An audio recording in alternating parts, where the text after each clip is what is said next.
Good evening. Thank you for joining me. Please hit the like up button, and if you learned something new today, uh,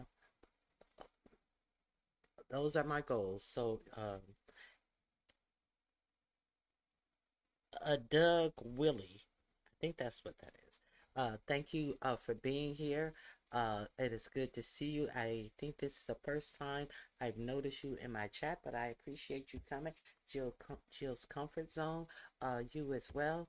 I saw that Room Shaker was here earlier. I forgot that I had. I know. I don't know. I don't know.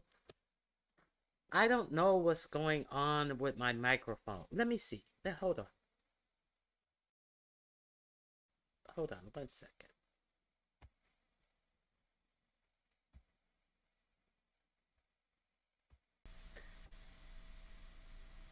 Is that any better? Let me see.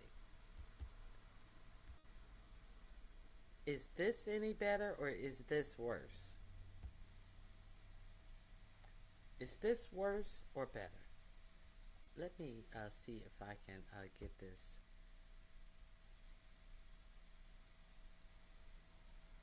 Thank you for being subscribed. Oh, it's better. Now it's worse. Okay. I did two things there. I don't know. Okay. Reduce background noise. Now, is that better? Let me put my volume up. Is that better? I don't know. Hey, Street Poet 973. Welcome to the show. I hope my volume is better. Unfortunately, I've been having problems with my volume, and I have a whole mic here, and I haven't changed the mic settings, but I don't know what is going on with my mic. Let me plug it into 1 second. Let me troubleshoot and plug it into a different port. Maybe that'll work. Let's see. Let's find out. Okay, I'm back. Street Poet, welcome to the channel. I appreciate your support. If you guys would hit the like button, my goals are if you hear something that you were unaware of, that will help you go about your day being informed. You can help me out on my goals, but do understand that that is not a requirement. Those are always my goals on this channel. So understand those are my only goals. So I'm showing you what Cash Patel had to say about Ashanti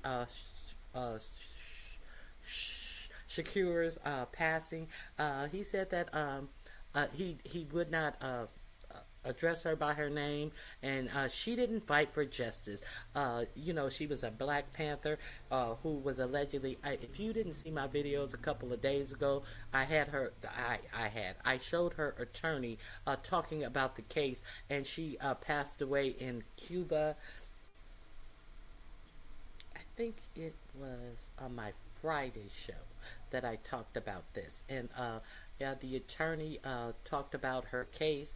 So, in disrespect, Cockeye Patel had to come out here and said Joanne Chinsamard didn't fight for justice. She murdered a New Jersey State Trooper, uh, Warren Forster, in cold blood, and then fled to Cuba to escape accountability. The FBI never stopped calling her what she was, a terrorist. Okay, mourning her is spitting in the badge and the blood of every cop who gave their lives in service. A whole lot of bullshit.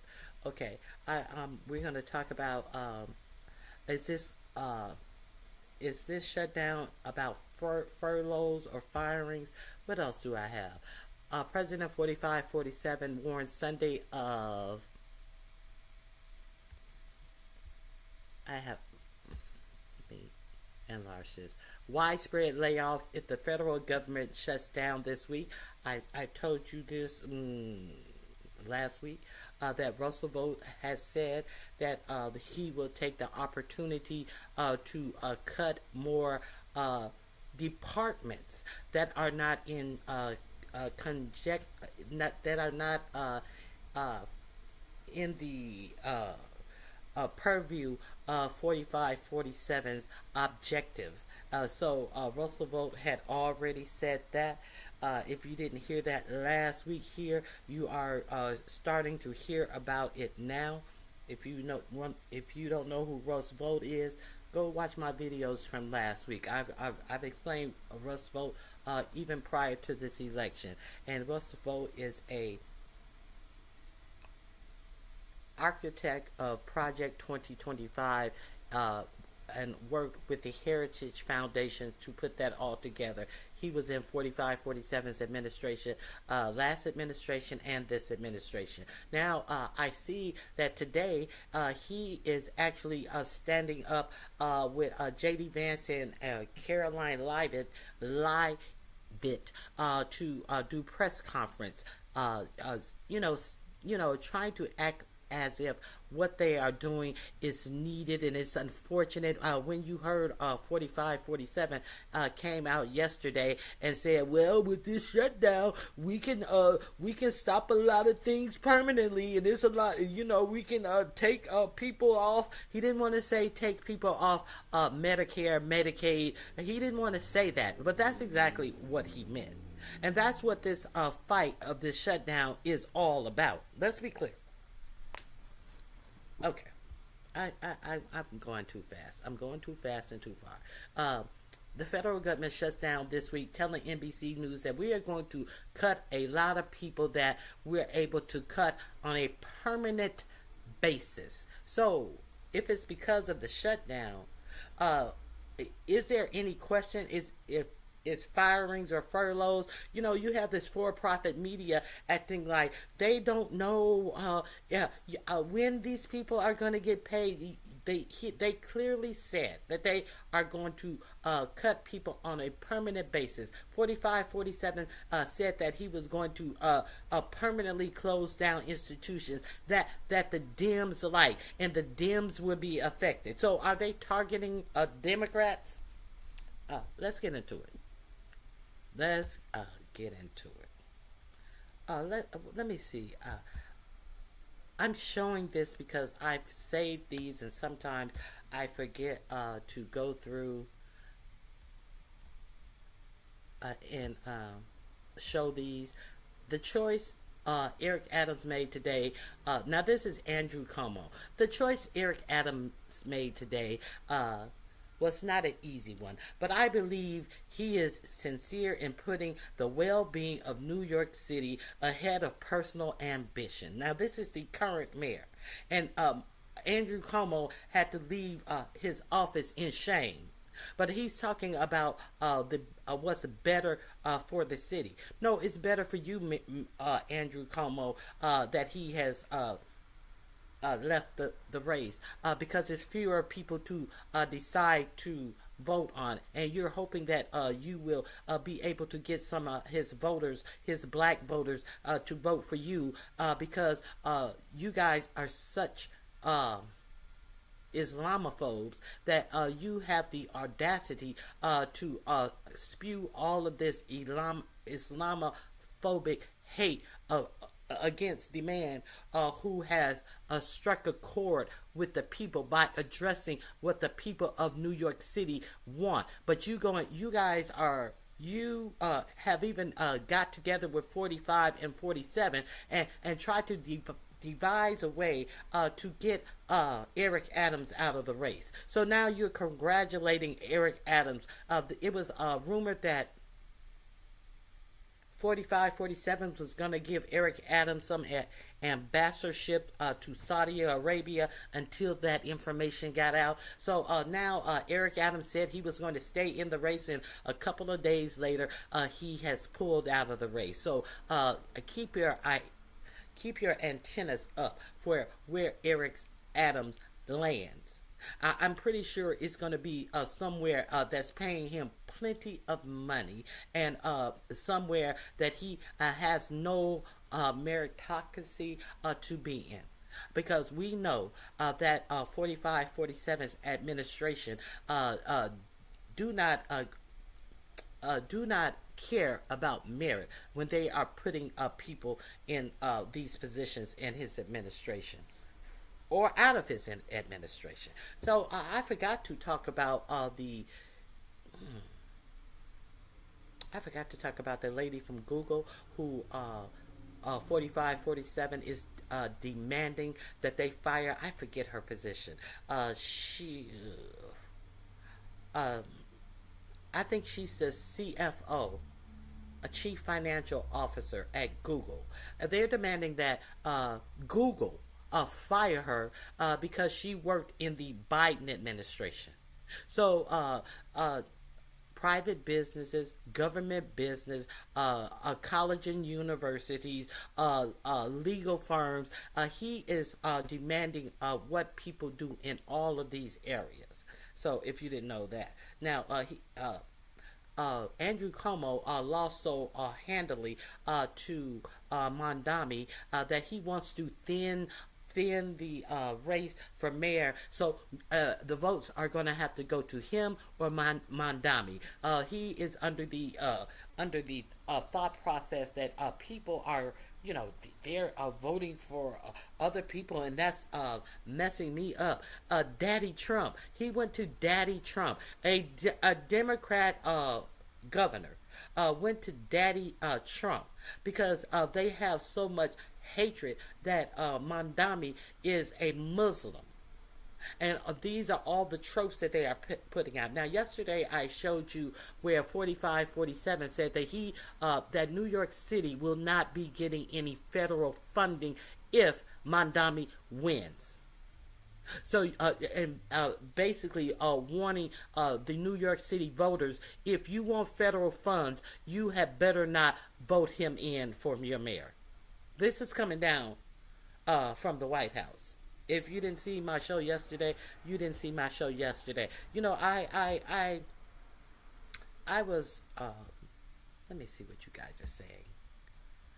Hey, Nisi, it is good to see you. I understand Kash Patel's views, but I also understand what the Panthers stood for. What they were attempting to do that night would have been domestic terrorism.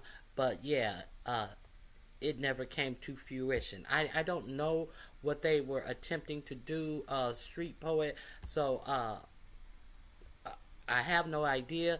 I just played the clip of what the attorney said happened. Hey, No Salt, it is good to see you. Hey, Diamond Forever, thank you for being here. I'm not going to argue you because I don't know what they were doing that night. Hey, Regina M. Sandy, it is good to see you. Okay, so let me clear out some of these posts that I had. Let me clear out some of these pictures that I had up so I can clear out my catalog. Okay, so what else do we have? We have this right here. Oh, here it is. Self-proclaimed New York City communist Zoran Mondami, who is running for mayor, will prove to be one of the best things that ever happened to our great Republican Party. He's going to have problems with Washington like no mayor in the history of our once great city. Remember, he needs money from me as president in order to fulfill all of his fake communist promises. He won't be getting any of it. So what's the point of voting for him? The ideology has failed always for thousands of years, and it will fall again, and that's guaranteed. DJT. Okay, what else? J.D. Vance threatens crackdown on far left groups after Charlie Kirk's death. We know that, and we saw the military get told that they are going to be cracking down. And speaking of J.D. Vance, did you know this is J.D. Vance?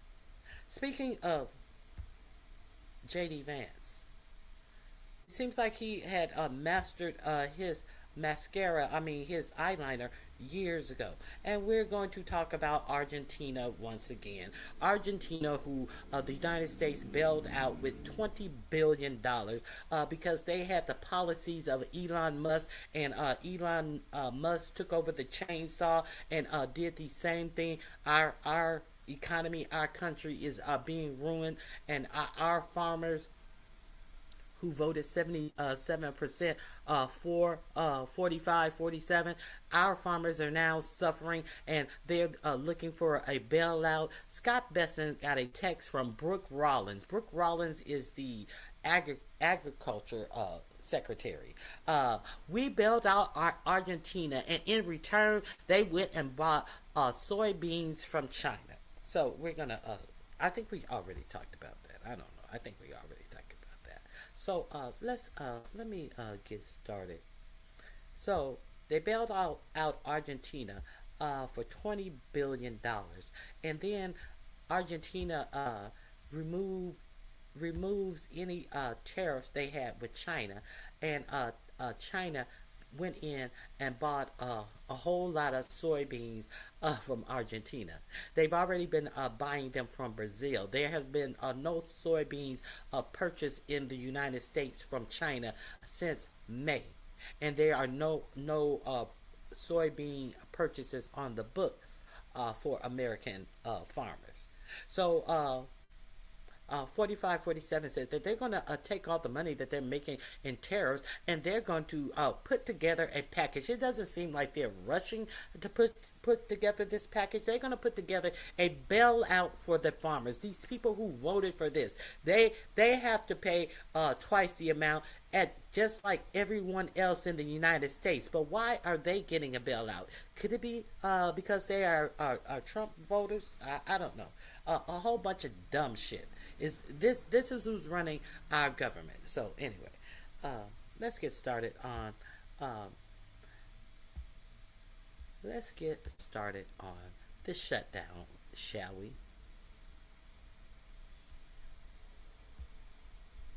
Here we go. Let's hear a little things about the shutdown. So they're telling you that Chuck Schumer is going now. 4547 refused to meet with Schumer and Jeffries, and then they told 4547, well, it kind of looks bad that you're not meeting with them, and let's not forget that Mike Johnson actually shut down the government. And yesterday, when they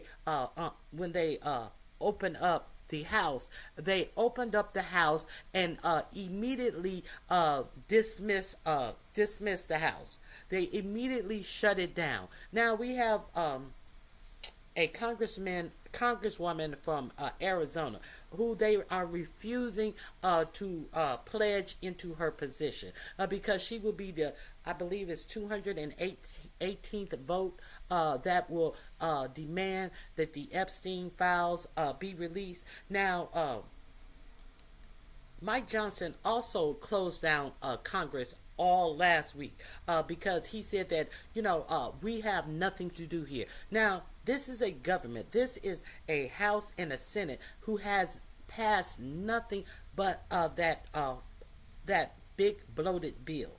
And then when they know the government shutdown is upon us, they don't show up for work. They close down Congress, but they want you to believe that they are wringing their hands because they wanted a continuing resolution. We're going to continue to just fund the government as we have been in the past. That is what a continuing resolution is. Now, they wanted you to believe that they were all in, but the Democrats, they were making all of these demands. They wanted us to draw back what we put in the big bloated bill that said that illegal immigrants cannot sign up for Medicare and Medicaid. They didn't have to put nothing like that in the bill because it has always been against the law for them to sign up for these things. So while you hear them saying when the Democrats are out here trying to make sure that the Affordable Care Act, in other words, Obamacare, when they're trying to make sure that their subsidies for the poor people who are on Obamacare do not end in November when it's time to re-up for more insurance, that their insurance will not double. That's what they're trying to do. They're trying to make sure that people who have Obamacare can still afford to get it, because if the subsidies go away, which they were scheduled to go away on today, then people are not going to be able to afford their health insurance. So they're trying to act as if they're trying to push a issue about health insurance because they want to get illegals back in Medicaid. What illegals? I thought y'all was do you mean to tell me while they running for ICE they got time to go down to Medicaid and try to scam Medicaid as they afraid to leave their houses and all this shit? You mean they still getting on Medicaid? I thought y'all was getting rid of all the illegals. What are we talking about here? So they are sitting up here trying to make you believe that that the Democrats are trying to protect Medicaid for illegals. They're trying to prevent rural hospitals from shutting down.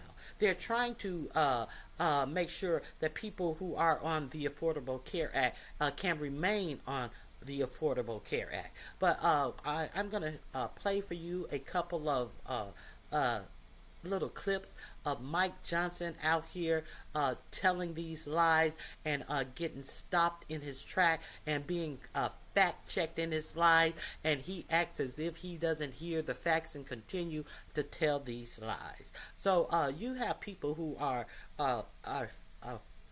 who decide to be fed by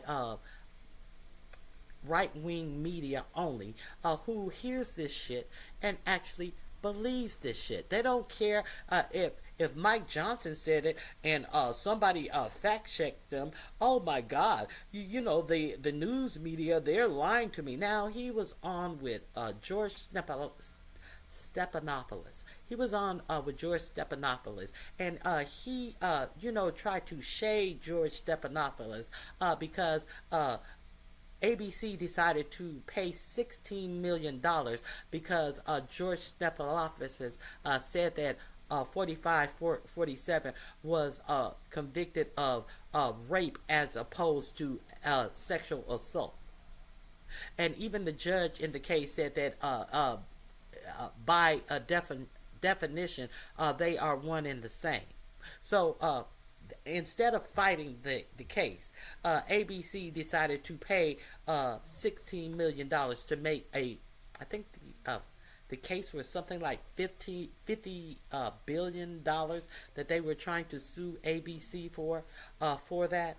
So instead of fighting the case that they probably most likely would have won, ABC capitulated. And so now you have Mike Johnson sitting up on TV trying to act as if they actually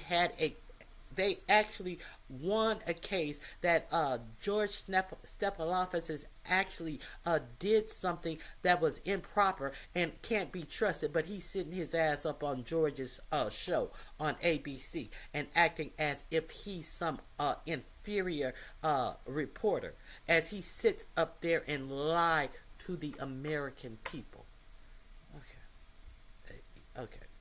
Let me see what you guys are saying. Oh, wait a minute. Let me play this for you. This has nothing to do with illegal aliens. Let me share this with you.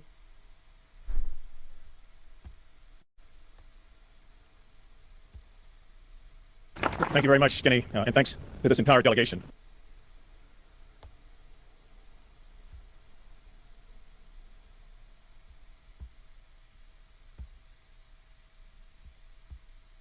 For staying together the way we do and for speaking out as we must.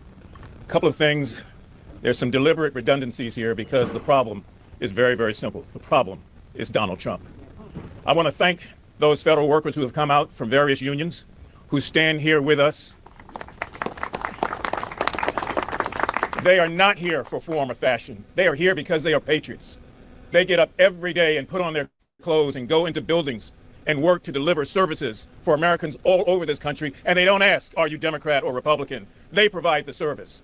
Theirs is the untold story. And to all those who claim now to have this Christian right movement, let me give you a quote that you should go back and review. It says, when you have done it to the least of these, you have also done it unto me. And the least of these are federal workers who can't control this situation. The least of these are mothers who are trying to feed babies, now facing new cuts. The least of these are seniors who've given their lives to this country, many of whom have served in our armed forces. That's the least of these. Many are living paycheck to paycheck. So give me a break, Donald Trump, and Mr. Voigt, and all the others who have this holier than thou attitude. We know what's best for you. No, you don't. You don't know what's best for these federal workers, and you sure as hell don't know what's best for the Maryland delegation. We will continue to fight you at every turn, in every instance, and in every way. This is about the sort of thing that you read about that you say can never happen in America. You want to see something? Senator Alsobrooks will confirm this. There's a big flag of Donald Trump hanging from the Labor Building. The Labor Building. A huge flag with his likeness on it. That's ego. That's being vindictive, and that's an in-your-face kind of attitude. Now, the bottom line is that this was all avoidable. We know that. We have to keep saying that because they make it seem like it was inevitable. It was avoidable. All it took was a willingness to discuss, to negotiate, to share thoughts and ideas, to get through this 7-week period with this resolution without hurting people in the process. But that was not enough. They wanted to find a way instead to stick it to Americans. And so it's a continuing resolution now that finds a way to increase many of the terrible experiences that people are having by increasing the pain. It wasn't that tough to be able to do 3 simple things.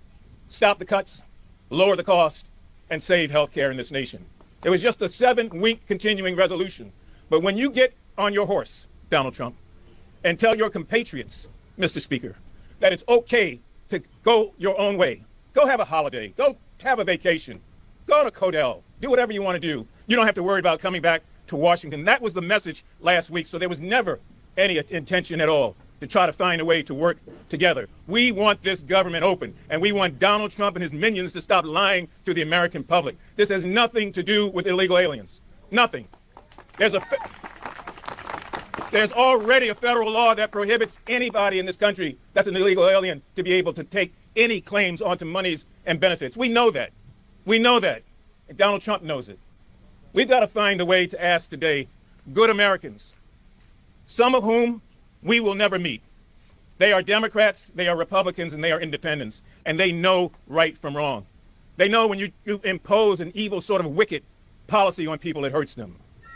I mentioned women before who are trying to feed babies. When a baby cries at night, that baby is not crying in black or white or Latino. That baby is crying in hunger. That baby is crying in pain.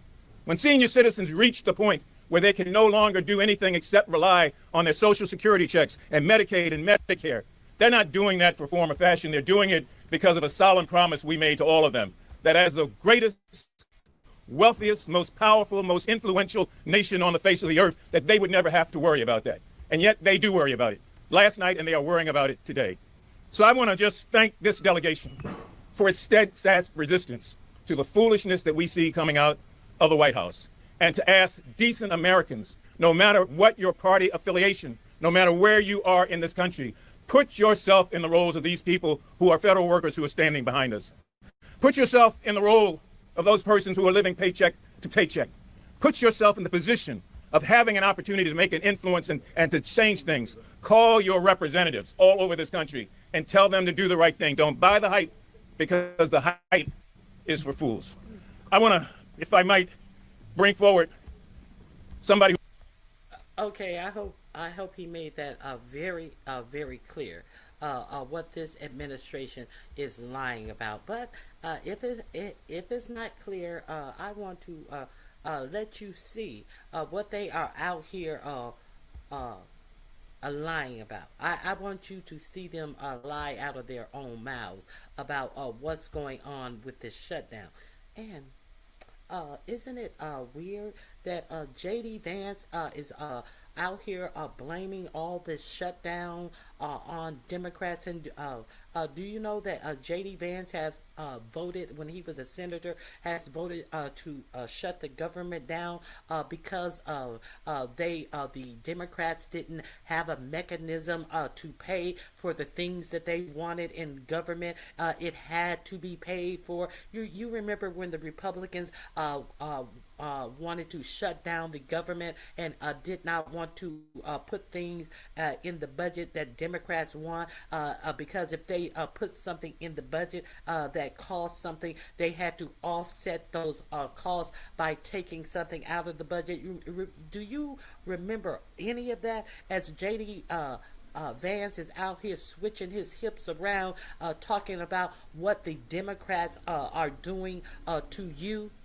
No. These now. Also, if you remember, the budget ends on September. The new budget starts for Congress October 1st. If you don't know, it doesn't start in January. It starts October 1st. Now, they were already supposed to have this budget passed by October 1st. So they have not done anything in Congress. So what are they doing? What are they doing that they have not been able, and is always pushed to the last minute? Now, would you keep your job if you waited until the last minute to do something, and then not do it, and ask for 7 additional weeks, and we're just going to keep doing what we're doing right now for 7 weeks until we can figure out what we're going to put in the budget or take out of the budget? Would you remain employed if that's how you did your job? Go up to the deadline and then ask for 7 weeks more for something you had since January to work on, to talk about, discuss, to debate, to agree or disagree or come together? Would you remain employed? But they're out here with their chests poked out because they're not going to suffer from it. If they were going to lose their jobs immediately from it, they wouldn't be out here with their chests poked out. But see, who's going to suffer from it is you. So they're saying, well, they're trying to talk about health care, and they're trying to talk about Obama subsidies, and we have until the end of the year. Insurance. They trying to lie and say that they have until the end of the year, the calendar year, to worry about insurance. When insurance companies open up their open enrollment, somebody said November. I think it's October 15th, and the price of insurance is already set. So they want you to believe that they have until December to figure out what they're going to do with the Affordable Care Act, when open enrollment starts either November 1st or October 15th. What are they going to do if they talking about it December 13th? They're not going to do nothing but come up with excuses why your insurance premium has doubled. That's all they're going to do. Be clear on that. Also, after the election, they voted for. Now, I was very pissed at Chuck Schumer then for advancing this bill so they could so that they could get a vote on this budget. If you were here, I told you to call your senators, your congresspeople before the vote when it looked like Schumer was going to shrink and vote for it. Schumer used the excuse that if the government shut down, that means that this administration can go through all departments and make cuts and spend money and not spend money and close down departments as he chooses to. This is what he said back in March, is why he allowed the vote that allowed them to vote on this nasty fucking bill. But they're doing it right now anyway. So what difference did it make if they were doing it then or now? They came out and said that they are going to shut down agencies permanently, the Democrat agencies. So what difference did it make? The only difference that it made is that they cut health care for over up to 17 million people. That's the only difference that it made. The only difference that it made, it gave tax cuts to billionaires. Now, up to $1 trillion in tax cuts. And how did they achieve that? They took away health care from millions of people. So what's the difference? Now the Republicans are out here saying, well, we're just asking for a continuing resolution. You know, they voted on it in March. What's the difference now? It's the same thing. Why aren't they voting on it now? They're disingenuous. Ignoring the fact that when they voted on it in March, that big bloated bill had not been passed. Now they're pretending like, what's the difference? The difference is you took $17 million off of people's health care, and up to 4 million people will lose their subsidies under Obamacare. That's the difference. Yeah, so when you see them out here saying, well, they signed it in March, what's the difference now? No, it's not the same. Let's be clear. These people are out here actually thinking that we are that ignorant to fall for this bullshit. Okay, you don't believe that's what they're saying? Let's get into it. Let's get into it. Oh, they're also saying something about FEMA. They're also saying that they are doing things that is going to affect FEMA funding. I thought that 4547 was going to close FEMA down. Now, I want to share this with you. I thought that they were closing FEMA down. So I got a lot. Let me do this the way I have it set up. Thank you. I appreciate your support. Like 800 more. Exactly.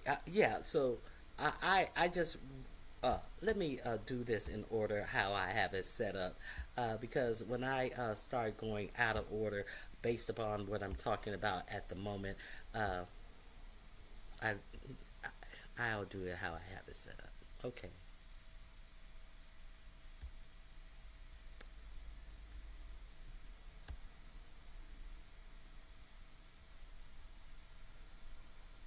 Nope, that's not what I want to share. I apologize. Let me get this back.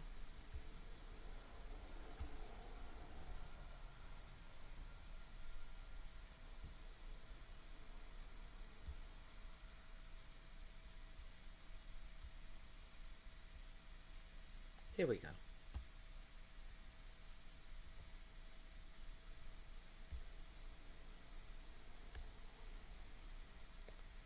Now I played this for you. This was a HECSEF confirmation hearing. If you don't remember, I definitely played his confirmation hearing. Now to see this person sitting, a whole unqualified person, sitting up saying things about outward appearance and people needing to be in shape, and without having the full understanding of what his own job entails. Also, is he going to put a makeup room in all of their barracks? Is he going to do that? Like he put a makeup room in his office to make sure he's camera ready at all times? But are you going to be able to meet the day? Now he's talking about they need to do so many push-ups and pull-ups and all of this. But are we pretending like fighting wars is has totally changed? I've never been in the military. I look at how the wars are being fought in Gaza and in the Ukraine.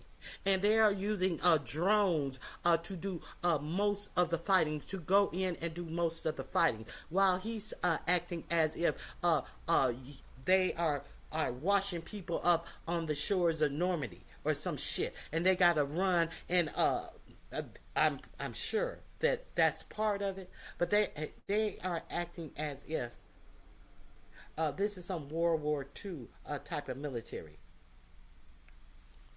I'm pretty sure he would prefer that. He would prefer the World War One, World War II type of military, when the only jobs that blacks or women could get was digging latrines and peeling potatoes. I'm pretty sure that's what he would want from this military. So let me share this with you.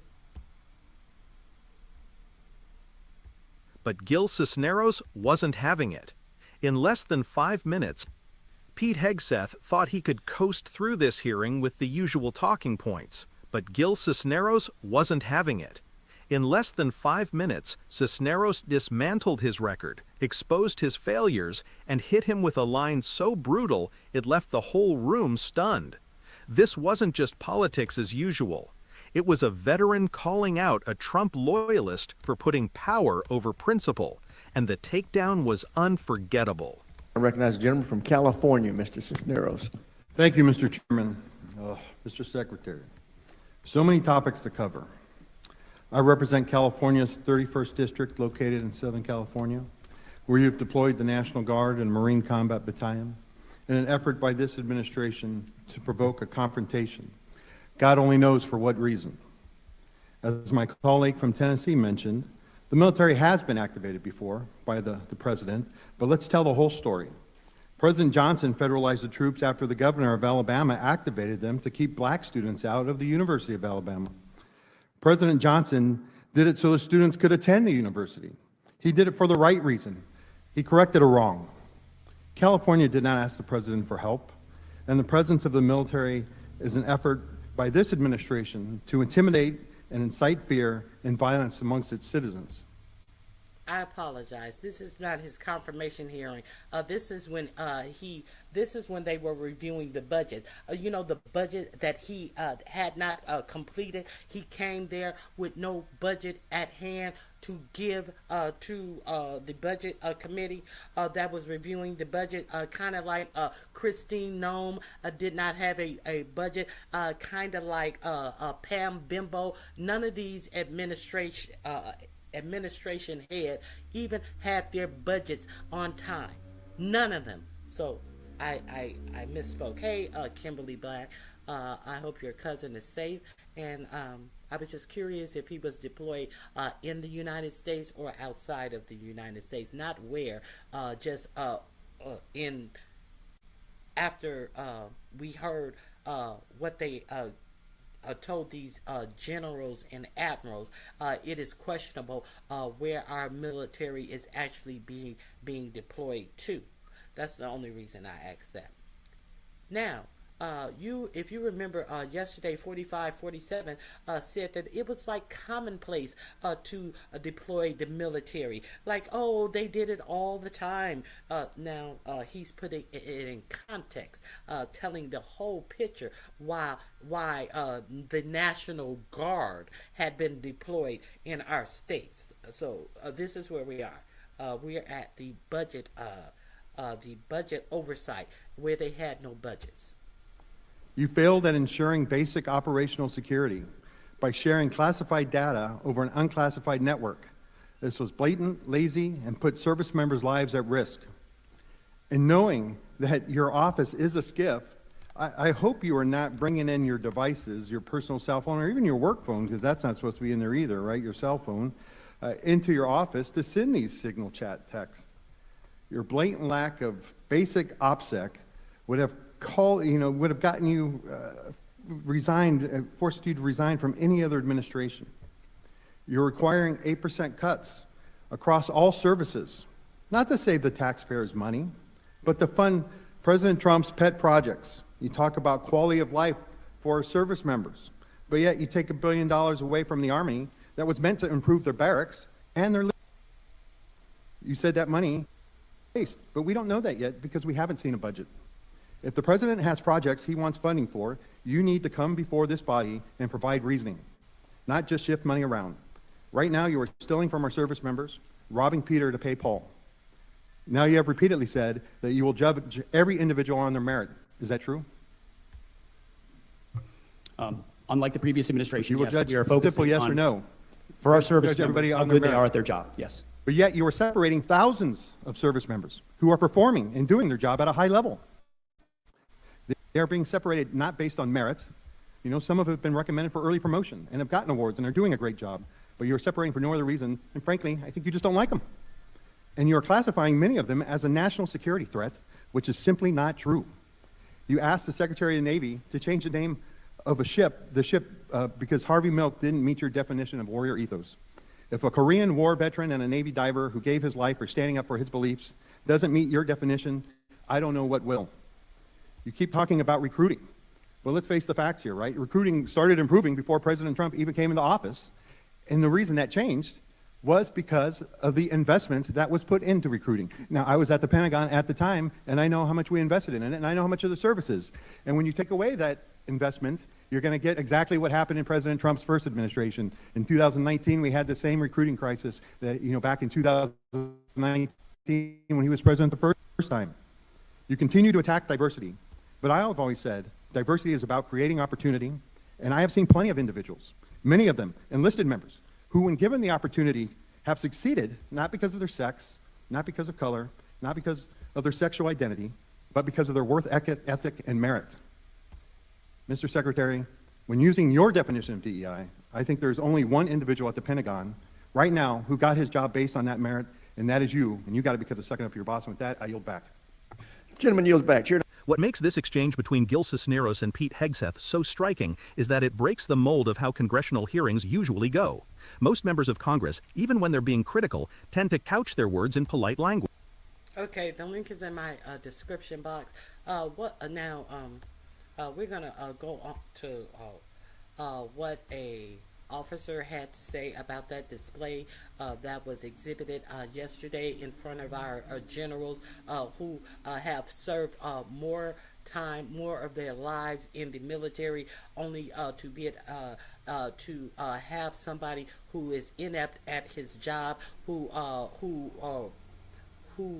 ran veterans services that he was appointed over, ran them into the ground.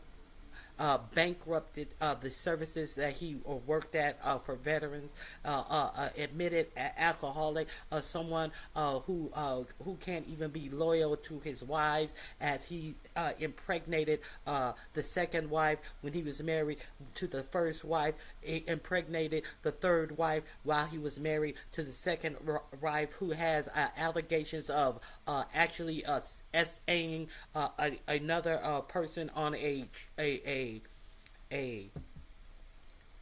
work trip, having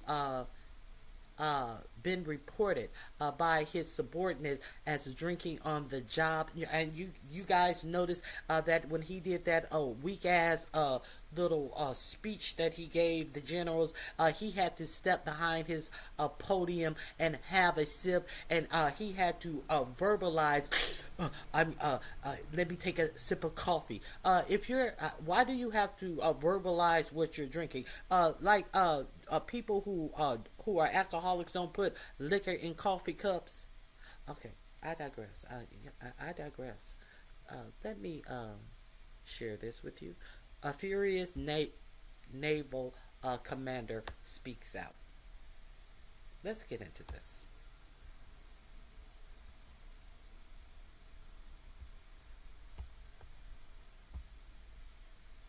Under the hood of our officer corps, we've done our best to thoroughly assess the human terrain. We've had to, past 8 months, we've gotten a good look under the hood of our officer corps. We've done our best to thoroughly assess the human terrain. We've had to make trade-offs and some difficult decisions. It's more of an art than a science. We have been and will continue to be judicious, but also expeditious. The new compass heading is clear. Out with the Shirellis, the Mackenzies, and the Millies, and in with the Stockdales, the Schwarzkopfs, and the Pattons. More leadership changes will be made, of that I'm certain. Not because we want to, but because we must. Once again, this is life and death. The sooner we have the right people, the sooner we can advance the right policies. Personnel is policy. But I look out at this group, and I see great Americans. Leaders who have given decades to our great republic, at great sacrifice to yourselves and to your families. But if the words I'm speaking today are making your heart sink, then you should do the honorable thing and resign. We would thank you for your service. But I suspect, I know, the overwhelming majority of you feel the opposite. These words make your hearts full. You love the War Department because you love what you do, the profession of arms. You are hereby liberated to be an apolitical, hard-charging, no-nonsense constitutional leader that you joined the military to be. Hello, Bobby Jones here from Midas Touch and Valor Media Networks, and also as president of Veterans for Responsible Leadership. The speech that was given by now Secretary of War Pete Hegseth at Quantico today was the most despicable thing that I have seen in my entire time being associated with the military. And I know there are a lot of people that have a lot of takes, a lot of veterans that have takes on this. And this is just mine. Mind you, I'm one that believes in the structure that the United States have with civilian leadership being atop of the military. And going back to George Washington turning over his sword after finishing the Revolutionary War and returning to Mount Vernon before being elected president, it's a tradition that we have had for now over 230 years. What was said today by Pete Hegseth was not even really a speech. It was a failed pep rally.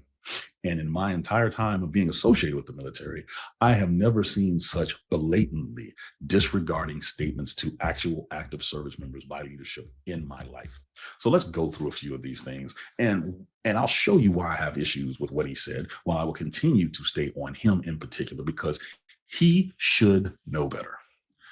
So let's first talk about just the overall presentation of what he said. The large American flag in the background, it was almost like it was a knockoff version of the movie Patton with George C. Scott, right? He wanted to have that majestic moment where he is the ultimate tough guy in front of the flag so he can establish what he kept referring to as, quote, the warrior ethos, all right? So instead of him conveying that type of gravitas, he looked like a high school football player or a high school football team captain trying to rally up the team before going out and playing a big game when no one in the team respects him. It was more like, get off the stage. When you look and you see clips and pictures of the people listening, which I find very interesting, they limited the amount of pictures that were displayed from the actual 1, 2, 3, and 4 stars, as well as senior enlisted members that were there, the NCOs. You know, in typical fashion, they were going to be stoic because that's what we are trained to do. But there's one thing looking stoic, is another thing looking like you're pissed to be there. Some of them flew thousands of miles to be there just to hear him give a rah-rah speech to people who have dedicated their entire adult life in the defense of their nation. You don't give rah-rah speeches. They understand what's at stake. Who the hell are you to tell them that? When most of them has almost doubled the time in uniform that you had. I mean, it makes no sense. And somehow, magically, in the middle of this whole thing, you decide to promote your book. The book you released right before being selected as Secretary of Defense so you could tell Donald Trump, I'm your guy. You literally self-promoted yourself in a speech that is supposed to be about the troops. And after you did that, you decided to go ahead and start laying out some of your personnel policies, et cetera. And you start out with the saying of saying personnel as policy, personnel is policy, et cetera, et cetera. It's interesting that you want to hold people to the highest of standards when you actually committed an act that was in violation of the UCMJ and Signalgate that would have got every last one of the people watching you locked up because they compromised actual mission with confidential or classified information. But you, of all people, think you're the one that's going to talk about holding up standards. You are the one who is sitting there saying the physical standards need to be this, that, and the other, and we got too many fat people, blah, blah, blah, and this, that, and the other. Yeah, you're absolutely right. They'll fix that if you give them the orders to fix that. But at the same time, the only thing you talked about when it came to raising the standards in the military was physical appearance. Physical appearance. Let me tell you something. If you're working on a reactor plant on an aircraft carrier, you can do as many pull-ups until the cows come home. But when something goes wrong there, you better be able to flex this. Or if something goes wrong in your aircraft, you better be able to flex this. There's no amount of push-ups or sit-ups or pull-ups that is going to replace critical thinking under crisis. Period. Period. But in your sec bro mindset, you believe the push-ups, sit-ups is all that matters. All that matters. Heck, the Russians released a video about how physically tough they look before they went into Ukraine. How's that working out for them? If you lack the ability to collect skill sets and to critically think and be able to apply those thoughts under pressure, then why have a military? That is what has made America's military great. It's not just the physical prowess. It's the honor, the courage, the commitment, and the intelligence and the development of critical thinking that has separated America's military historically. But instead of trying to foster more of that, you double down on divisiveness. You basically say, hey, there are quotas. That's why some of y'all are sitting in this room is basically what you said. If you were black, brown, Latino, yellow, all these different colors of the rainbow, or if you were a female, you basically said to their faces, you shouldn't be in this room full of generals and admirals because the only reason that you're there is because of your color. What? What? When every historian worth their salt will tell you minorities in the American military that have excelled to that level are usually exceptional, way past the standards. And you actually made fun of the people who were the first trailblazers to do something. You literally said you don't want to celebrate someone just for being the first. Well, then here's my question for you, Hegseth. Why the hell were they only the first? Are you saying that these are the only people that were good enough to get there? Or maybe there was a system that restricted them from advancing in the goddamn first place?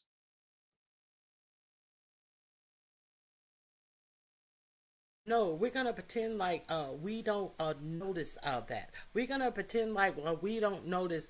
We don't notice that black enlisted men were forbidden from these positions. We are going to pretend like we don't remember that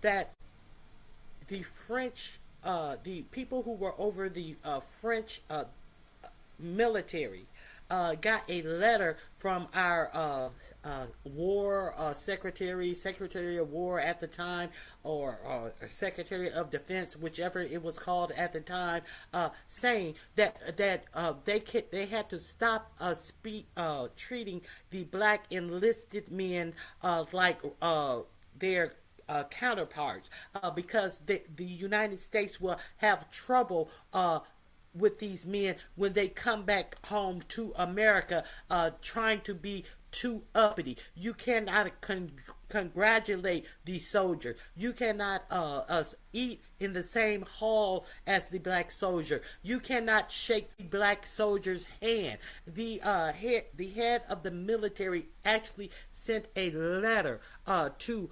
the head of the military in France saying you got to treat the black soldier less than, or we're going to have problems with them being uppity as they were getting accommodations and stuff. You cannot congratulate him. You cannot give him honors and medals. That's what our military said. But we are to believe that no, it's just because they're not as good, and because when they took off all of this fucking racism out of the military, they proved to excel. Do you think that they're gonna give a? We already know ain't nobody giving no unqualified black person nothing. They give that to the white people. They give the unqualified high position to the white people who are undeserving. Usually through a whole lot of nepotism, as we see in this administration. The fuck out of my face. This is, he has a channel on the Midas Touch. The link is in my description box under I'm Disgusted. Let me pull out, see if his name is on here. No, his name is not on here.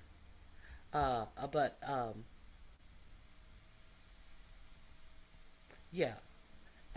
Valor, the channel is Valor Media Network. He also has another channel, but this is the Midas Touch. The links is in the description box. Maybe that was it. But nope, you had the audacity to say that to those people in their faces. And you want to know why no one clapped. You want to know why no one said anything. Because they knew they were being used as political props. And then they were just flat out outraged. The retired generals that are speaking now on these cable news talk shows have talked to those generals that were in the room, because those retired generals mentored the current generals. And none of them were pleased about having to be called to listen to that BS. I'm sick and tired of the quota talk. Show us the quotas that you said happened over the years. Show us the documents that said this number will be here. This number. I was in the military for We're not gonna do any more quotas. Quotas are out. He cannot even tell you or show you that quotas were ever in. He just wants you to believe that the only reason these black people or women excelled is because of mandatory quotas. A bunch of bullshit. This is what you heard yesterday. Followed up by, we're going to train the military in our inner cities. We're going to talk about that as well. 26 years, I never saw a sheet that had quotas on it. Lord knows I would have loved to have seen it, but I never did. And the reason I would have loved to have seen it, I wanted to see what people think is the right number, because there is no such thing. There's no such thing. And so now we're moving into this era where now the Department of Defense, or as you call it, the War Department, is going to resemble a frat house, a fraternity house. You know why? Because you said today that we're not going to be looking, we're going to review hazing policies and bullying policies. Because just because you're tough doesn't mean you're bullying and hazing. Well, there's a reason those policies were put in place in the first place. You had service members dying over bullshit, dying over stupid traditions that literally put their lives at risk. Being in the military is hard enough without having to deal with this extraneous stupid stuff. That's not about building esprit de corps. If you're not familiar with him saying, we're going to get away with this bullying stuff that they say. And this is an actual service member telling you how they were hazing people to death in the military. So Hexef is going to have a whole frat house, allowing them to bully people whenever they want, and not calling it bully. They're just building a character and morale. Okay, this is somebody who served, telling you what all of that bullshit that you heard yesterday meant. That's not about being the best you can be. That's not about being the best professional military officer or enlisted you can be. Tradition like that is just peer pressure from dead people. And you bought into it. So now there's no recourse. If there is legitimate bullying or hazing, what are you going to do? What if someone is getting hazed because they're racist, or the person is being hazed is a different color, or this and other? You have no mechanism. You don't want it. And then the cherry on top of this ridiculousness is you're saying that there's, if you have adverse incidents in your record, like a DUI or something like that, like you got, y'all. I talked about this yesterday.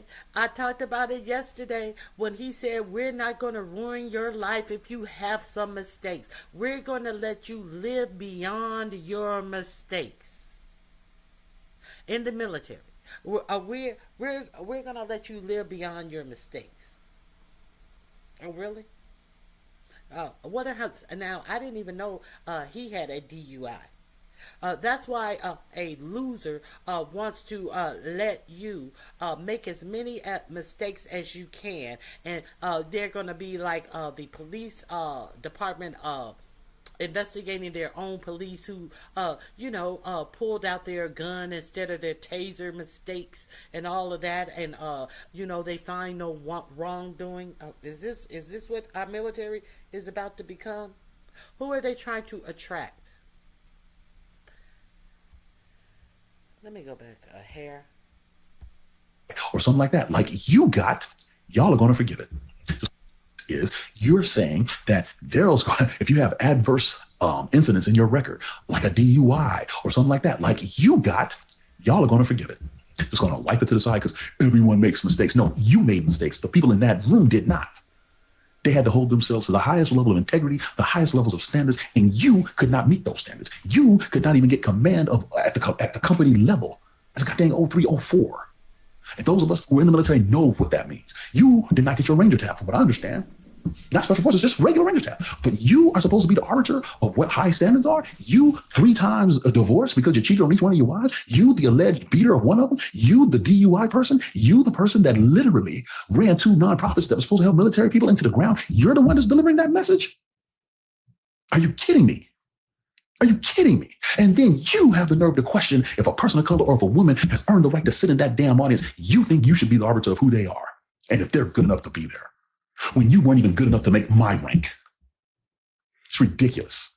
It's absolutely ridiculous. You have done nothing to unify this military. Everything you're doing, the policies that you've dropped, most out of those 10 are just divisive, and they're targeting people and they're making people feel like they don't belong. But that's by design, because you want your American military to look a certain way. I got news for you, brother. DEI was president of the United States military all the way back in 1775. Not because America was enlightened, but because America had no choice. They needed to take all fighters, all who were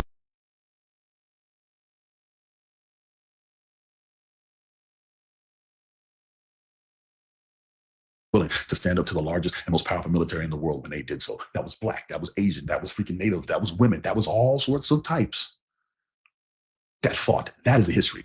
That includes a gay man who taught the American military, specifically the Army, how to have discipline. These are facts that you've tried to erase as you've come into the Pentagon, and these are facts despite you trying to shape the future force into something that it will never be. You need to take an example from the people you tried to lecture today and hopefully live your life more like them. The world will be better off. Love this video? Support independent media.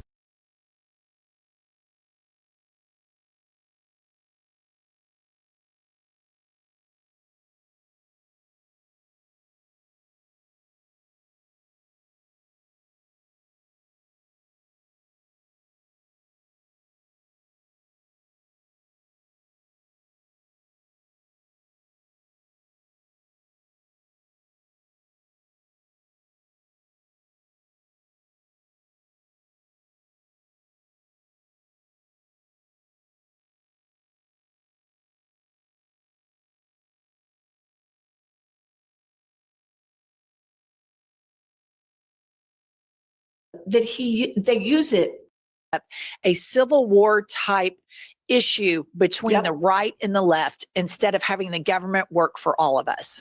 Yep. You know, that, and that he uses everything that your tax dollars pay for that agency and pay for that website. And the idea that they use it, there have been government shutdowns before with Democrats in charge, with Republicans in charge. And the websites say things like, during the government shutdown, so-and-so will not be accessible here. but they want to turn it into another, Fox News banner. And that is not only maybe a violation of the law under the Hatch Act, but it's just fundamentally wrong. That the president and the government, whoever is in political power, is supposed to be there for all of us. And that's what's going on right now. So if you can, let's back up for just a minute about what's happening. This is all about budgets. Every year for a zillion years now, the Republicans and the Democrats come together, no matter who's in the majority, and by a super majority vote in the Senate, it takes 60 votes in the Senate, they pass a funding budget for the next year of Congress. And our years run until September 30th. So yesterday was the last day of the year. And by that time, you've got to pass a new budget. All that works. Sometimes we get things we like, sometimes we don't. It's better to be in the majority, but even then, you got to make concessions to the other side.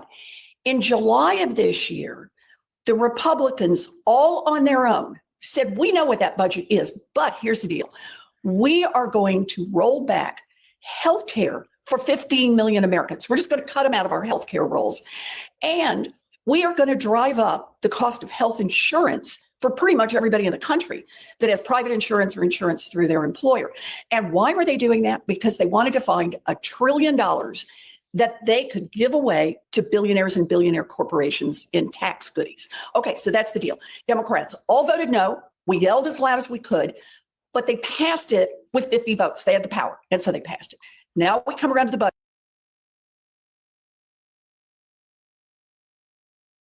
They've passed it with 50 votes. J.D. Vance had to be the passing vote. So he's in on this thick as thieves as well. I just want you to remember that and know what this is about. I'm giving you one side. What I'm going to show you both sides tell what this shutdown is about, and you believe who sounds more reasonable about what this shutdown is about. See, because you got to take a couple steps back before you can go forward. And what Democrats are saying is, all right, you guys want to do the budget. We're all for that. We want to do a budget, but we want to talk about those healthcare cuts you stuck in after the last time we did a budget. We want to talk about taking away healthcare from seniors who are in nursing homes, taking away healthcare from mamas with little babies, taking away healthcare from people with disabilities who need a wheelchair. We want you to roll back those cuts. That's what it's going to take to get this budget done. And the Republicans, under the would-be king, Donald Trump, said, we won't even talk to you. Get out of the room. We won't even talk to you, and said we would rather shut down the government than make healthcare affordable and accessible for Americans. I just don't understand people like that. Well, let's think about the breathtaking hypocrisy that the majority of the people in this administration identify as Christian nationalists.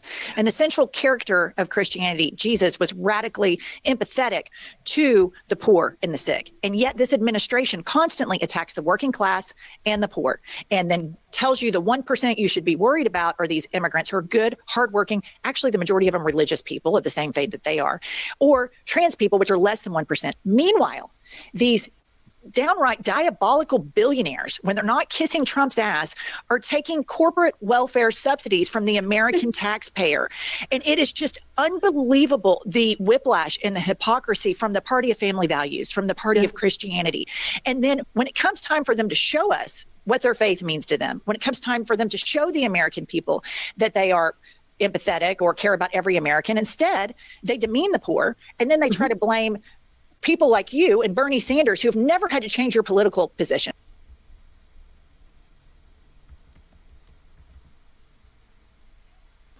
You always stand for the working class people. And now they're trying to make it illegal. They're trying to be the thought police and say that we can't call them fascists when what they're doing is fascist shit. And so I think it's a time for us to never obey in advance, Senator. Never obey in advance and call them exactly what they are. And I want to play this clip, and I want you to discuss the way that this president, this felon, spoke to all of these generals yesterday at Quantico. Play the clip, Kylie. Important mission. And I told Pete, we should use some of these dangerous cities as training grounds for our military, National Guard, but military, because we're going into Chicago very soon. That's a big city with an incompetent governor, stupid governor, stupid. They threw him out of his family business. He was so stupid. I know the family. He becomes governor. He's got money. Not money that he made, but he ran for governor, he won, and now he criticizes us all the time. And last week they had 11 people murdered, 44 people shot. The week before that they had 5 people murdered, 28 people shot. Every weekend they lose 5, 6. If they lose 5, they're considering it a great week. They shouldn't lose any. So, Senator, he's priming the public and the military at the same time that we're going to be against each other.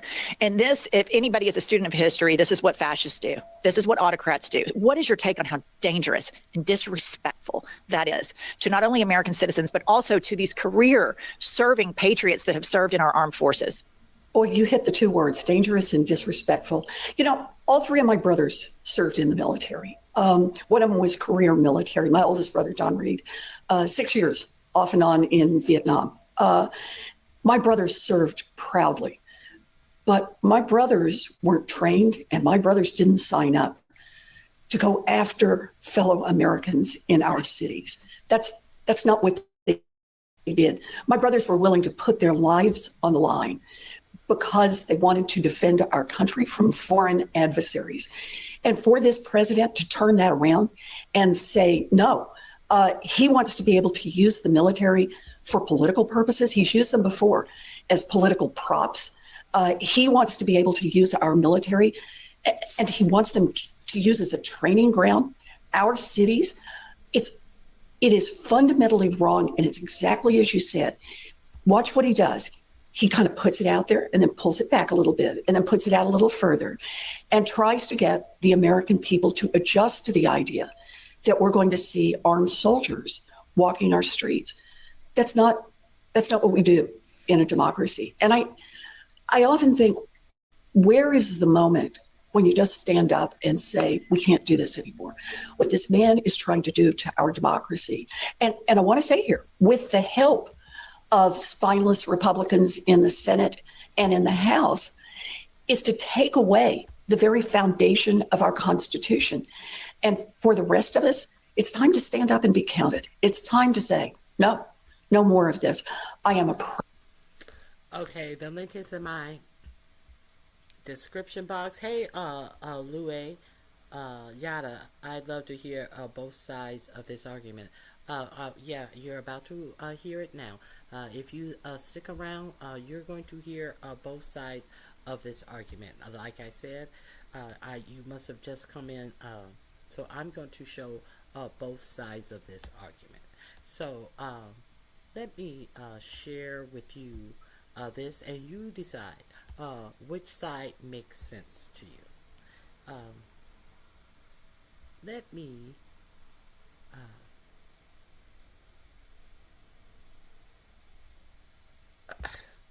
I shared this with you yesterday. So this is both sides of the argument. I even already shared this with you yesterday, but I think it's important for you to hear this again from Russell Vogt and Steve Bannon about who is shutting down the government. Let me share this. I thought I was sharing it. I'm not sharing it. Let me share this with you. And then we're going to hear the excuses that they are coming up with on today.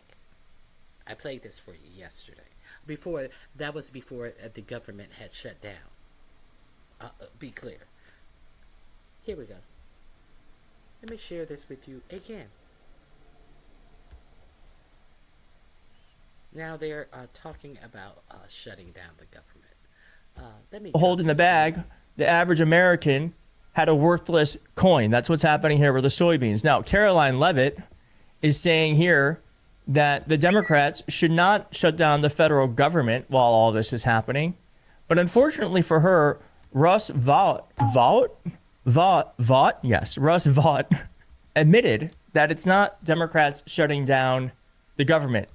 It would be the President of the United States. That's clearly going to blow through the 30th. How do we fight off a CR? a government shutdown, they make it the biggest deal. It's not the end of the world. We should not bend it all on a CR, because then we've given the heroin addict a taste of heroin again. Have we not, Russ? I don't think anyone should be afraid of a government shutdown. I managed it for President Trump. We made it as painless as possible, consistent with the law. And it's actually what's necessary to pass these bills individually, is because how else are you going to get moderates to vote for spending cuts if they are not up against the fact that they need to pass these things to get out of a shutdown themselves? So he admits it here that. Okay, now, I don't know what else we need to say. Nobody is repeating that as Russell Vogt goes out in front of the cameras today.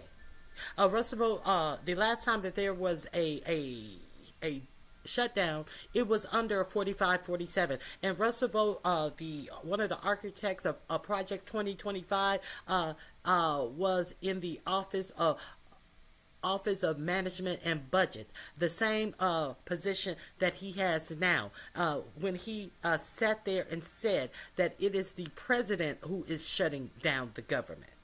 But now he's out there as you're being lied to, that it's the Democrats own the shutdown. The Democrats own the shutdown. I have played so many times what Russell Vogt was caught on secret camera saying. Russell Vogt said he wants to traumatize federal workers, and Russell Vogt is the one who has also said that they can cut out. I read this article to you. I think it was Friday.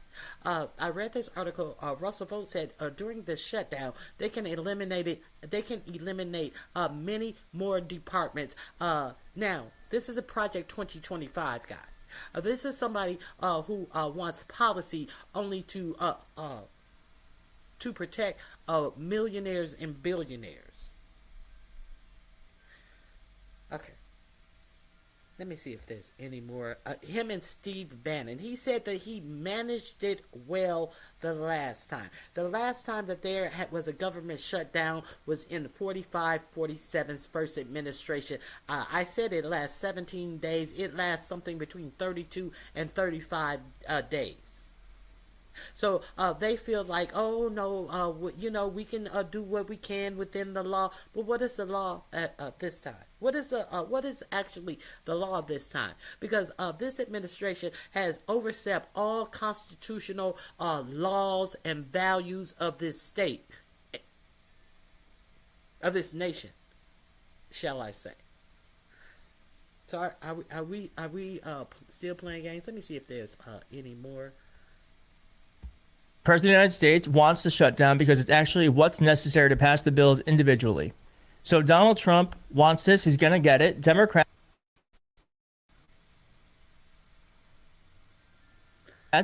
aren't in power, and the Republicans and Donald Trump are the ones who are not only shutting down the government. Okay, I dropped that link in the chat. I will add it to my description box, or you can go check it out. Check out my videos from yesterday. I've already showed you this. Also, now,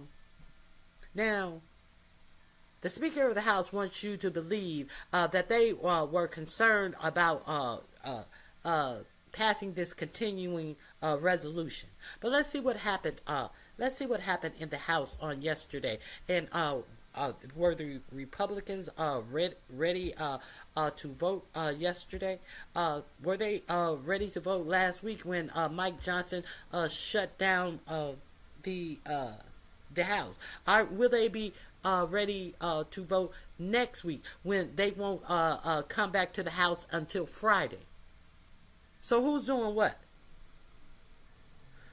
But everybody is supposed to pretend like they don't know. Well, I'm pretty sure a lot of people don't know this is going on, because a lot of people don't bother to inform themselves with information. They want to ask someone who has. I happen to stop by YouTube cameras. Now, it seems like the Section 8 monster is getting nervous and asking someone who has no fucking commentary on what's going on in the world. A toothless motherfucker decides to ask a fraud motherfucker about what's going on in the world. Because I did give you that new reporting that they are firing people at HUD who are reporting that they are not protecting fair housing laws. I told you that yesterday. If you want to hear more about it, go check out what I reported on yesterday. And now all of a sudden, someone who only sits up and lies about having personal information about people's health and sitting up and running to panels that have a lot of people in there, a lot of dummies in there who don't even bother to ask how would you have people's personal medical information. See, all of that, all they have to do, but no, you have some people who are so unconcerned about the information that they're getting, but the person who's being lied on is giving them information that affects them and how they live their lives, but they have no questions for me. They have no questions for me. But they are asking a whole motherfucking fraud ass motherfucker about what's going on in the world. And the fraud ass motherfucker sits over in Ronnie Q's chat to get information. The fraud motherfucker is probably sitting here right now trying to get information that he is so unaware of, so unbothered about,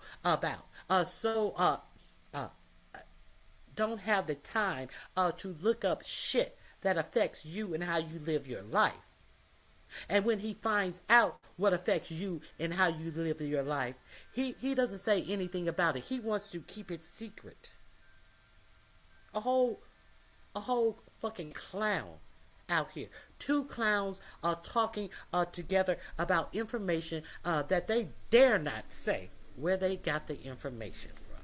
They dare not say where it was proven to be factual information. But they want to sit up and say, Ronnie Q don't know what she's talking about. Ronnie Q, I think she's misinterpreting what she reads. No, I'm reading you, bitch. I'm reading you, bitch. Anyway, let me, let's get into this. I guess one Republican who got the short straw, who was showing up to pretend that Republicans were there. But Republicans are not showing up on the eve of a government shutdown that's being caused by Donald Trump and MAGA Mike Johnson to intentionally inflict pain on the American people so Trump can further carry out his authoritarian designs. What are the Republicans doing? Well, here is a Midas Touch exclusive. You've got a Republican Congress member, Rob Whitman, I think joined by others, caught fundraising at very expensive DC restaurants today, raising money, dining with lobbyists. That's what their focus is on, I guess, on the Republican side, as we're hours away from a shutdown. Let's play it. Representative, why are you fundraising instead of stopping a government shutdown? Well, we're in session today, so we're working. I'm just here for a short period of time, and then we're back to work. So we're here in Washington. That's the reason we're here, is to make sure we are working on to prevent a shutdown. We're in session today, but he's at the Capitol Grill. Fundraising. But it's the Democrats' fault. Let's continue. Down. So I've voted in favor of keeping the government open, voted in favor of a clean CR, which is, I'm very proud of that. So I hope my colleagues on the other side of the aisle in the Senate will find it within their realm to vote to keep the government open. So. And I am not having any discussion about keeping your health care affordable. I'm not going to do any. I voted for a clean CR. I voted for a clean continuing resolution. That's all I did. Y'all want to talk about health care? I'm not talking about that. Let's continue. We're here working. Truly wonder what it's like to lie with such ease. Like, I wonder if he goes back and he like even feels like an ounce of guilt. You know, like if I lie about the shutdown that are with that being said, we can do things during the shutdown that are irreversible, that are bad for them and irreversible by them, like cutting that are irreversible. We can do things in the shutdown. Now, Schumer said in March, that's why he didn't want to shut down, because they can go do things that they wanted to do and have no congressional oversight. Have they had congressional oversight with all of these bombings that they're not looking for congressional oversight in the first fucking place. They're doing what the fuck they want to do. Let's continue. Vast numbers of people out, cutting things that they like, cutting programs that they like. And you know, like cutting vast numbers of people out, cutting things that they like, cutting programs that they like. And cutting things that they like. If the Democrats force a shutdown, we can do permanent things, cutting things that they like, cutting programs that they like. And look at Mehmet Oz back here. You decided to be the prop boy behind this bullshit. And then Mehmet Oz tried to sneak back out after they, don't take Tylenol, acetaminophen, don't take it, just don't take it. Dr. Oz had the same look on his face when that bullshit was being put out by this jittering RFK and this simple-minded Donald Trump, neither of whom are doctors. And Mehmet Oz sat back there squirming and with them saying that acetaminophen is the cause of autism. And then he tried to sneak back out real quietly and said, well, no, you should take your doctor's advice. And, I think it would be, mitigated. And, there are different types of autism. So, and basically, he tried to say without saying that there's it has been proven that there is no causation between taking acetaminophen, and if there are, we would not know what type of autism would be affected, because there are varying types of autism. The reason why it appears that autism has increased in the United States is because they are discovering many different types, many different types of autism that affects different children. One autism does not fit all. There are varying ranges of autism, but they want you to just, autism is, no, the discovery of all the ranges of autism is on a all-time high. Because why? Because they have scientists and doctors working with the children. The scientists and doctors that they are removing from the Health and Human Services, from the CDC. And then you have two non-doctors coming out here talking about we done cracked the case. And Mehmet Oz tried to come and sneak out and say, oh, well, you better follow your doctors. No shit. But you didn't come out and say it when you needed to come out and say it. Anyway, I'm pretty sure a lot of you don't know that he came out and tried to make it better after that autism announcement. But we're not talking about autism. We're talking about cutting programs. Does he look happy about cutting all these programs? Let's continue. You all know Russell Vought. He's become very popular recently because he can trim the budget to a level that you couldn't do any other way. So they're taking a risk by having a shutdown because of the.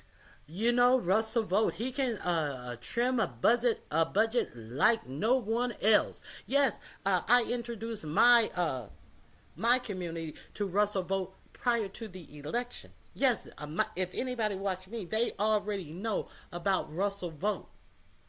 And we already know that this administration came in with no policies other than Project 2025. And now who is he touting at the time of this shutdown other than Russell Vought? Let's continue. shutdown, we can do things medically and other ways, including benefits.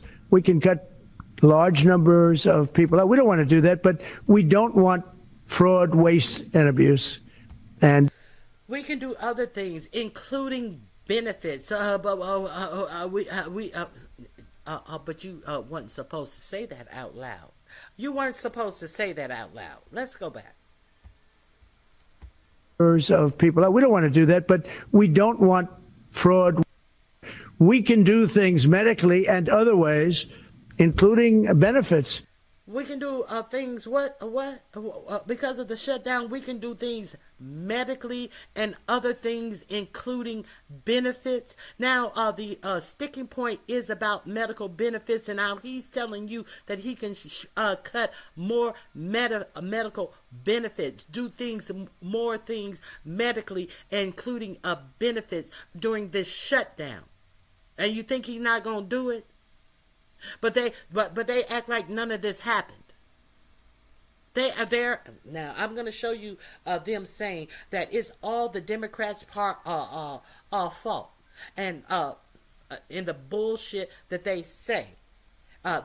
Because the Democrats want to allow illegal immigrants to get Medicaid. Make that make sense. Trim the budget to a level that you couldn't do any other way. So they're taking a risk by having a shutdown because of the shutdown, we can do things medically and other ways, including benefits. We can cut large numbers of people out. We don't want to do that, but we don't want fraud, waste, and abuse. And, we're cutting that. Let's bring in Congresswoman Del Bene, who chairs the DCCC. There was a part, that clip's been showed before, but there's a part of it at the very beginning where he says, we've brought in $17 trillion, so we don't want a government shutdown. There was a $2 trillion deficit last fiscal year, and last month we ran a $345 billion fiscal deficit for the month. So if there was $17 trillion that existed, though, then why are we talking about inflicting pain on the American people? Like, that's all he talks about. 17 trillion, this is a gold. This truly would be a golden age. But he lies about everything and then wants to inflict pain. What do you make of that? Well, you said it, inflicting pain. I mean, he is the president of the United States and not talking about standing up for our communities, what is the best for the country. He's talking about He's talking about inflicting more pain medically and taking away things that the Democrats are fighting for you about during this shutdown. Just like Russell Vogt just told you that it is his shutdown. Now, let me introduce you to Russell Vogt. Some of you may not be familiar with Russell Vogt. Let me introduce him to you one more time and what he had to say about civil service workers so we can be real clear on who he's referencing.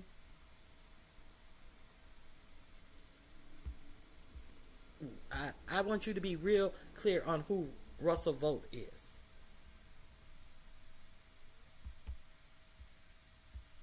We want the bureaucrats to be traumatically affected. We want, when they wake up in the morning, we want them to not want to go to work because they are increasingly viewed as the villains. We want their funding to be shut down so that the EPA can't do all of the rules against our energy industry because they have no. The EPA can't do all their rules against the energy agency. So they can contaminate your drinking water.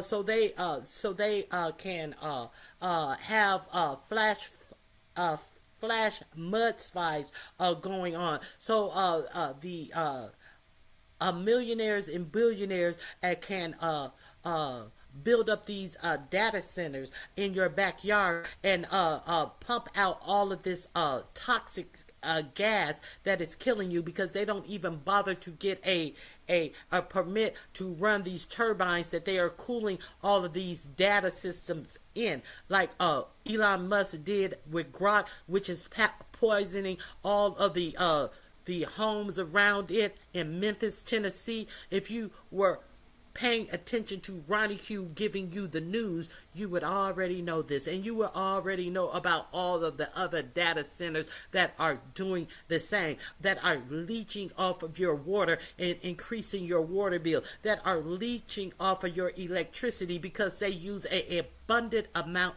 of electricity and water. But motherfuckers want to act like Ronnie Q don't understand the news. No, they don't. There are some people who are idiots, who are so that are not serious and not curious about the world around them. But they want to always act as if they are above everyone in the beef sector as they plan trips to go to visit these people who they say that are so beneath them. They are beneath me. They are beneath me, and they're mad about it. They're mad about it. Let's continue. That's why the motherfucker will go over there and calling my name every time he hits a panel. This motherfucker is calling my name. I don't need your name. I don't need your name.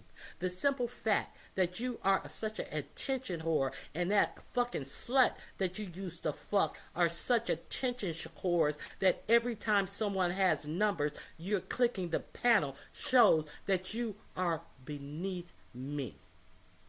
Period. Bandwidth financially to do so. We want to put them in trauma. We want to put them in trauma. So we are clear on who Russell Vogt is. Let's go a little further. Let me stop my screen and get back to 4547.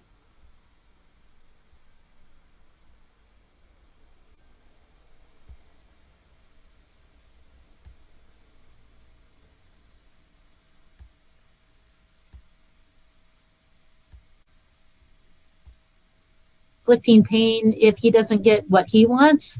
He's been inflicting pain on the American people since he went into office in January. Tariffs, the big ugly bill, prices going up on families, groceries, food, housing, childcare, energy costs, and healthcare. And now they're slashing healthcare across the country. Millions of people who lose their coverage. And he wants to do more. Instead of coming to the table and talking about what we're going to do to help our communities, he's threatening to hurt our communities more. It's outrageous, but I think it also says who he is. Republican Speaker of the House Mike Johnson specifically ordered Republicans in the House, don't show up today. It's not a work day. Democrats showed up. Republicans didn't show up. So, you know, one of my things about this whole MAGA movement, though, is then why don't you just own it? Then? Like when we showed you that congressman at the outset, if this is what you want and you go, okay, look, we didn't show up because that's our negotiating strategy or this is how we do it. Okay, then just say that. But then they go, nope, we're here. We're working. No, you are not working. And so that's part of this movement that I doubt. Okay, so we're gonna pretend like the Republicans showed up and were ready to work.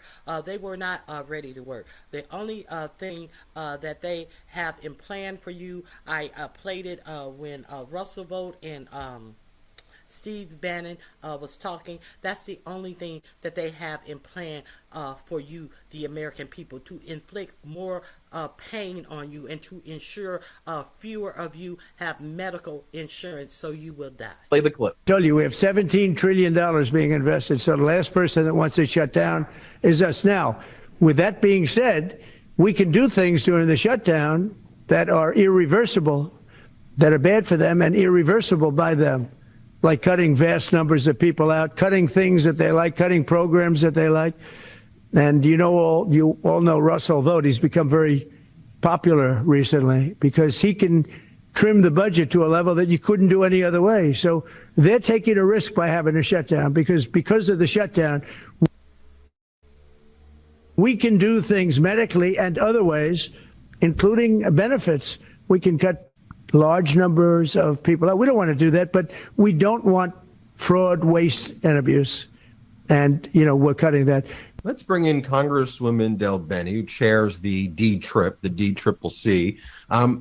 There was a part. Okay, I just wanted to play that part again, so we are clear on what's going on here. Now, let me get to what the Republicans are trying to tell you today.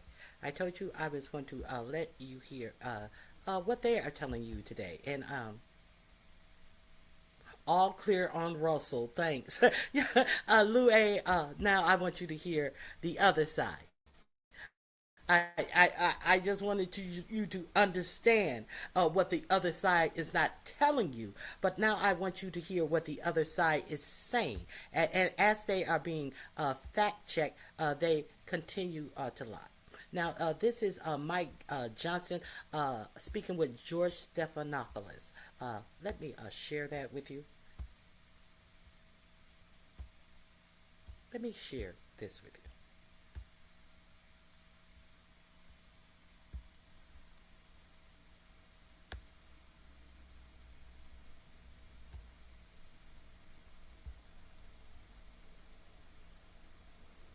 The Democratic proposal by the Speaker of the House, Mike Johnson. Mr. Speaker, thank you for joining us this morning. The Democratic proposal is designed to prevent millions of Americans from losing their health insurance, losing Medicaid coverage, or paying higher health care premiums. Why are you against that? That's an absurd statement, what you said there. Let's be clear about what happened last night, George. No, George, let me tell you what happened last night. Everybody can go and review the... Now, he says that's an absurd statement. He said, no, it's a factual statement. He's being fact-checked. And let's see what he does with these facts.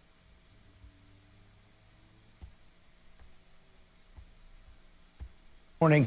The Democratic proposal is designed to prevent millions of Americans from losing their health insurance, losing Medicaid coverage, or paying higher health care premiums.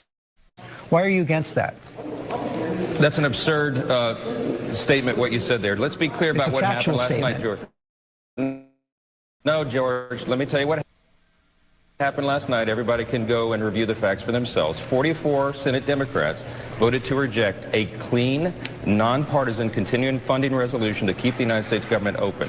The Democrats said instead that they wanted to give health care to illegal aliens instead of keeping critical services provided for the American citizens. That's what happened, plain and simple. Every Democrat in the House, except one, voted against the clean continuing resolution. It was nonpartisan in nature. There are no policy writers on it that Republicans favored. It's exactly what Chuck Schumer and other Democrats voted for in March, but they've changed their tune. Yeah, and since March, you have passed that budget bill. Now, they changed their tune, and let me just blink my eyes and turn my head. Ooh, I just served. Since then, they changed their tune. And since then, many more people have been scheduled to lose their Medicaid. So you can give tax cuts to billionaires. Let's continue. They changed their tune because Chuck Schumer is having political problems right now. That's just a simple fact, and everybody knows it. He's trying to outrun the far left portion of his base, so he's decided to inflict pain on the American people. Here are That's facts. the reality of what we're facing. Here are the facts. The proposal does not provide health care for illegal immigrants. Illegal immigrants cannot buy health care under the Affordable Care Act. They cannot receive health care subsidies. No. Illegal immigrants are ineligible for Medicare, Medicaid, and the Children's Health Program. The Democratic bill does not make them eligible. It does, actually, because what it does is it Actually, it does not.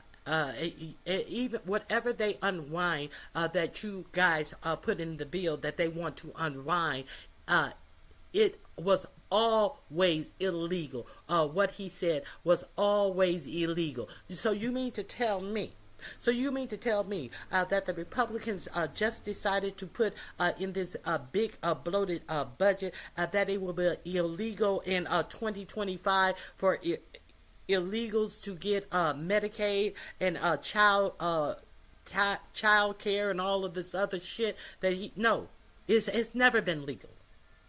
So this is bullshit. Let me shut up. Eligible. It does, actually, because what it does is it unwinds the changes that Republicans put into the big, beautiful bill, the big signature legislation that we passed and signed into law on July 4th.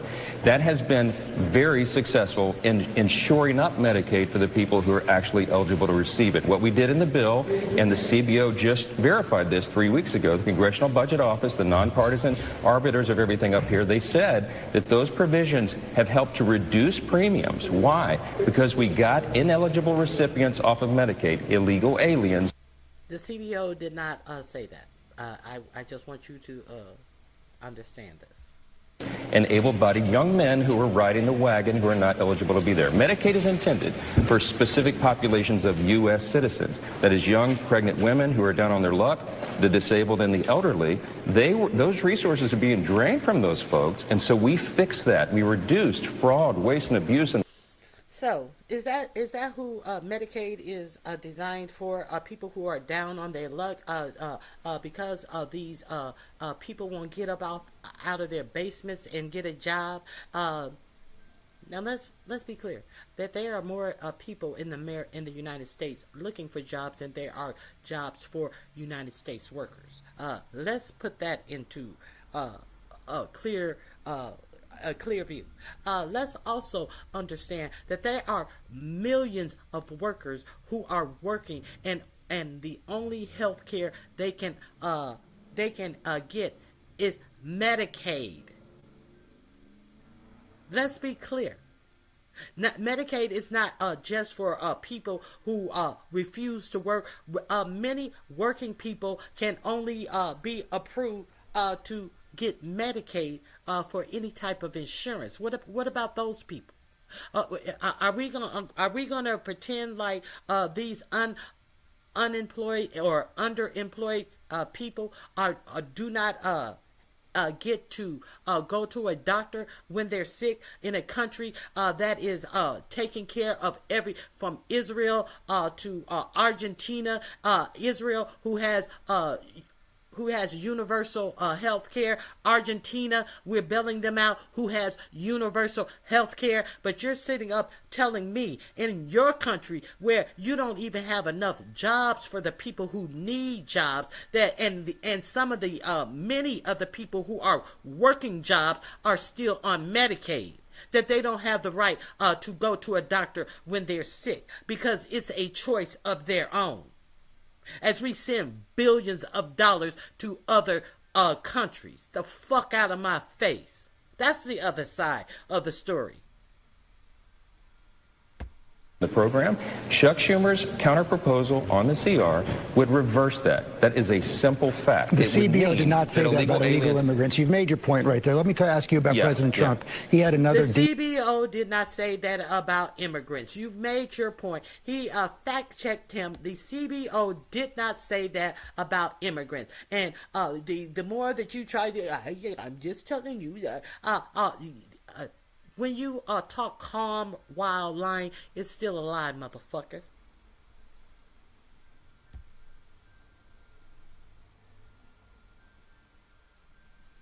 Hold on 1 second. I don't know why it's buffering. That is a simple fact. The CBO did not say that about illegal immigrants. You've made your point right there. Let me ask you about President Trump. He had another deepfake video overnight. How does that help the cause of getting a deal and opening the government? Look, the president uses social media for humor. He makes jokes. He does lots of things. What the president did in showing leadership, though, 2 days ago, was he brought in Chuck Schumer and Hakeem Jeffries to meet with me and Leader Thune in the Senate to try to work this out.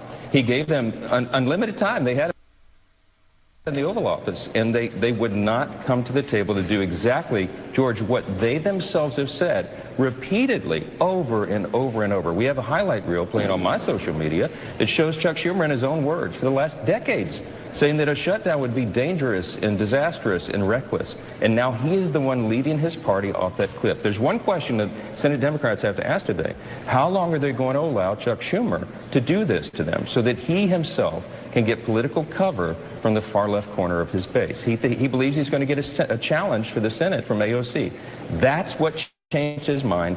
That's what's driving this agenda, and it's harming real American people. You said at the outset how many people will be unpaid. Many people will lose their jobs over this. TSA agents, the troops won't be paid. They have to go to work. They won't be paid because Chuck Schumer wants to play political games with a nonpartisan continuing resolution to keep the government operating. The president also said at the Pentagon yesterday that he wants American cities to be used as training grounds for the American military. Is this the highest and best use of the U.S. military, and is this the right way to train them?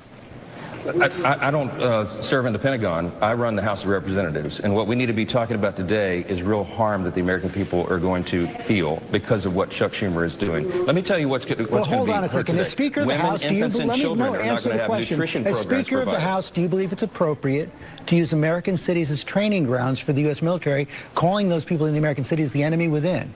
I'm asking you, as Speaker of the House, do you think that's appropriate? I'm not going to comment on your characterization of what the president said. I didn't get to see that speech because I was a little busy yesterday. Well, you can take his quotes out of context, which you often do, and I don't think it's... You can take his quotes out of context, which you often do.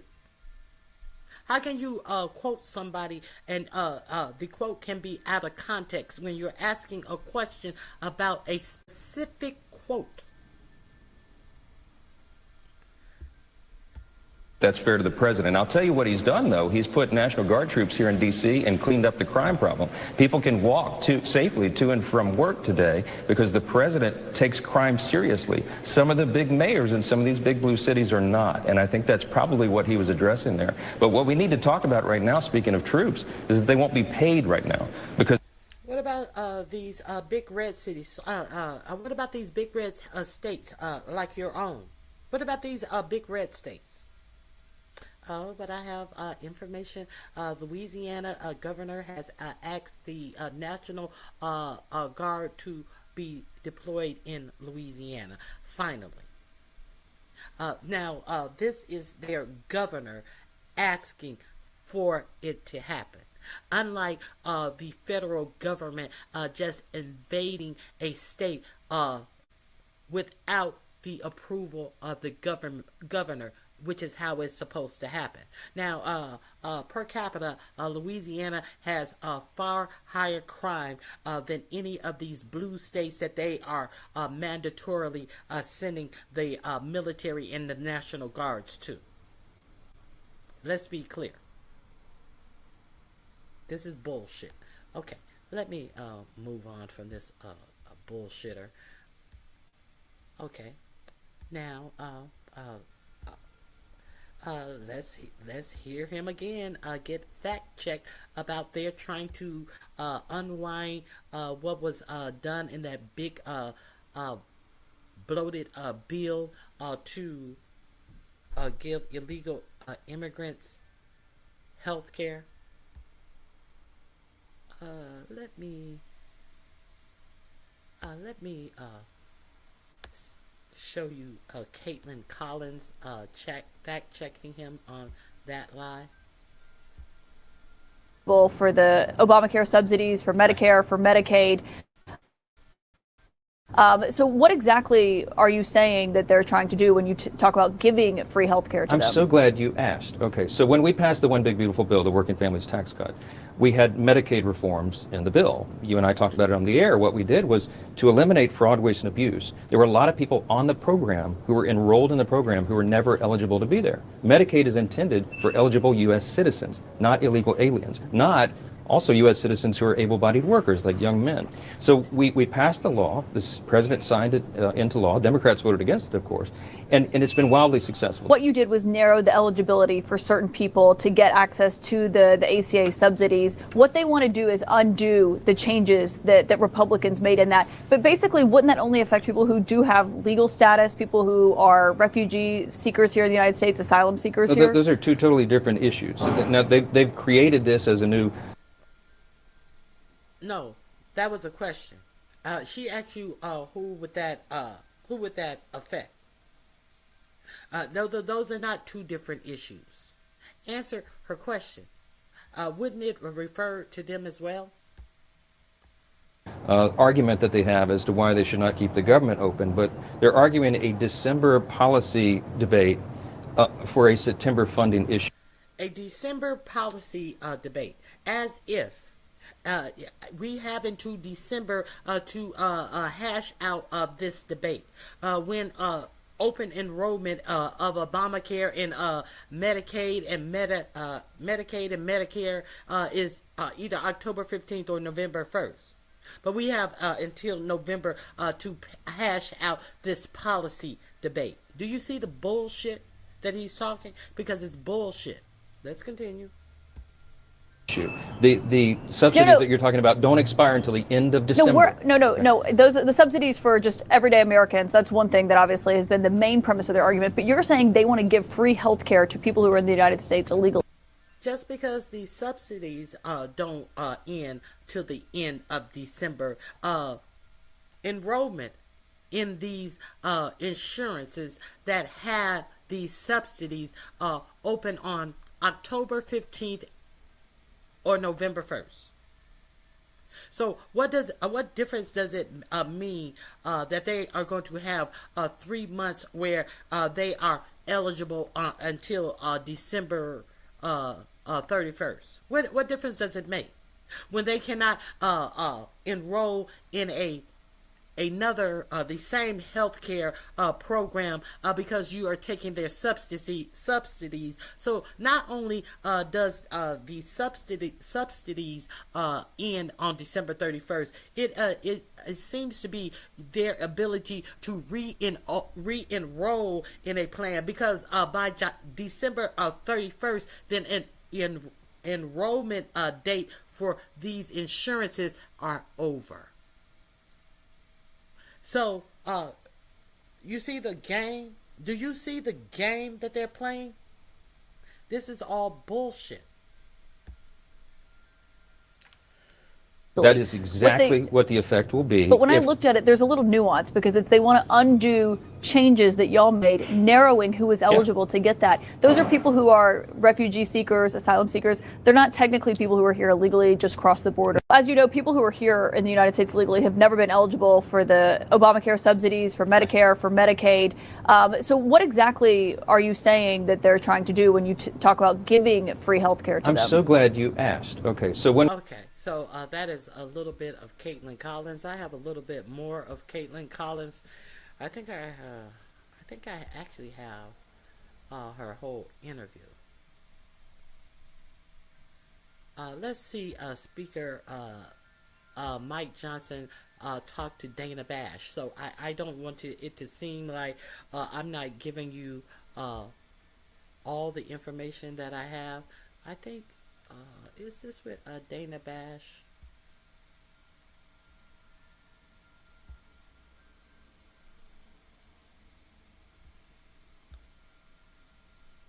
Oh, here we go. I want to be clear. Oh my God, this is disgusting.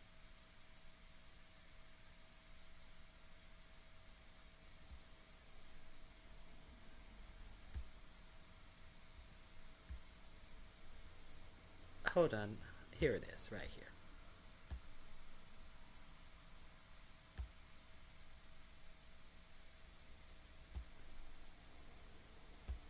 Player in all of this, the Speaker of the House, Mike Johnson. Thank you so much for coming in. It's nice to see you in person. You have said, quote, there is literally nothing to negotiate. There's nothing I can do. You are the Speaker of the House. There is, in fact, a lot you can do. Well, there's not, actually. Let me explain that. As you noted, they're voting right now on the Senate floor. We'll see how that turns out.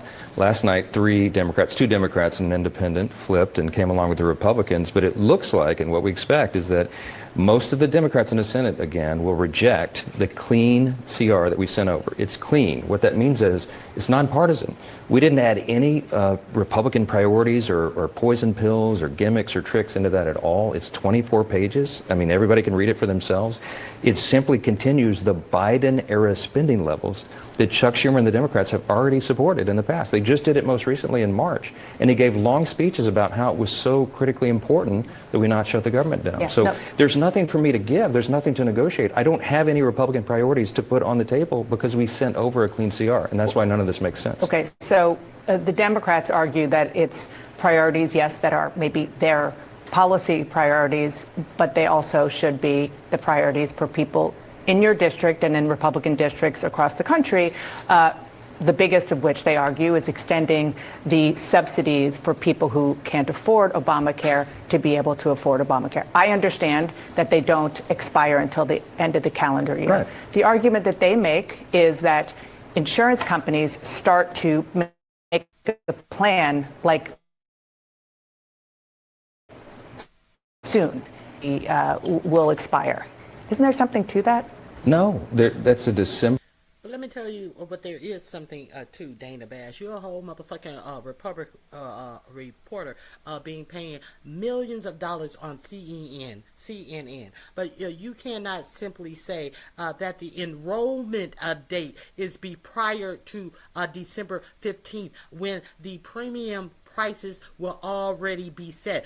Dana Bash, you are being paid millions of dollars to say that the insurance companies will be making plans and this, that. No, the prices will be set for new enrollees in their programs, Dana Bash. For-profit media.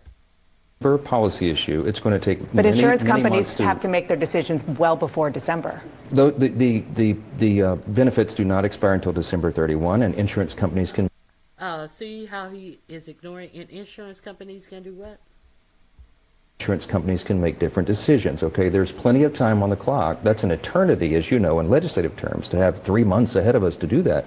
The reason we put a simple 7-week extension. Insurance companies can make different decisions. What a different decision is a for-profit insurance company going to make when you give them the opportunities to actually double their premiums costs, the out-of-pocket cost as well. Not only the premiums, the prescription costs, the deductibles that you must pay, and so this for-profit insurance company that denies patients care that their doctors have recommended based upon some AI-generated referral system. Do you think that these insurance companies are going to make a different cost assessments once they have already assessed the cost of what they will be increasing their premiums to late in December when you may or may not get a new get together with the Democrats and make something new to represent the American peoples who are losing their health insurance. So I think they say what is that? There's a saying: a emergency on your part does not make an emergency on my part, or something to that effect. So just because, now understand that y'all was supposed to have your job done by yesterday. You still ain't did your job, and you ain't did shit else in the motherfucking Senate. So we are to believe that these big insurance companies who are looking a way to nickel and dime the public, so many people can barely afford their insurance, their deductibles, their medicines, are going to do something for the people. As they rake in billions of profits more than they did the year before. This profit-driven insurance companies. Is he serious? We ain't supposed to know that. Oh, Ronnie Q, you ain't supposed to know that. This is supposed to sound good to you, Ronnie Q. The insurance companies can make a last-minute price change once we get our shit together 3 months later. 3 months too late. The fuck out of my face. Intention of government funding is to allow for all that debate. The month of October is going to be very important for us to determine all these things and to have a bipartisan discussion and deliberation over that. But we have to have the month of October is going to be very important for us to determine that type of thing. That type of thing for something that you had already supposed to have set in by the end of September. Now you talking about the month of October is ooh, look at October. That's a perfect time. You know, that's a perfect time to do all this shit. Really? And the first week of October, y'all not going to be in session until Friday, next Friday? Oh. Who you think believe in this bullshit? Lights on in the building to do it. The first and most important function of Congress is to keep, but we have to have the lights on in the building to do it. The first and most important We have to have Congress open to do it as well.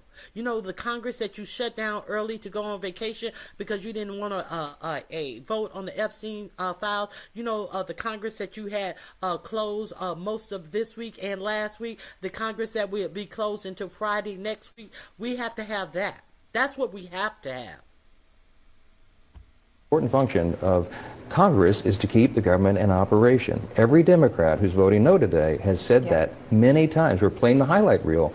Just listen to what Chuck Schumer himself has said. So let's be clear. He said you have to have the government must be open for us to do that. Now, he also just told you earlier that Congress is voting right now. And it looks like 2 Democrats and 1 independent has gone over to to the Republican side. But the government is closed. But Congress is voting today. Okay? So, does that let you know that this is a bunch of bullshit that he's shoveling you? Let's continue. I just want to be clear. You are saying, hard line, red line, you will not negotiate on anything until the government is reopened. Chuck Schumer was in the Oval Office with me, 48 hours ago. We were there. The president, as a strong leader, he brought all of us in, all 4 leaders, Thune and Schumer and myself and Hakeem Jeffries.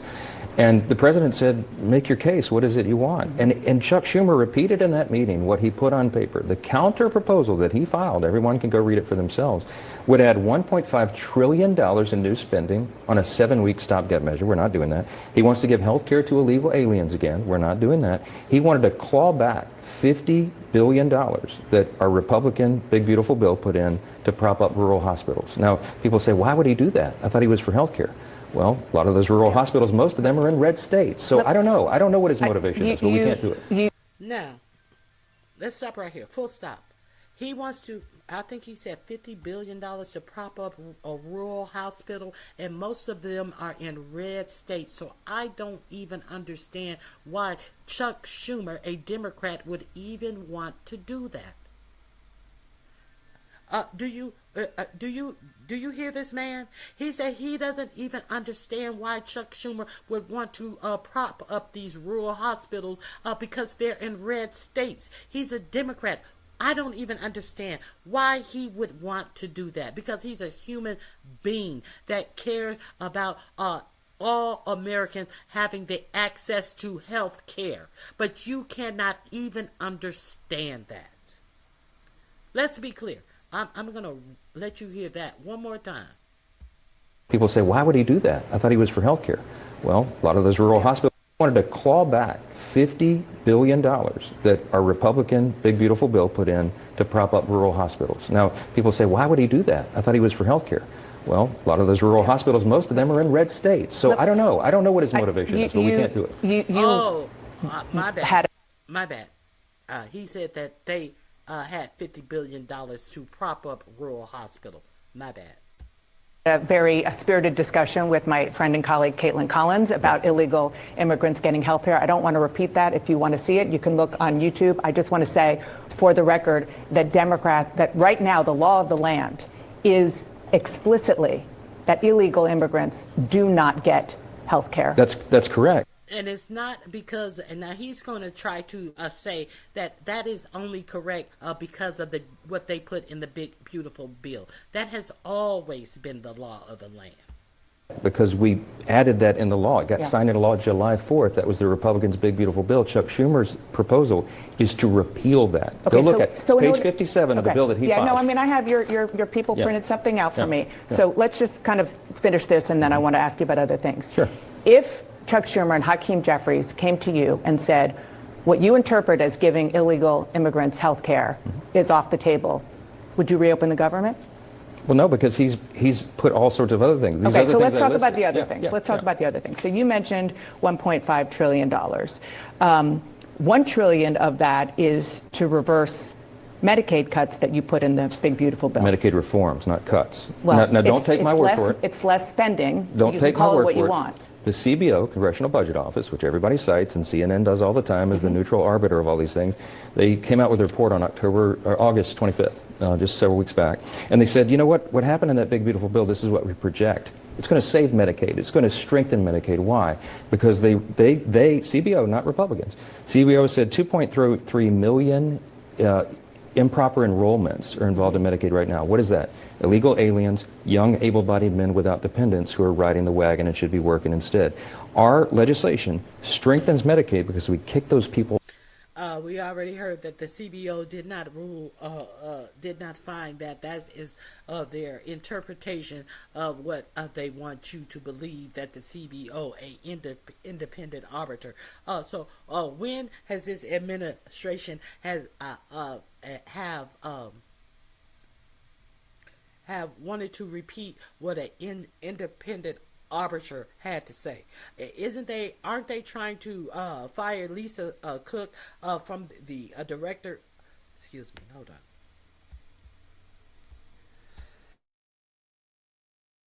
For being a governor on the Fed chair, an independent arbiter.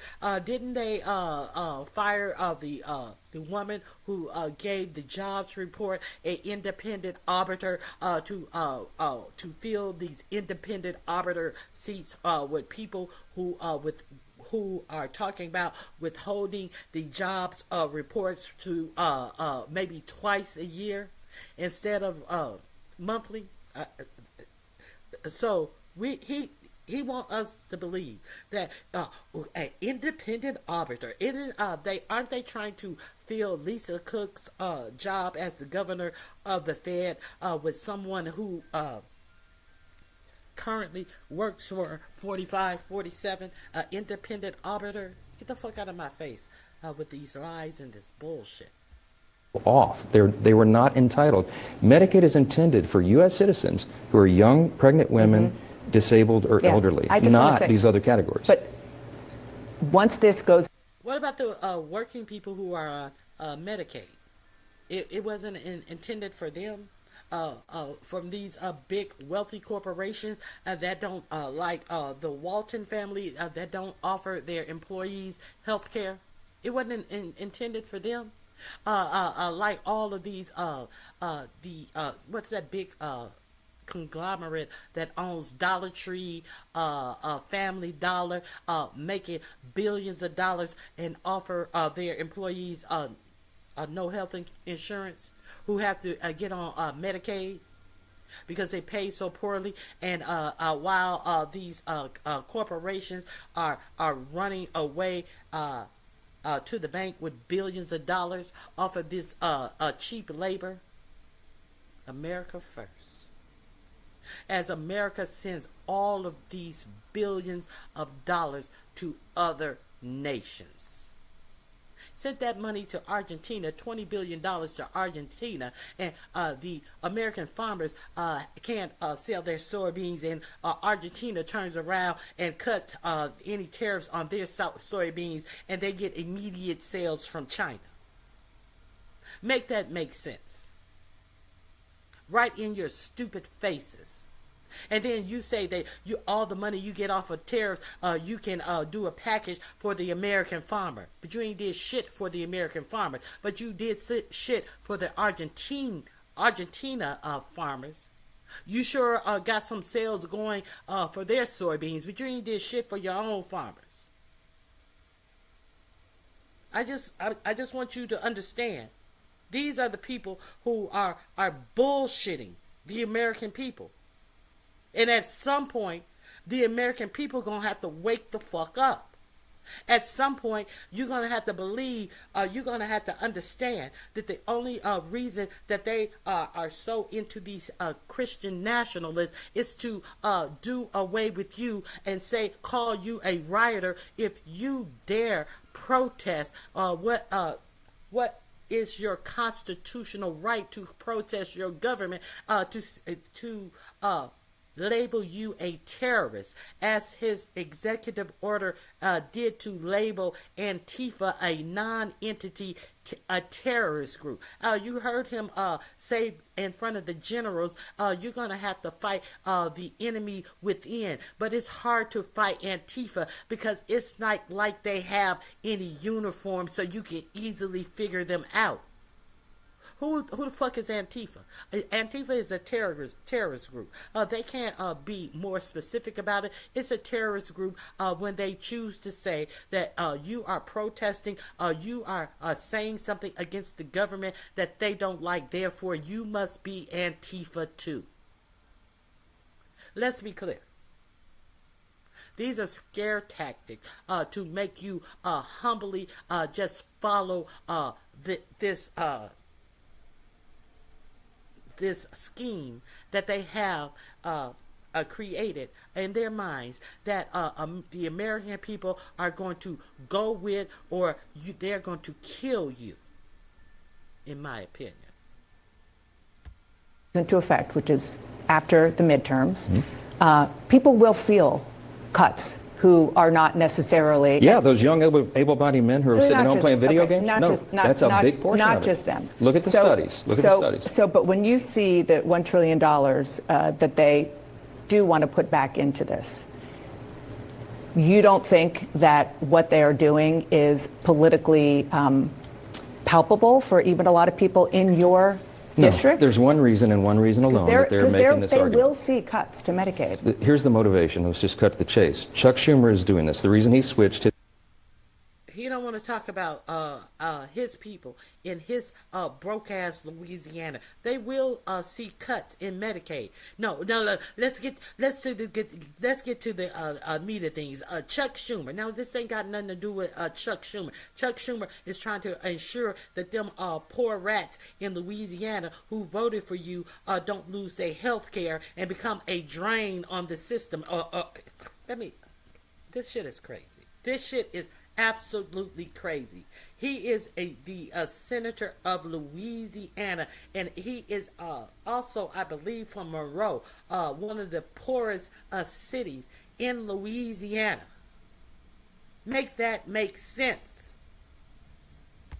This position that he's had for 30 years right now, and doing the exact opposite that he said in March of this year, as recently as March, is because he is in political jeopardy. He's afraid he's going to get a challenge from his left flank, and AOC or someone else will run against him for his Senate.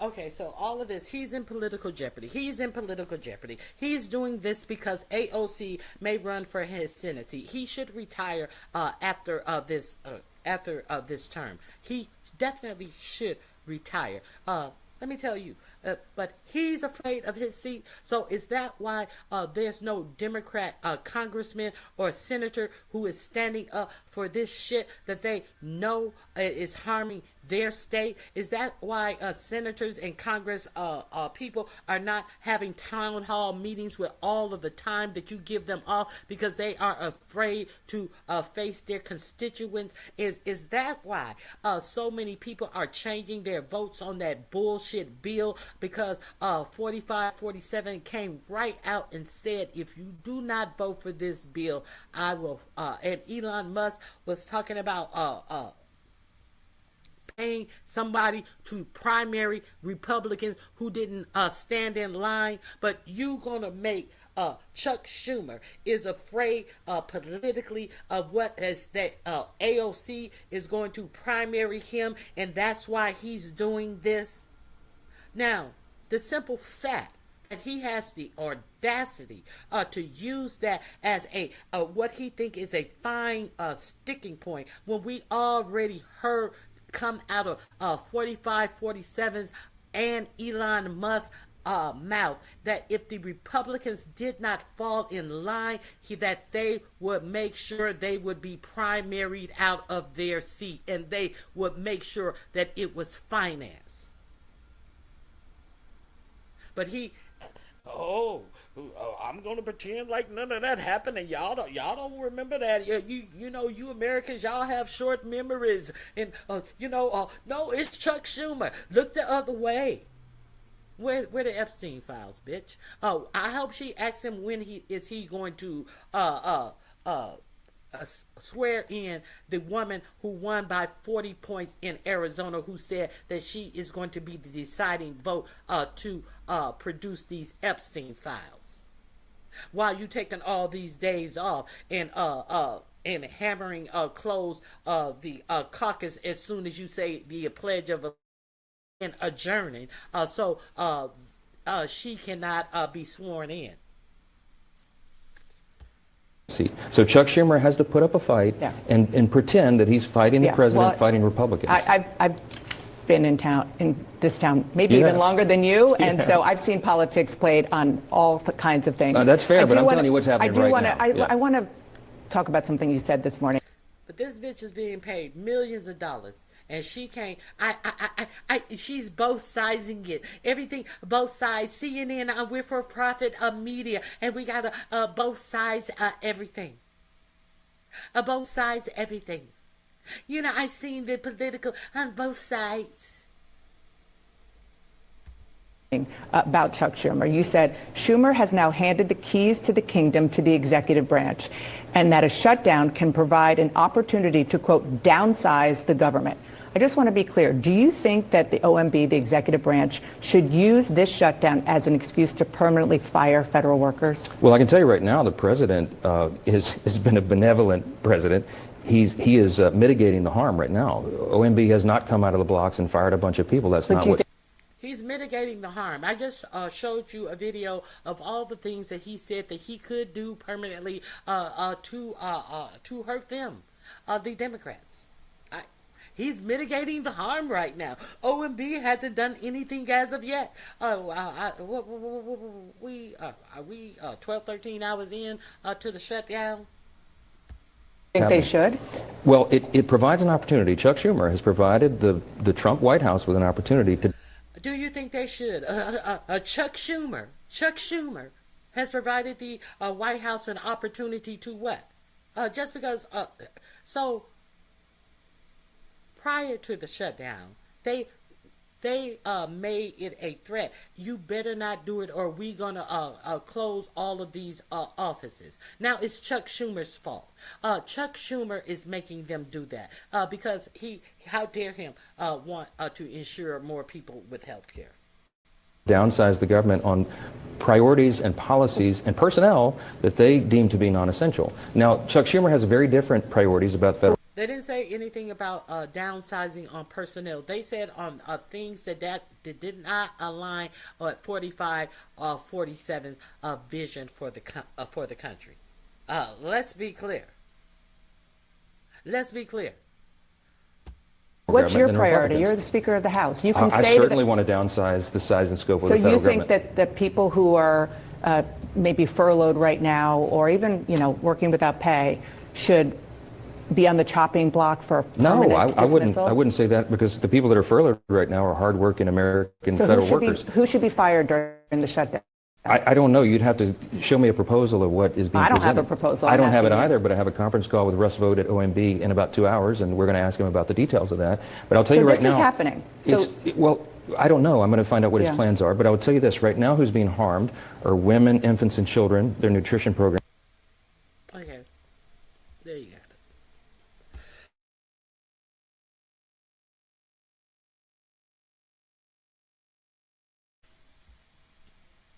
Any questions? Any question? This is bullshit.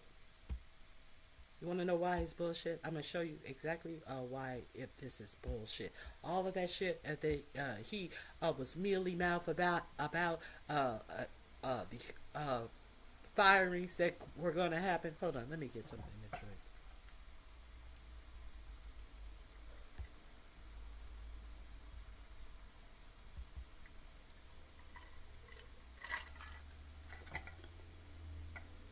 I'm going to drop the link to this article from Axios in the chat.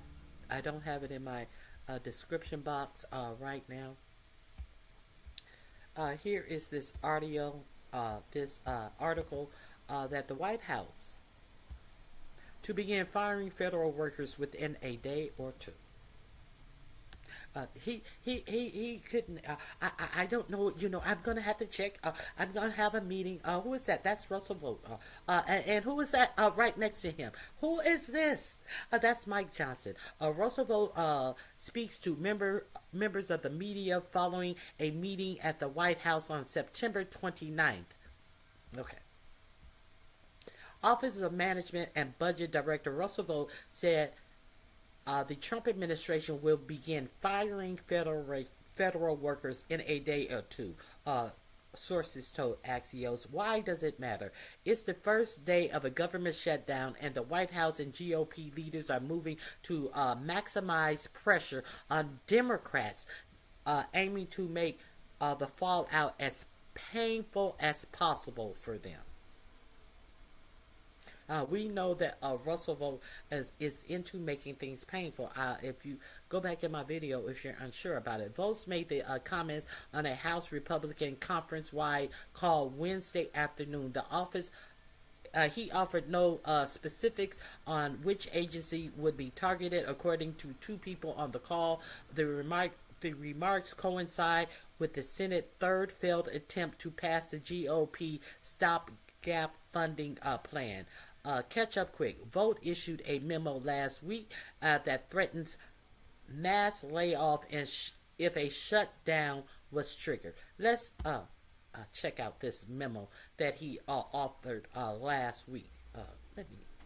Let's check out the memo. I read this to you last week as well, because Ronnie Q knows how to follow a fucking story and knows what is going to be important to you and how you live your lives, and I try to bring you that information. White House threatens mass firing if government shuts down. I already have read this article to you. The White House, now he pretended like he didn't know which agencies what they were shutting down, and he do think the bureaucracy is too big. That Speaker Johnson, he wasn't clear on how it would be targeted, if they would be targeted cuts. Why wasn't he clear when we were clear when this article first came out, September 24th of 2025? But he wants you to believe that he's unclear of what type of and what reasons is going to be given. This is the reason. White House threatens mass firing if government shuts down. That is the reason. And look at the White House is threatening to use a potential short-term spending lapse to make long-term changes to the federal workforce. Why it matters. Thousands of government employees could permanently lose their job if Congress doesn't reach an agreement to fund the government by October 1st. This came out September 24th. When I read it to you maybe on the 25th. It has never been more important for the administration to be prepared for a shutdown if the Democrats choose to pursue one. Russ Vogt, the director of Office of Management and Budget, wrote to agencies and department Wednesday evening. Vogt is instructing agencies to send reductions in force notices for all employees in programs that are not consistent with the president's priorities, according to the memo. So, why is Mike Johnson sitting up here acting like, well, I don't know how they're going to choose what they're going to cut. I don't know. I don't know. I don't know. He don't know. I already shared this information with you. I already warned you that this is the plan that Russell Vogt had. I've already read this to you. Okay. Let me see. Okay. According to the memo. Yes, but excuse me. Yes, but Vogt is also indicating that programs that receive money in the One Big Beautiful Bill Act will not be targeted. So everything that is in the One Big Bloated Bill, they will not touch that stuff. Isn't that strange? Isn't that strange how they're not going to touch all the tax cuts that they have given to the billionaires? No. between the lines, Vote is setting up a two-track approach that would be triggered by a potential shutdown. Jobs would be spared in programs focused on border security, immigration enforcement, and national defense. I told you that. We've already been over that. But Mike Johnson, the Speaker of the House, is playing dumb as they try to blame this on the Democrats. Entire programs could be hollowed out if Voight determines they are not consistent with the president's agenda. So, y'all got to remember, people want you to believe that Ronnie Q gives misinformation and disinformation or don't understand what she reads,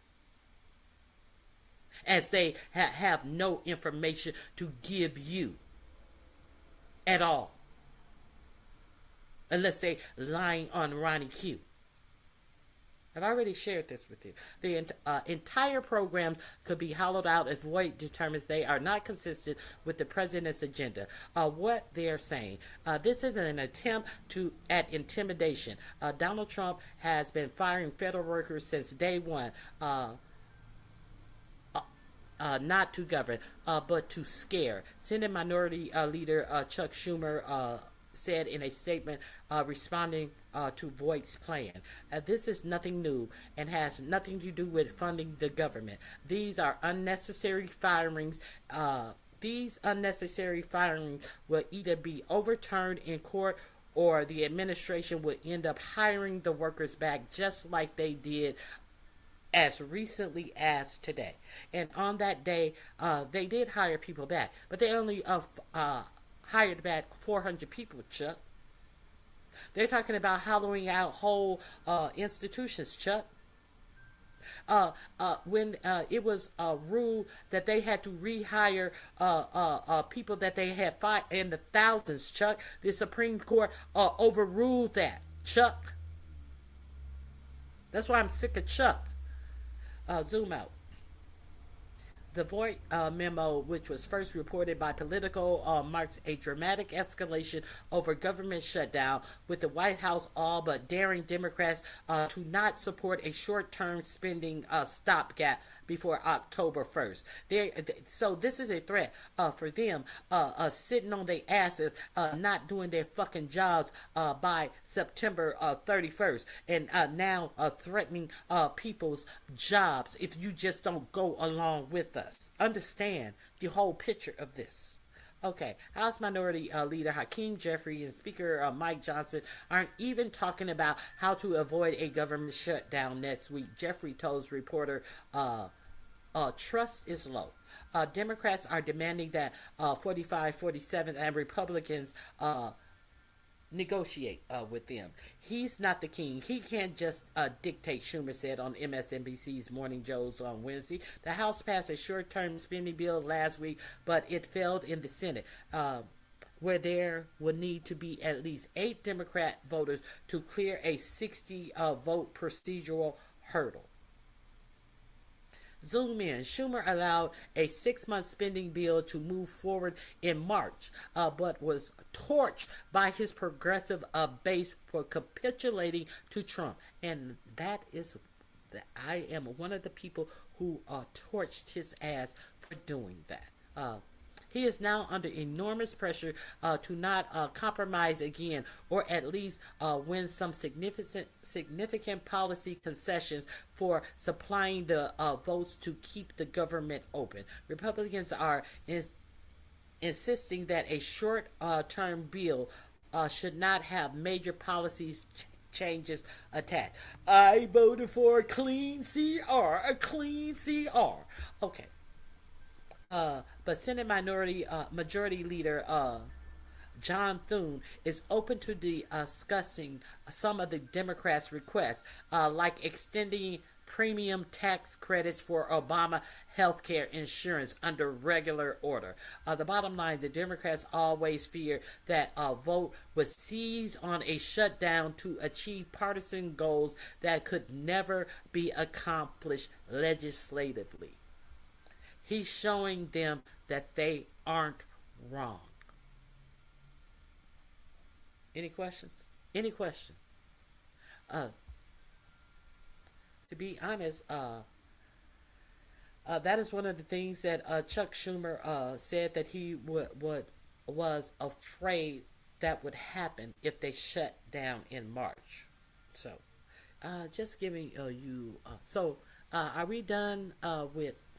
I'm done with the both sides-ism of it all. So, let's get into this last meeting that they had they would not allow the reporters into the meeting with Schumer, Mike Johnson, Thune, J.D. Vance, 45, 47, but some pictures have come out. So let's take a look at these pictures. And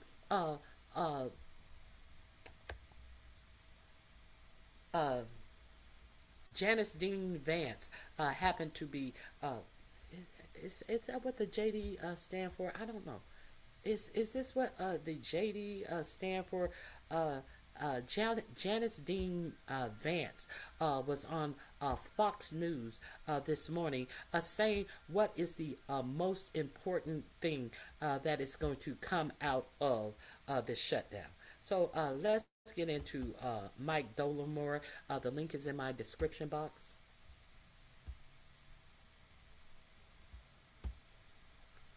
Oh my goodness, I don't know what's up with the buffering. Let me see. Let me try one more thing. Yeah, thank you, Lawrence. That's the most important part. There are also the Trump 2028 hats, which I think made... And the hats, the Trump trolling them with 28 hats. Yeah, thank you, Lawrence. That's the most important part. There are also the Trump 2028 hats, which I think made... Look at these pictures.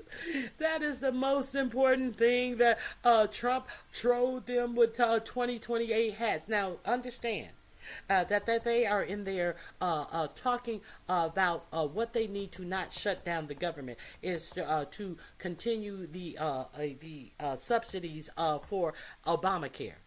And this is what J.D. Vance and Fox News, this one right here, the black coon who said that, we spend so much money on mental illness, they just need to be thrown in jail.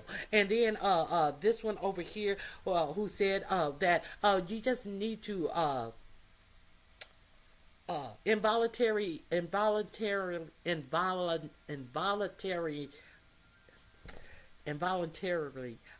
euthanize them. Just kill them.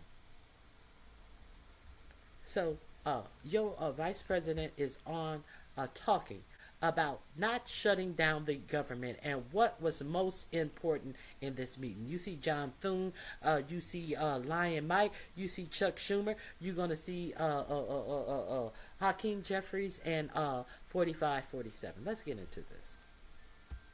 And the hats, the Trump trolling them with 28 hats. Yeah, thank you, Lawrence. That's the most important part. There are also the Trump 2028 hats, which I think made the minority leader in both the House and the Senate very uncomfortable.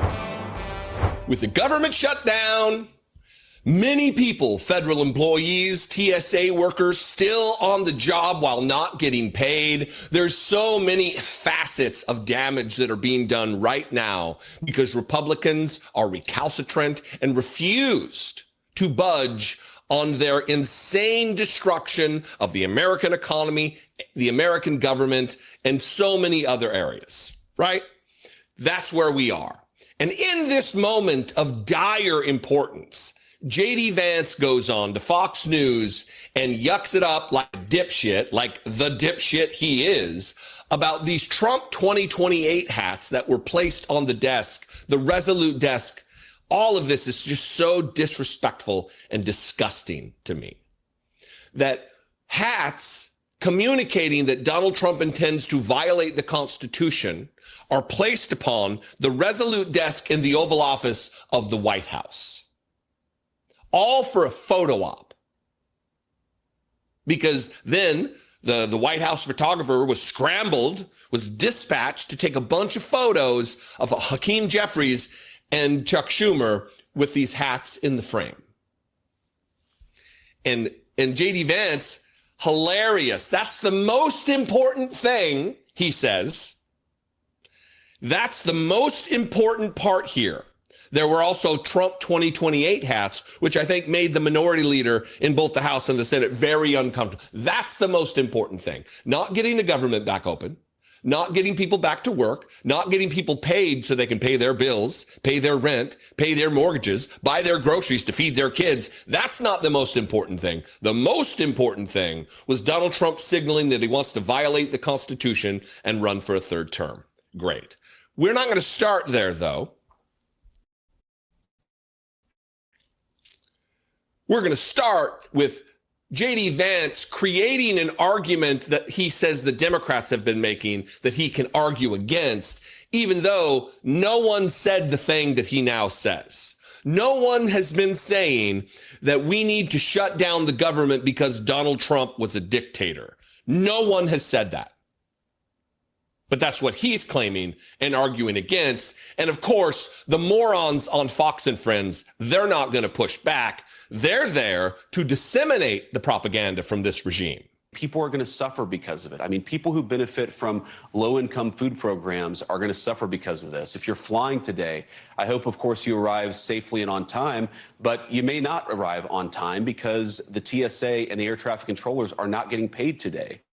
Our military is not getting paid today, starting today. And obviously, the longer this drags on, the worse that it is for the American people. So we are where we are. And to your point, what do Senate Democrats ask for? Well, initially, they said that they wanted to shut down the government because Donald Trump was a dictator. Okay, that's absurd. Then they said they wanted to shut down the government because they wanted hundreds of billions of dollars for health care benefits for illegal aliens. That, of course, is also absurd. And now they're saying they just want to work on ensuring that Americans have low-cost health care. Well, I agree with them. Of course, we all want to ensure that Americans have low-cost health care. So let's work together on that. So when it starts like that, you can just assume that the rest is going to be filled with insane lies, wildly provable, not based in reality conspiracy theories. And that is exactly what he did, talking about healthcare, talking about illegals, talking about all of the other nonsense that is now being spread on Fox News to try to justify what they're doing to hurt Americans. J.D. Vance, we're getting there to the Trump 2028 hats, but watch this. Yeah, so this is a Democrat talking point. They say we're not actually trying to give health care benefits to illegal aliens, and here's why it's not true. There are two Biden-era programs that explicitly gave the taxpayer health care money to illegal aliens that we turned off when President Trump took over in January. Program number one is there's a lot of emergency health care at hospitals that are provided to illegal aliens. That was funded by the federal government. We turned off that funding because, of course, we want American citizens to benefit from those hospital services, not to be taxed and then to have those hospital services go to illegal aliens. It's not even artful what they're doing. They're creating a boogeyman to scare everyday Americans that we need. This is our common foe. It's illegal aliens. It's migrants to this country. It's the brown menace of people coming across the southern border. This is what they want people to believe. So it's not J.D. Vance who's doing any damage. It's not Mike Johnson. It's not Donald Trump. No. It's those poor, desperate migrants who only... It's not Russell Vogt who's harming you. Want a better life for themselves. It's them that you need to hate. It's them that you need to direct your ire towards. Not us. We're trying to help you. They're the ones stealing from you. It's such a ham-fisted nonsense bullshit. When really, the Republican Party is just here for chaos. It's just here to troll, I guess. And that's in this moment where he says the thing about the Trump 2028 hats being the most important part, he says. President Trump, he shared some pictures from the Oval Office meeting with Chuck Schumer and with Hakeem Jeffries, with Speaker Johnson and with Thune. And we wanted to ask you about any insight into that meeting, because the last shutdown, Mr. Vice President, was 35 days. Americans can't go, here are the pictures. Americans cannot go that long without getting a paycheck or being furloughed. So can you give us some insight into what they talked about, maybe how we can come to a compromise? And the hats, the Trump trolling.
compromise. And the hats, the Trump trolling them with 28 hats.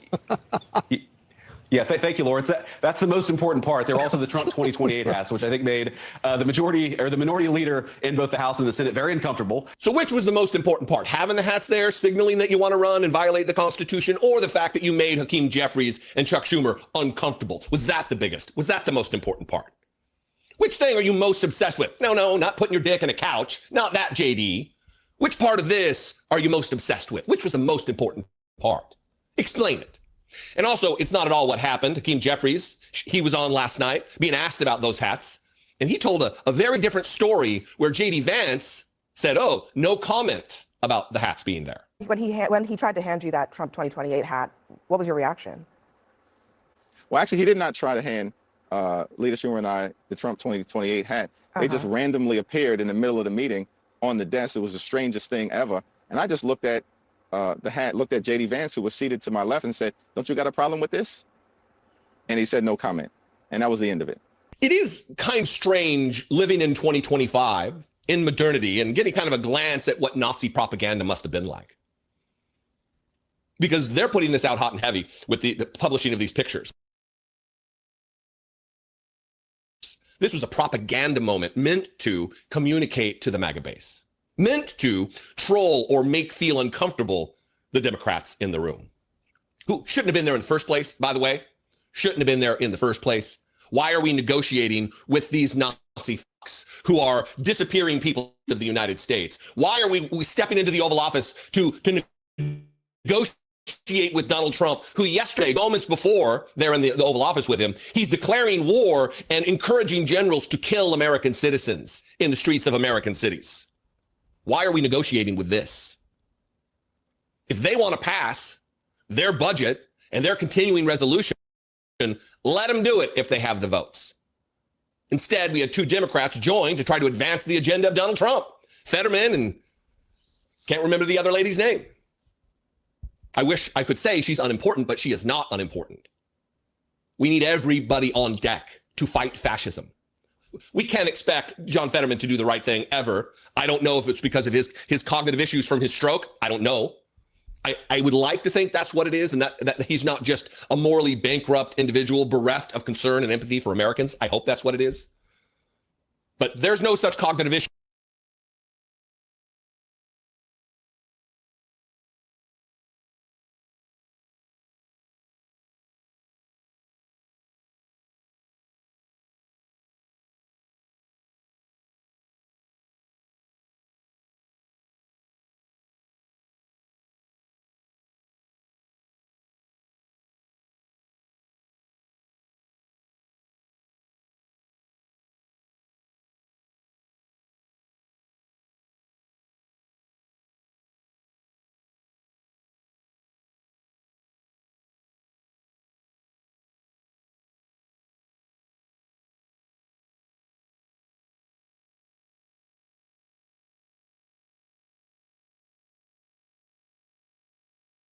I'm sorry.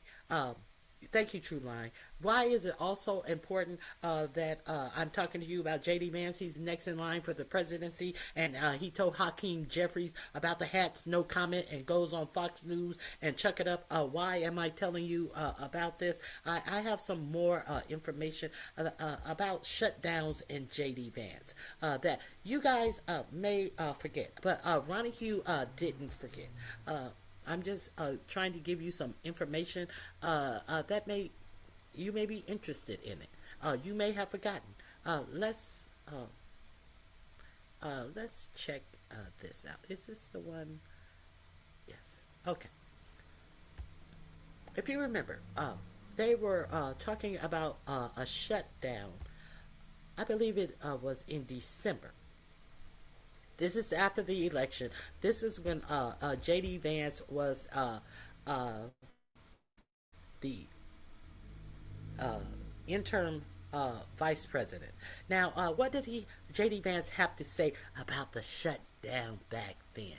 You know, Donald Trump wanted Congress to You know how you have a debt ceiling, you know, kind of budget, what you can and cannot spend a week, a month, a year, a quarter. 4547 wanted them to pass a budget bill and eliminate the debt ceiling.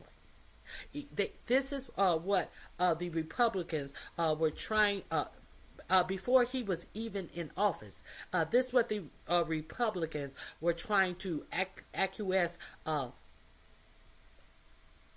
the recommendations of 4547. J.D. Vance accuses Democrats of voting for government shutdown to damage 4547's negotiating leverage. Okay, if you don't remember this, let's review some of this. Vice President-elect J.D. Vance lashed out at House Democrats for voting against a spending package endorsed by 4547, the president-elect 4547, and accused his political opponents of opting for a government shutdown rather than give the incoming president negotiating leverage during his first term. Now, what did this negotiating leverage entail? Republicans and Democrats stared down a looming government shutdown Thursday evening at the House. With the clock ticking toward a midnight deadline on Friday, lawmakers of both parties took jabs at each other over who should shoulder the blame if federal agency grind to a halt. Senators and representatives had scrambled through the day to rally support for 4547's backed bill that included a short-term government funding extension. Here we go again with these short-term extensions and all of this, never passing a budget entitled in full on time. Okay. And a 2-year suspension of the debt limit, a substantial disaster relief fund, but in the end, Democrats rejected the plan. Do you see this right here? He wanted to suspend the debt ceiling. So therefore, when he came into office, there would be no spending that he could not spend. And do you understand that this is what happened in December with him coming in? And what with the suspension of the debt ceiling I have meant that he can do whatever. He can spend whatever he wants. He could have given the billionaires bigger tax cuts that put us in debt if they had no ceiling. I just want y'all to remember that. Inside a tense House Democrat caucus meeting, members chanted, "Hell no," underscoring their fury over what they viewed as a rush partisan maneuver engineered to give the incoming president early leverage, even early leverage in tough negotiations. Speaking to reporters after the vote, Vance placed the fault squarely. Now, understand that Vance is a senator. Vance is a senator right now. He's a senator. He had a vote as well. Speaking to reporters after the vote, Vance placed the fault squarely at the feet of Democrats. Doesn't that sound familiar? Look, I'll say one thing. The Democrats just voted to shut down the government, even though we had a clean CR. Here we go again with the clean CRs. But what did he say about eliminating the debt ceiling? Even though we had a clean CR, because they didn't want to give the president negotiating leverage during his first term, during the first year of his new term. And number two, because they would rather shut down the government and fight for global censorship. They've asked for a shutdown, and I think that's exactly what we're going to. Global censorship.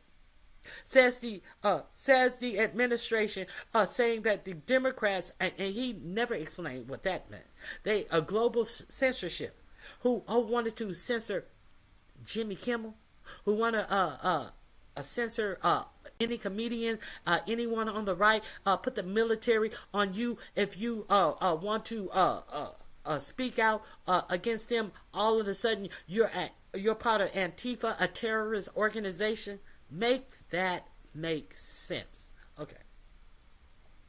Vice President-elect ignored a follow-up question from reporters pointing out that 38 Republicans also voted against the bill.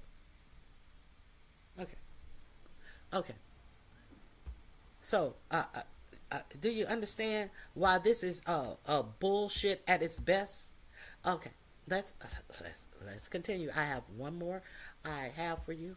I think I have. I hope this isn't about the same thing. Let me see. I saved this a little early. December 18th, 2024. Let me enlarge this for myself. You have to. That's why you can't allow them to eliminate history. That's why history is so important. So very important. Let me get back on my page. Let me close this ad. Okay.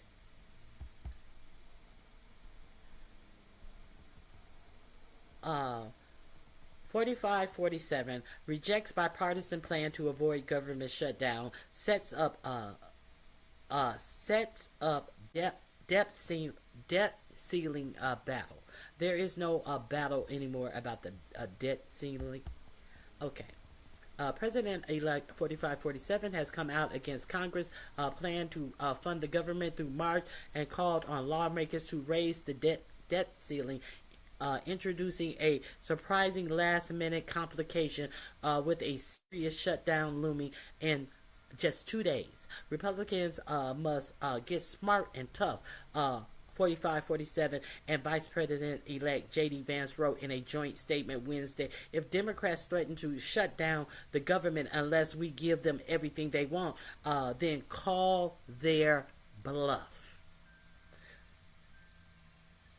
So, what are we doing here? So are they calling for a government shutdown? Is that what happened in December? Republicans must get smart and tough, Trump and President-elect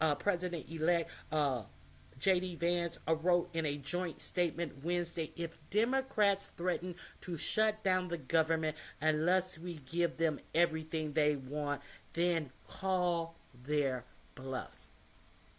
So, now all of a sudden, everybody is pretending like understand that J.D. Vance was a senator with a vote. So understand what J.D. Vance voted for. And now they're trying to say Chuck Schumer is the one who closed down the government. Yeah, y'all don't remember this? 4547 later threatened Republican lawmakers who ignore his priorities on the government funding fight with primary opposition next election. Isn't that the same thing that Mike Johnson said, that Chuck Schumer closed down the government because he's afraid of AOC primarying him? You ain't get it from me. You didn't get it from me. You just forgot that this is what the bullshit that they were shoveling to you. Okay, this link is also in my description box.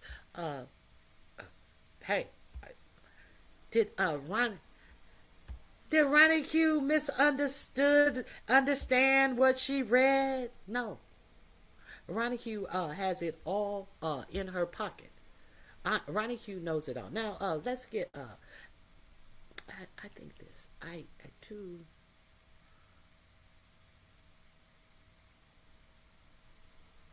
Let's talk one more thing. J.D. Vance. One more thing that I want to show you about J.D. Vance and the shutdown. Him coming out with this bullshit, with his heated comments about the shutdown. Let's get into it.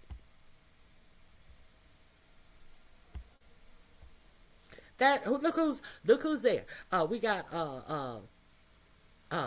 Roosevelt on the left, big eyeliner, J.D. Vance, and then there's Mike Johnson, hoping that he can hold his booty hole tight enough so nothing will sliver out, and John Thune. John Thune at least said he did want to work with the Democrats. Because why? Because so many people are going to lose health care in his state. But Mike Johnson don't give a fuck.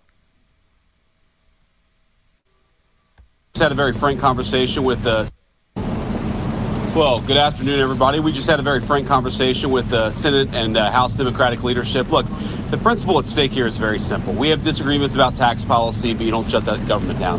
We have disagreements about health care policy, but you don't shut the government down. You don't use your policy disagreements as leverage to not pay our troops, to not have essential services of government actually function. You don't say the fact that you disagree about a particular tax provision is an excuse for shutting down the people's government and all the essential services that come along with it. If you look at what Chuck Schumer has said in the past consistently, it's whatever our disagreements are, let's negotiate with them. Let's talk about them. Let's figure out a bipartisan solution, but you don't shut the government down. In other words, you don't put a gun to the American people's head and say, unless you do exactly what Senate and House Democrats want you to do, we're going to shut down your government. That's exactly. Okay, bitch, what? Bitch, what? Did you see just what they did in December when they didn't even have control of the presidency or the Senate? Did you see what they just did? Okay. Now y'all buying any of this bullshit that they are coming out here? This is on who is this? Live now. That is what channel is this? News Nation or one of these other right-wing agencies is following and shoveling down your throat with no actual accurate commentary. Let's continue. Exactly what they're proposing out there. Now we have to remember they're very frustrated. They say that they're very frustrated about the fact that this negotiation has not taken place until today. But if you look at the original thing they did. The original thing that you did, you guys said last week that you refused to meet with them. And now you're trying to put it on them that at the last minute where they said it looks bad if you don't even meet with the Democrats. Then you guys did that hurried meeting on Monday. He's even trying to blame that on them. This is Fox News. I apologize. It's not News Nation or whatever. The original thing they did with this negotiation, it was a $1.5 trillion. The original thing they did with this negotiation, it was not taken place until today. But if you look at the original thing they did with this negotiation, it was a $1.5 trillion spending package, basically saying to the American people, we want to give massive amounts of money, hundreds of billions of dollars to illegal aliens for their health care, while Americans are struggling to pay their health care bills. That was their. Oh, so we understand all of that is bullshit. It has always been against the law. Now let's be clear.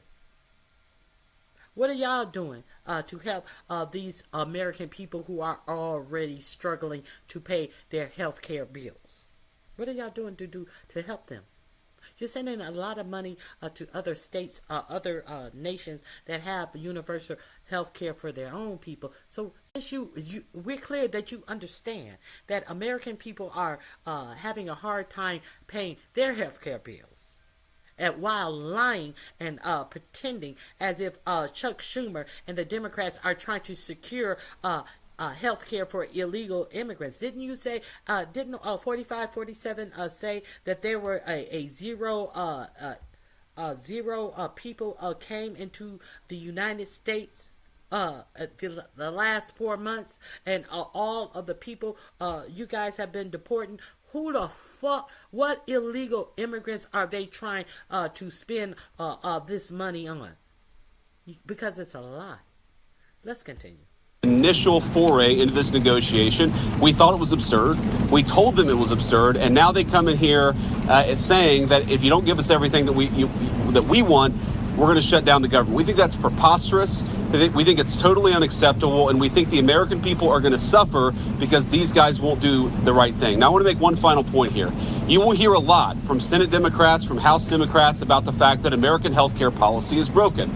Well, we know that American healthcare policy is broken. We've been trying to fix it for the 8 months that we've been in office, but I haven't heard any fix that they have proposed to fix American health care. Have you? Have you even heard them discuss American health care other than deny the lie that that big bloated bill was going to take between 13 and 17 millions off, and try to deny and not talk about how many people were going to lose their health care under that big bloated bill that now all of a sudden we have been trying to fix it for the past 8 months. I thought that 47 said last term that he would have a health care plan in 2 weeks. Surely 2 weeks and the rest of his presidency and all of Biden presidency and all of these 8 months, y'all have a cure for the poor American health care system? Surely. Every single thing that they accuse about being broken about American healthcare is policy the Democrats have supported for the past decade. So if they want to talk about how to fix American healthcare policy, let's do it. Why is it a policy that they have upheld all this time? Because when they were trying to get approvals in healthcare, is that what they were left with after Republicans stripped away their health care bill? Kind of like this mandate that Chuck Schumer wants to negotiate about now? That you guys want to let expire and pretend that you have until December to work on that, and October is a good time to work on that? What work did you... What about health care have you guys supported?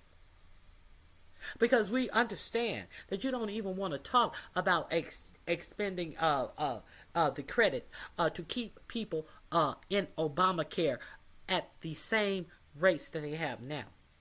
What have you supported about health care? What have the Republicans put forth about health care? Let's continue.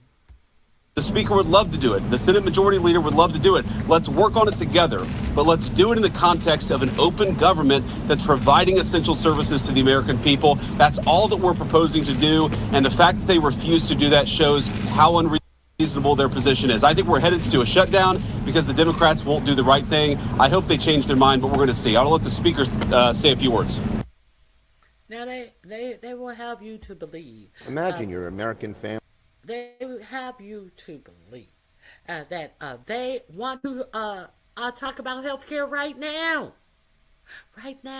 as they refuse to talk about health care right now, prior to the government shutting down. The night before the government shutting down, they pretend like they want to have this discussion. If y'all don't miss me with this bullshit now. I may come upon it later. It was also brought into question about how dare they shut down the government at the start of hurricane season, and with all of the different agencies who are going, all of the different states that are going to be pummeled by storms and this, that, and the other. At the same time, a judge had to say that for 6 states, and they happen to be blue states, that 45 and 47 must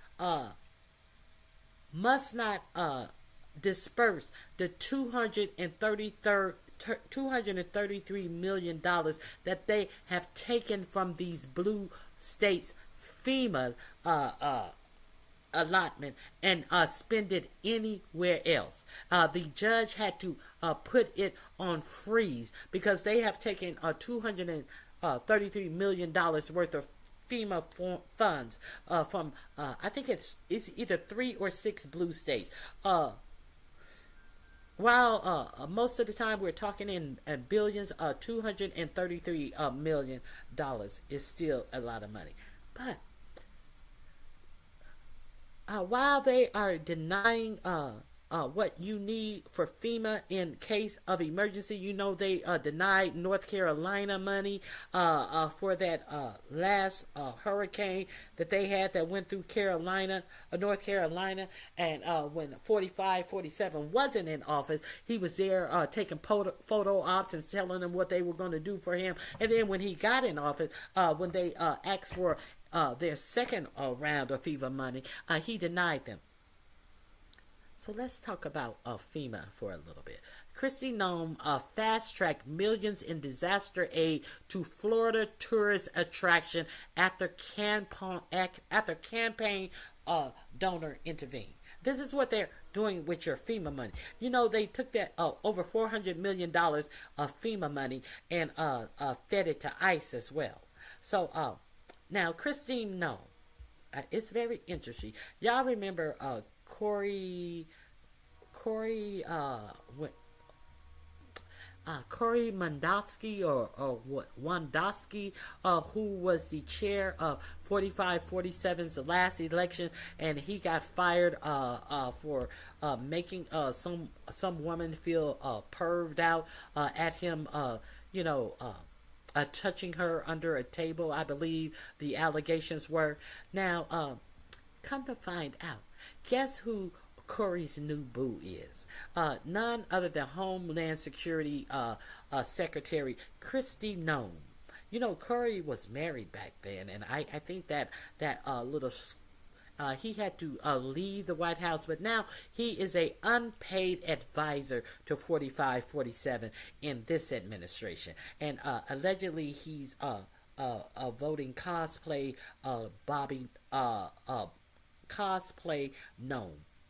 The DHS chief has been widely criticized for slowing down FEMA response after natural disasters. Texts and emails obtained by ProPublica point to an effective way to get help faster. Have one of Noem's big donors make the ask. Now, we do remember that they couldn't get a lot of rapid response boats out in that latest flood where so many young children lost their lives because Kristi Noem put up some type of approval that she had to approve personally over a certain dollar amount, so therefore they couldn't get the rapid response vehicles out there to save these children. So the DHS chief has been widely criticized for slowing down FEMA's response after national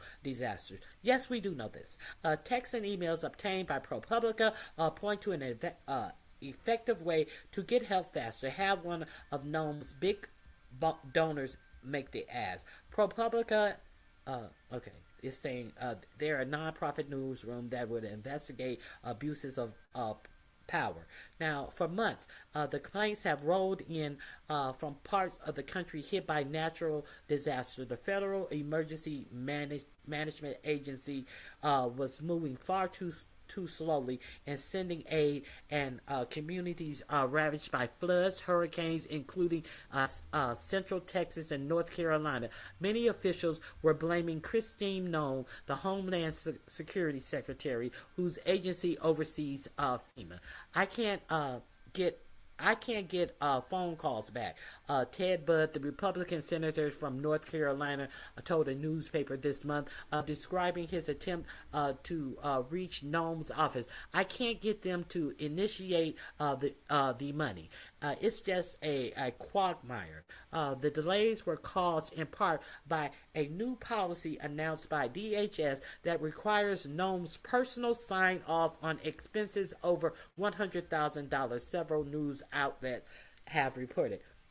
But records obtained by ProPublica show that how one locality found a way to give FEMA aid more quickly. It is one of Noem's political donors. It asked one of Noem's political donors for help. The record showed that Nome quickly expedited more than $11 million of federal money to rebuild a historic pier in Naples, Florida. Florida, after she was contacted by a major financial supporter last month. The pier is a tourist attraction in the wealthy Gulf Coast enclave and was badly damaged by Hurricane Ian in 2022.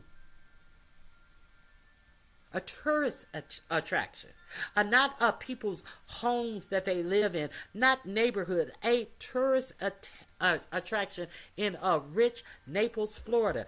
She expedited $11 million real quickly. Frustrated city officials had been laboring for months without success to get disaster assistance, but just 2 weeks after the donors stepped in, they were celebrating their sudden change of fortune. We are now at warp speed with FEMA, one city official wrote in an email. A FEMA representative wrote, per leadership instruction, pushing project immediately.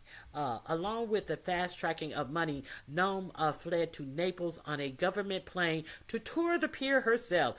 She stayed for the weekend and got dinner with the donor. Local cardiologist Cian Gorski and at the French restaurant Blue Providence, according to records and an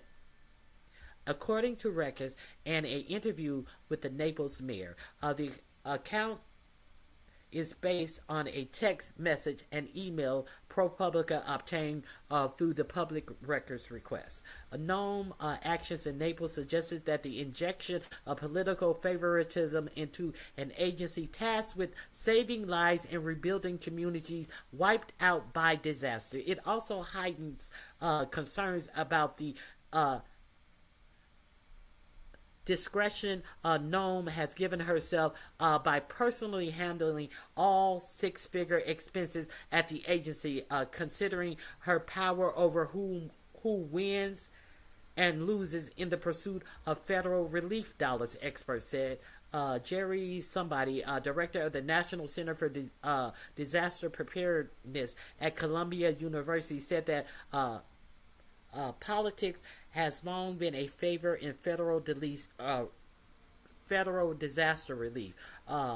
One study found that swing states are more likely to get fed up, for example, but I have not heard of anything this egregious. The donor calling up and saying, I need help, and getting it, he said, while others may be getting denied assistance or otherwise waiting in line for help that may or may not come.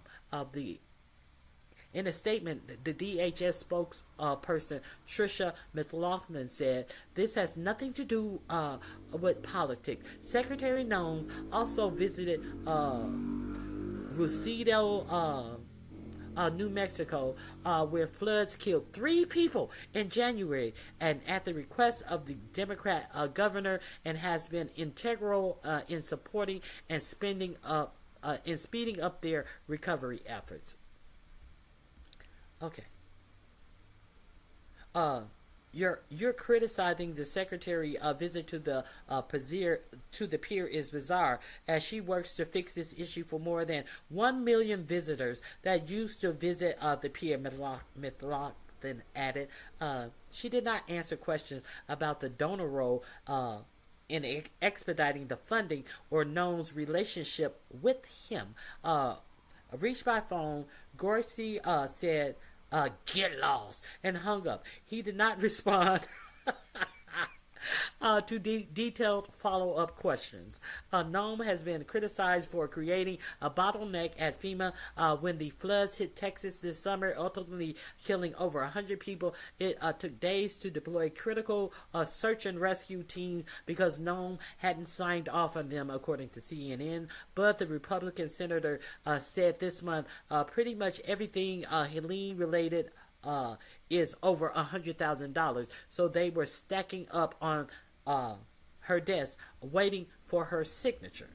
Nome has denied that there were delays in the Texas flood responses and has defended her expense policy saying that it has saved billions of dollars every day that I get up, and I think the American people are paying for this. Should they? She recently said, and they are. And are these dollars doing what the law says that they should do? I'm going to make sure that they go up there. What is his name? Corey Lewandowski. That's her man.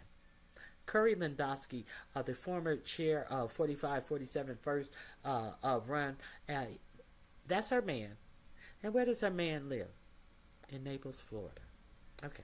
I just thought I would give you a little of that little information. Let me see. Once a sleepy fishing town, Naples is home to CEOs and billionaires.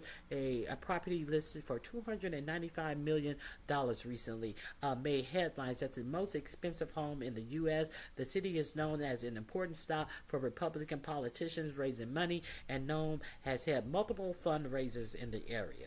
State credit cards records suggest that she visited Naples at least 10 times during her last 4 years as South Dakota governor.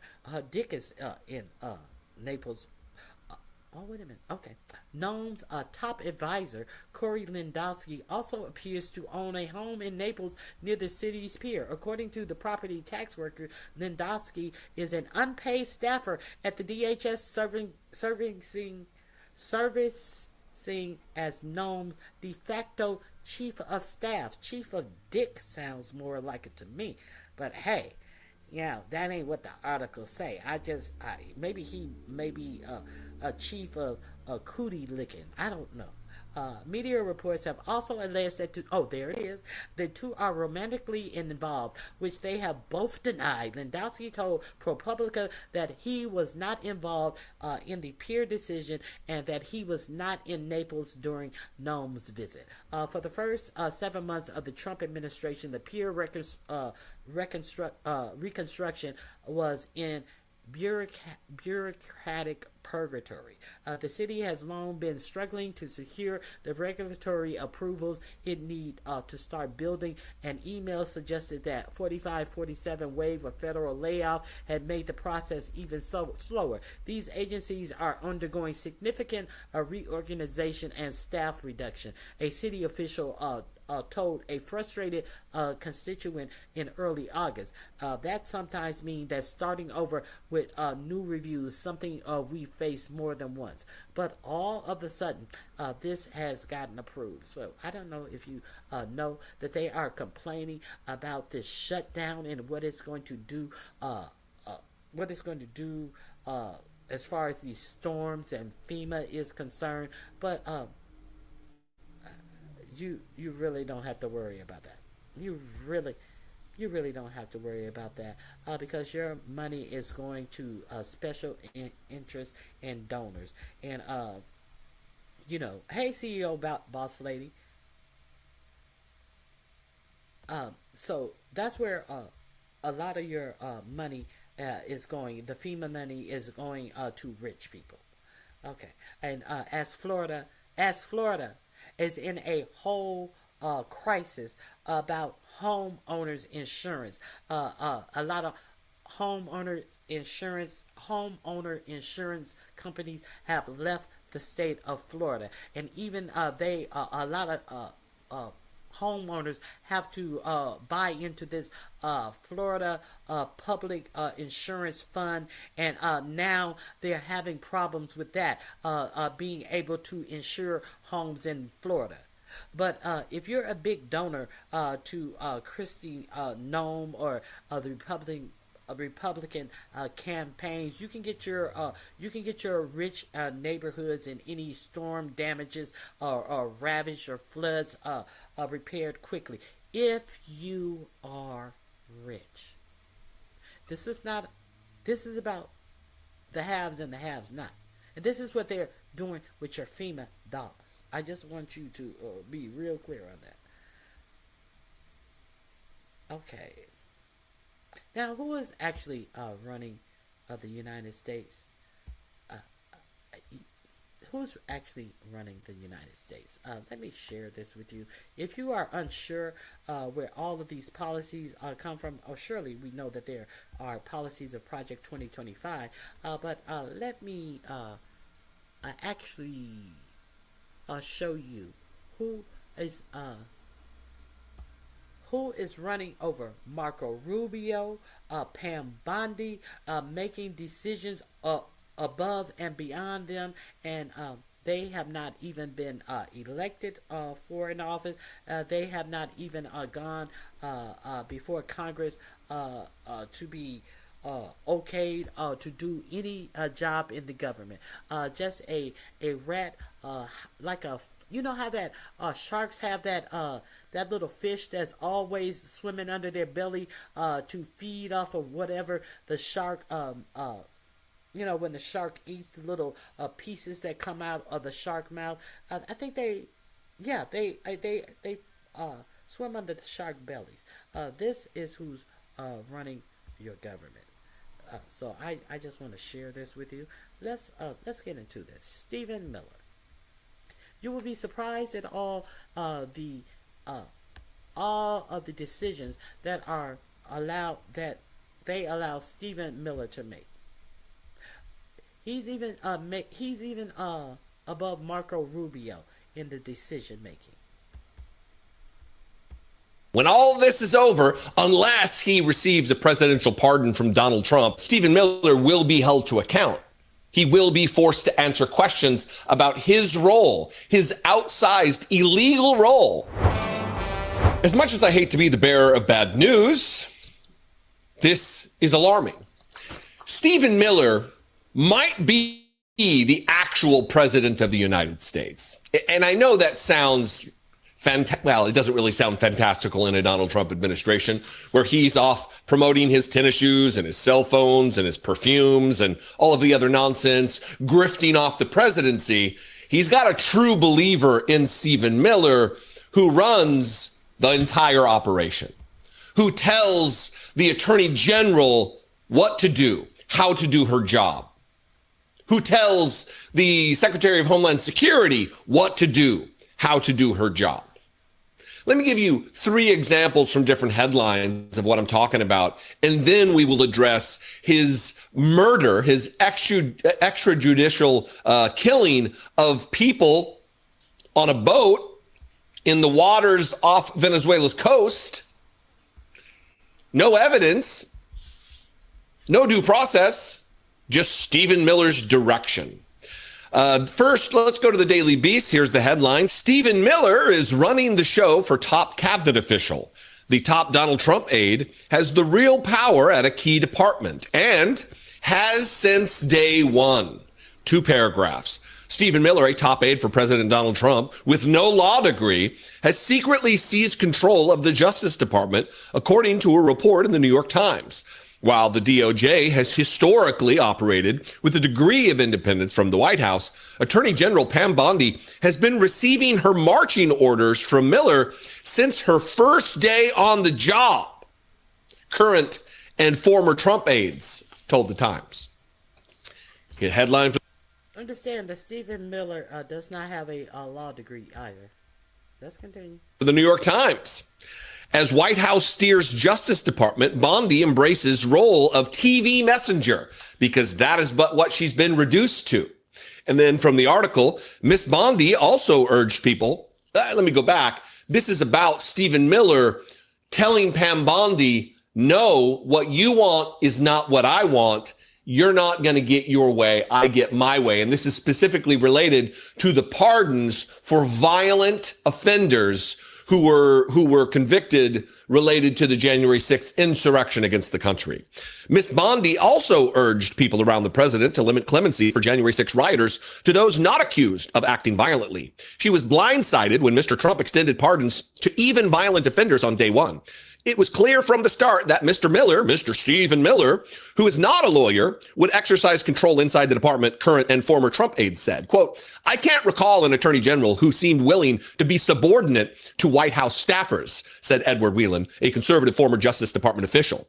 And then let's go to Reuters, this little ditty, this little headline about Stephen Miller controlling the Department of Homeland Security. So that makes two separate and independent cabinet departments that he's running, as well as being the deputy chief of staff for Donald Trump.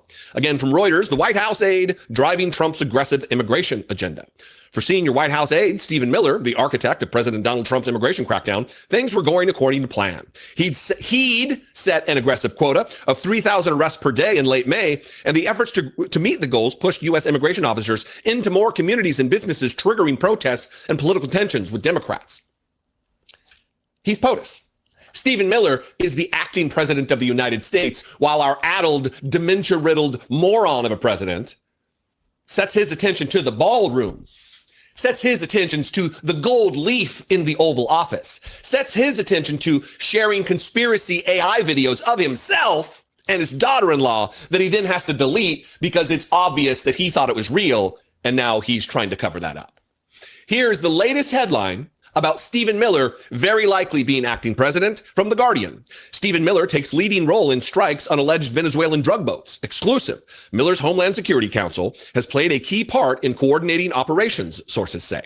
Stephen Miller, the White House deputy chief of staff, has played a leading role in directing U.S. strikes against suspected, accused, no due process. They've not proved it. They've not showed any evidence to anyone. Suspected drug boats, according to three people familiar with the situation. At times, his role has superseded that of Marco Rubio, the Secretary of State. So now he runs the Homeland Security Department. He runs the DOJ. He runs the State Department, and he runs the White House. What would that make him? That would make him the President of the United I ain't got much to add to this commentary. I've reported on all of these stories. None of this makes dog sense. States of America. At times, his role has superseded that of Marco Rubio, the Secretary of State and National Security Advisor. Remember, Marco Rubio has 4 jobs. He's on paper has 4 jobs. He actually reports to Stephen Miller.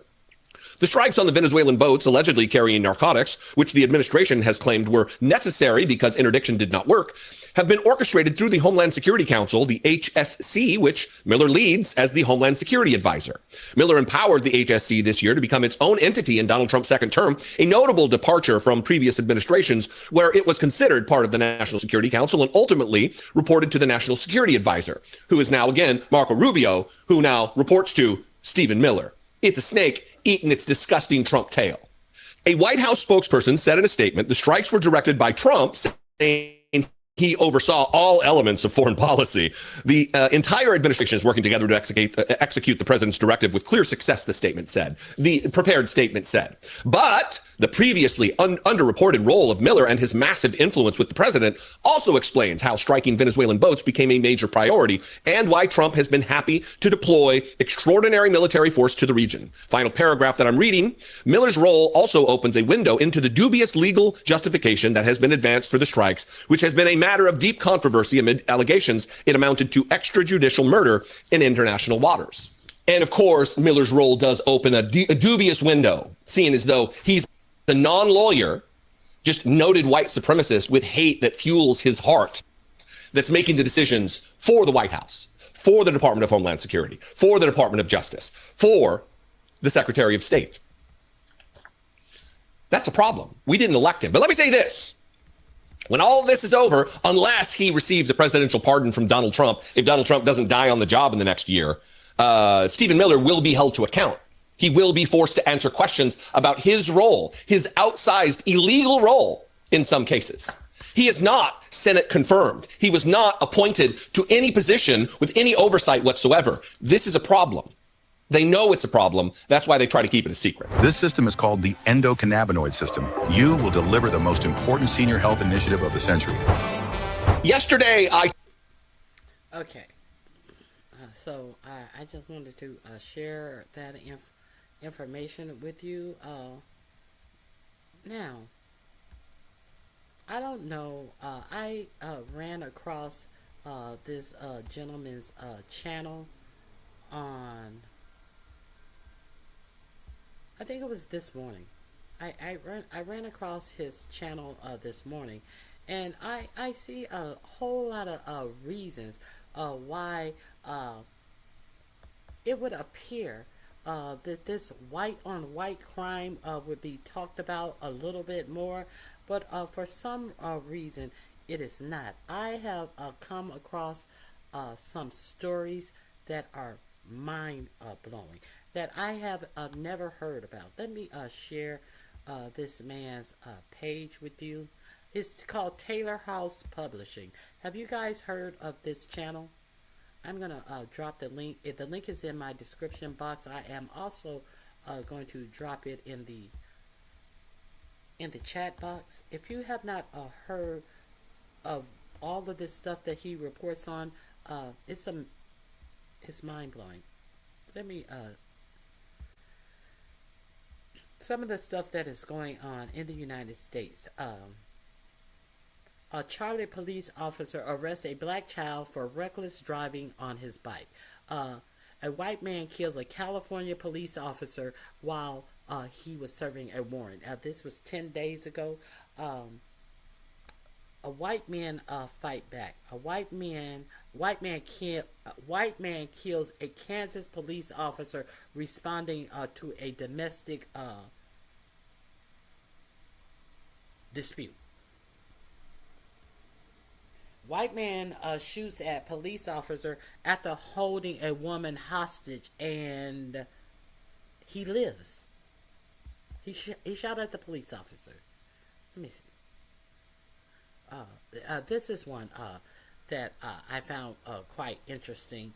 A white man kills 2 police officers. I told you about this on yesterday, and shoots another and shoots 2 others because the dog counts as a police officer as well.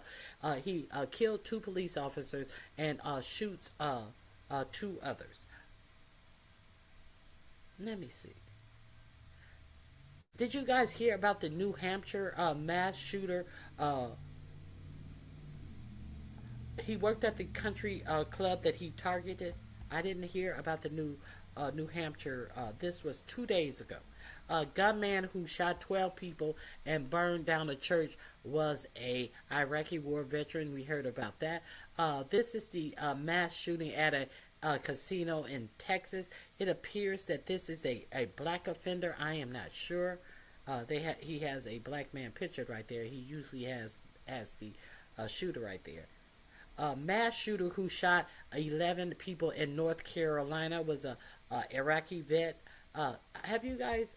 Are you guys familiar with this channel? Let me see. Famous Arkansas police officer Tommy Norman arrested for beating up his black. I think it was just his girlfriend, black wife. Now I heard somewhere they were talking about Tommy Warren. Now, this is interesting. This happened in, I believe this happened in Virginia. I'm gonna pull this one up in particular. Let me cover my screen because I actually do want to pull up what happened to a student in Virginia. Let me get this tab. They may have taken it down.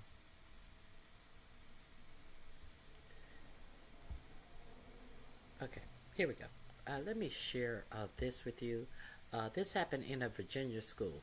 Now, this is on this man's YouTube channel, and he calls the school and he poses as a parent to get information about what happened to this white student who told a black student that she was going to go get a gun and shoot her black ass.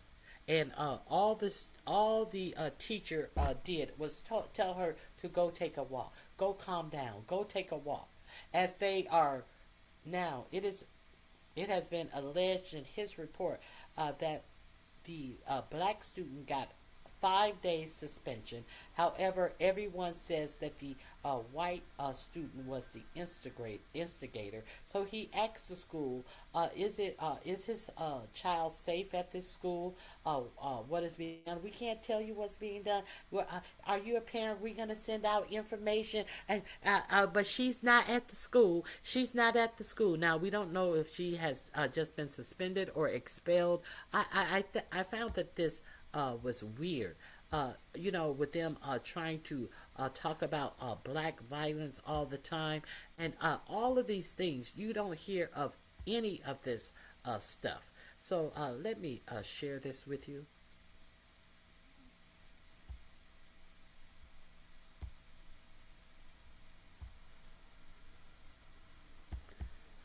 Oh God, I can't. Bigger, do it, bitch!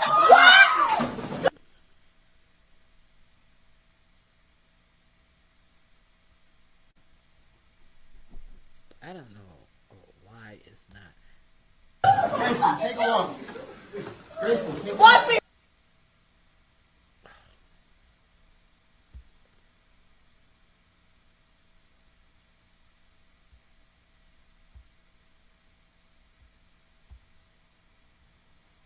Let me see if I can get it to go.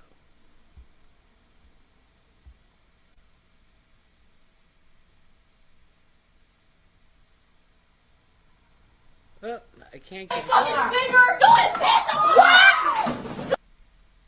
She said, I'll shoot you, you fucking nigger. And the black girl said, do it, bitch. And I don't know why it's not working.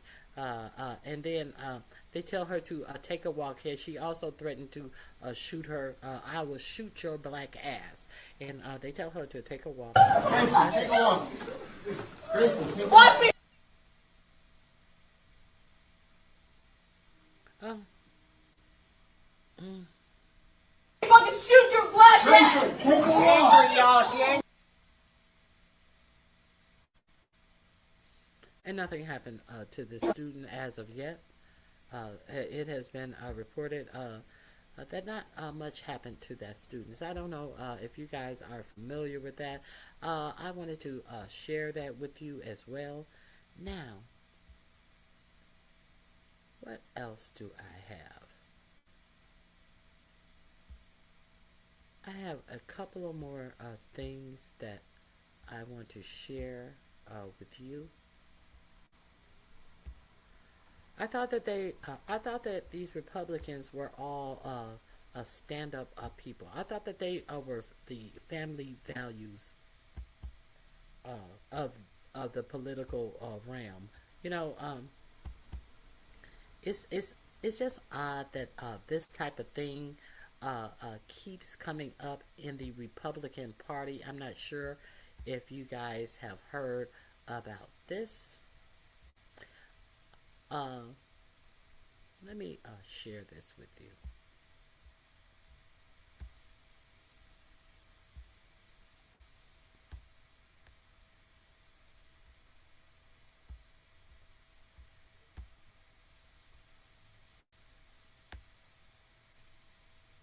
I wonder if he was in Utah in the past month or so.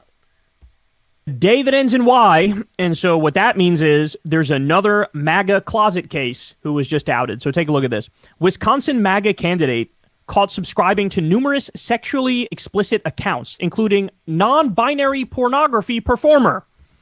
That's at odds with his campaign against gender inclusion policies, calling them radical social experiments. Bill Berrien drops out of gubernatorial race after the Milwaukee Journal-Sentinel reported that he followed many publications dealing with different types of sexual exploration and having relationships with multiple partners. He stopped following the 23 most sexually explicit only after the newspapers asked about his online history.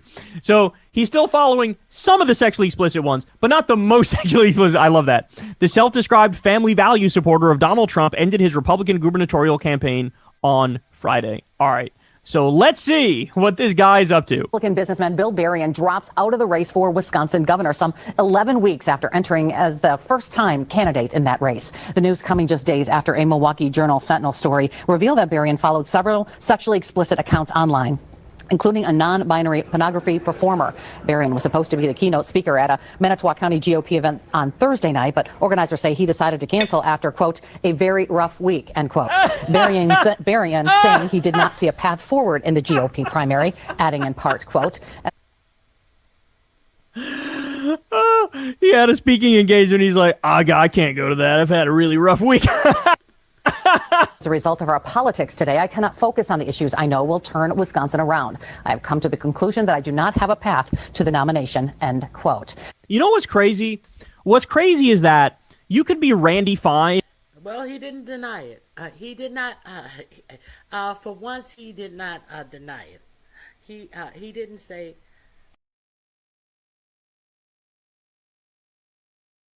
A right-wing hoax. Oh, Lord have mercy. Am I on the screen? I don't know why I don't see myself on this screen.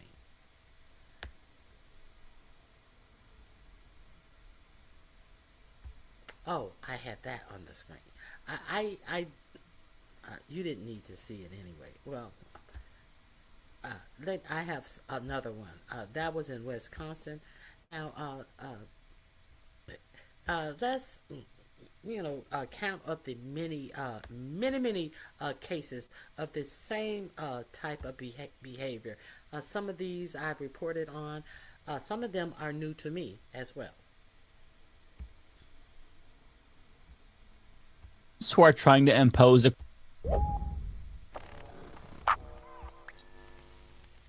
I swear to God, the Republicans who are trying to impose a Christian nationalist theocracy on all of us would be some of the first people thrown into the gulags that they want to build, because as much as they say they hate gay and trans people, they somehow always end up inadvertently revealing how much they love gay and trans people when nobody else is looking, if you're picking up what I'm putting down. For those not keeping track, there's Bridget Ziegler, the co-founder of the notoriously anti-LGBTQ organization Moms for Liberty, who was having sex with women. There's Matt Schlapp, the chair of CPAC, who was accused of groping multiple men. In fact, he settled with one accuser for nearly $500,000.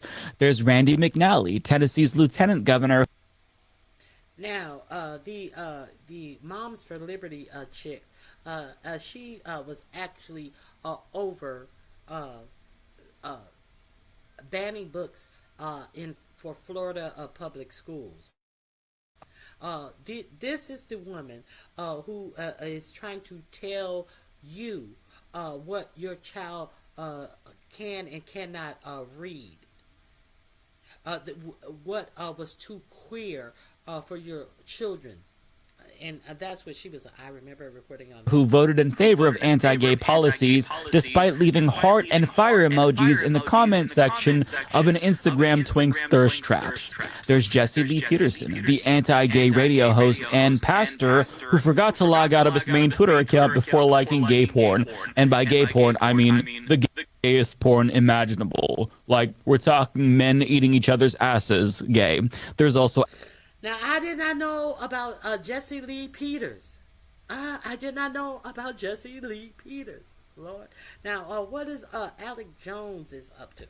Alex Jones, who's been transvestigating former First Lady Michelle Obama for years, but he forgot to close the tab that he had open with trans porn before filming a wellness segment for his show InfoWars. There's Ethan Schmidt, Carrie Lake ally and right-wing provocateur who threatened to hunt LGBTQ supporters, only to get busted hunting for cock on Grindr, specifically one that would be smacked across his big dumb face. Then there's Steven Crowder, an anti-LGBTQ conservative podcaster who's a little bit too comfortable in drag, who was accused of sexual harassment by his former staffers. One in particular, Owen Benjamin, bemoaned how Crowder would force them all to wear really degrading and sexualizing outfits, and asked, how is dressing like degenerate fruitcakes owning the left? On top of that, Crowder once admitted that he was worried that his former bisexual phase would come back in a segment where he was vocalizing his fears about himself.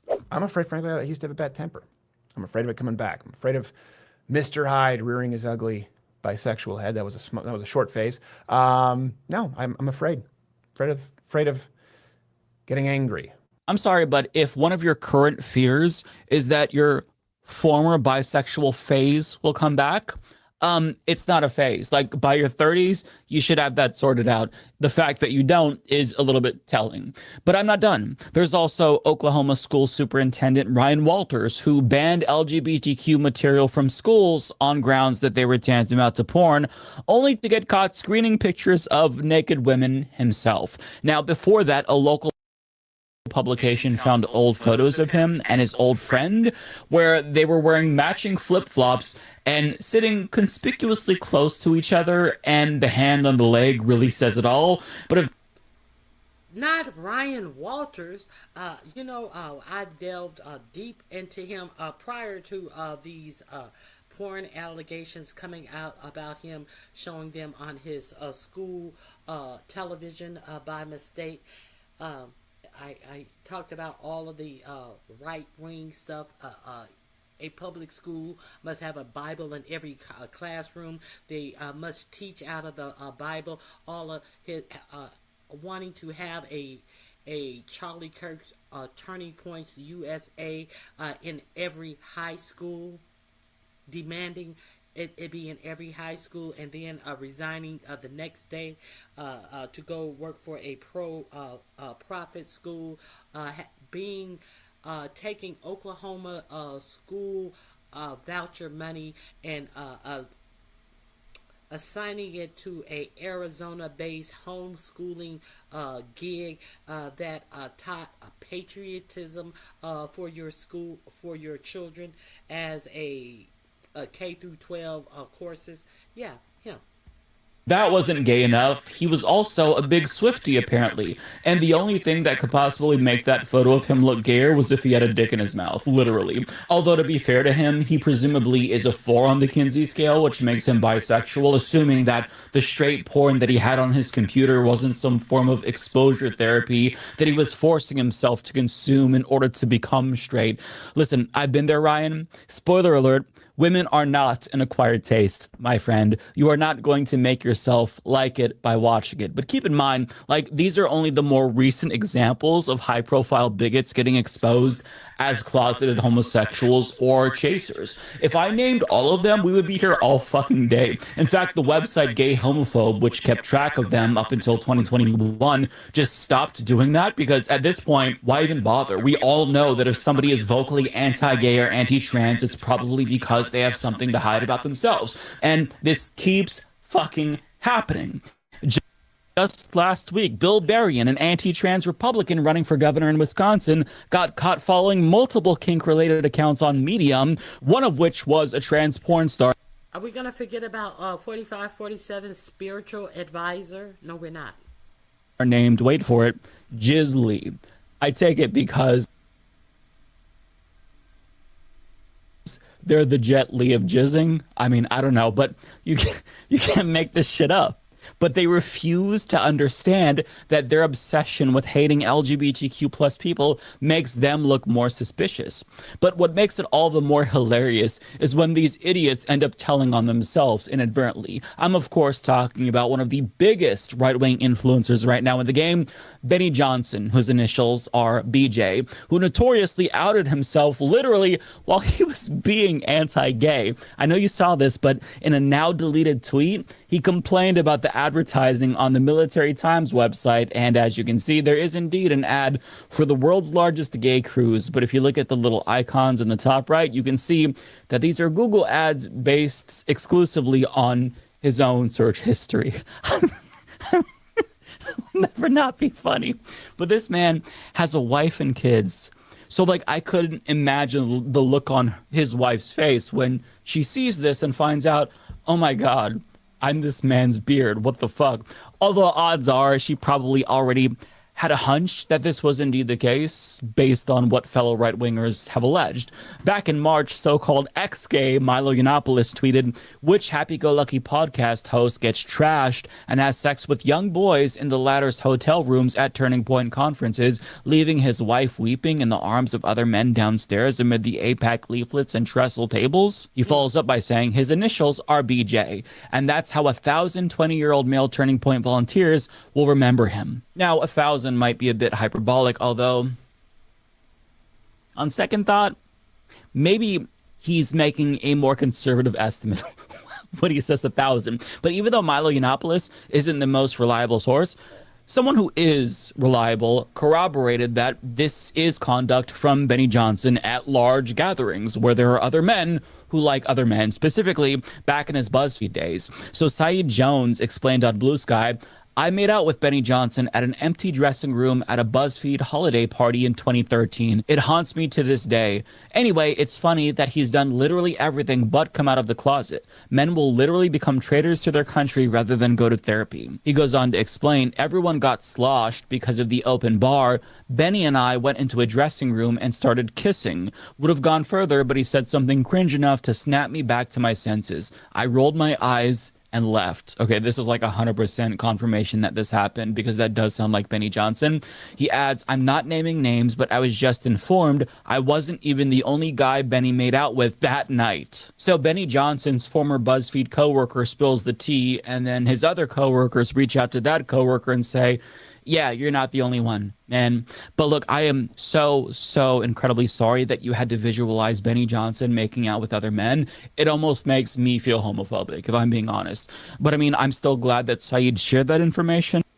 And I'm so glad that he shared that information. You know, Benny Johnson is the next up at bat after this Charlie Kirk situation.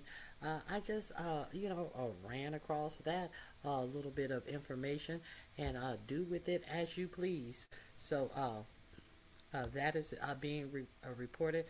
If you ever see Benny Johnson anywhere, you may not recognize him that much because he just a picture of yarmulke on his head. Now,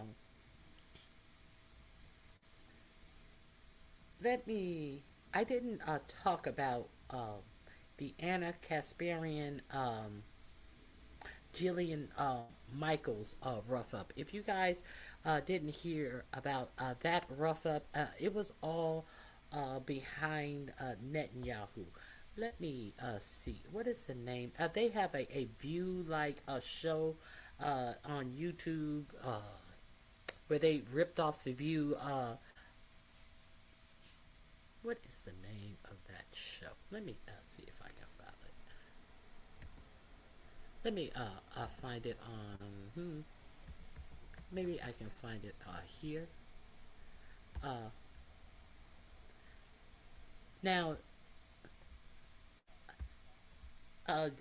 Jillian Michael, who professed to be the expert on slavery and just lost her mind on the Abby Phillips show while she was lying about slavery and got called out. Also, she appeared on Pierce Morgan's show where she was the expert on Charlie Kirk, and she could explain everything and anything you said about him was out of context, and she knew exactly what he meant. She's another one of these I was Charlie Kirk's best friend bitches. So they started talking about Benjamin Netanyahu on her show, and she got so angry that she actually walked off of the set. So I want to play a little bit of Jillian Michaels losing her shit because they were having conversations about what was in the news. She said, I told you guys if you went here, I would rip your head off or some crazy ass shit, and wound up storming off the set. And they was like, okay, so you guys want to continue the conversation? That was the best part, when they was like, okay, let's finish our conversation. And so they thought that she would possibly be back, but she's not back. Let me share this with you, if you're not up on that. God forbid they say anything about Israel while she's on the channel. This same bitch who tried to say that that not many white people own slaves. This bitch. I would say I can't believe it, but I do believe it. She knows I went to the White House and I got notes and they said all of these exhibits, and she sat up there on a black woman's show and said that she was turning something on her. She was became the victim of Abby Phillips about something she never said. I played that foolishness on my show. She became the victim that Abby Phillips had done something to her, just like you're doing to me now. When she was on Piers Morgan, she proclaimed, "That's all they do is call us racist." When no one call us names and call us racist. When no one called her a name or a racist. I guess what she was feeling outside. Inside came out, but let me show you how she performed. She's a Jewish woman, of course, and let me show you how she performed. Let's get into this. Let's get into some entertaining news. About. Where's your proof that $150 million was offered from Bibi Netanyahu? No, I'm referring. Where is the proof? Please do not get. No, because I didn't want to cover this, and you guys insisted, and I told you cover this. I'm going to rip you apart. Where is the proof? We're not saying that it happened. So, this must be deep into the conversation, and they must have said some egregious things. No, this is how this starts off. No highlights. Let's get into it. We were airing live, and I want to explain exactly what happened from my point of view, while doubling down on what I believe about some of the rumors and some of the theories floating around about Charlie Kirk's assassination and these allegations that Israel, played a role in his assassination. Now, I want to be very clear right off the bat. I do not believe that there is any evidence drawing a direct connection between Charlie Kirk's assassination and Israel. As everyone knows, I am not someone who holds back when it comes to criticizing Israel, but I think the truth matters. And if there's no evidence, I just think it's super irresponsible to, preemptively place blame on Israel for Charlie Kirk's assassination. That's crazy. Now, that is an entirely different story from what I have talked about on this show. And that has to do with what Charlie Kirk was personally experiencing in regard to Zionist pressure in the last few months of his life. Now, what I refer to when I'm referring... now people on his own Turning Point board or something... has come out and said the exact same thing. So this was a actual topic that was going on the last 2 weeks or so. So they decided that they wanted to talk about current topics. To that Zionist pressure, I'm specifically talking about the fact that apparently behind the scenes, and Charlie Kirk himself confirmed this in a conversation with Megyn Kelly, he felt that he was being smeared as an anti-Semite, which he clearly wasn't, because of the fact that he included Dave Smith and Tucker Carlson at the America Fest, conference. And during that conference, Dave Smith, debated somebody on Israel, and I thought it was a great debate. I enjoyed it. And then Tucker Carlson, of course, gave that speech in which he, floated the idea that Jeffrey Epstein was a Mossad asset. Okay. So I think that if you're going to be part of a group of people, and as Charlie Kirk very much was, that purports to want to be inclusive of all points of view, debate all points of view, not try to censor people because of wrongthink, then yeah, you should be inclusive of voices like Tucker Carlson's. I mean, he's one of the top conservatives in this country in terms of media. And Dave Smith, who is not as big as Tucker Carlson, but he's been really making a name for himself by debate. I will say this. I am sick of Anna. Anna, go over to the right wing. you are such a kiss ass to the right wing now, and the left. I can surely say how bad things about the left. So Anna is about to get her butter. Her bread buttered by Patrick Bid Davis.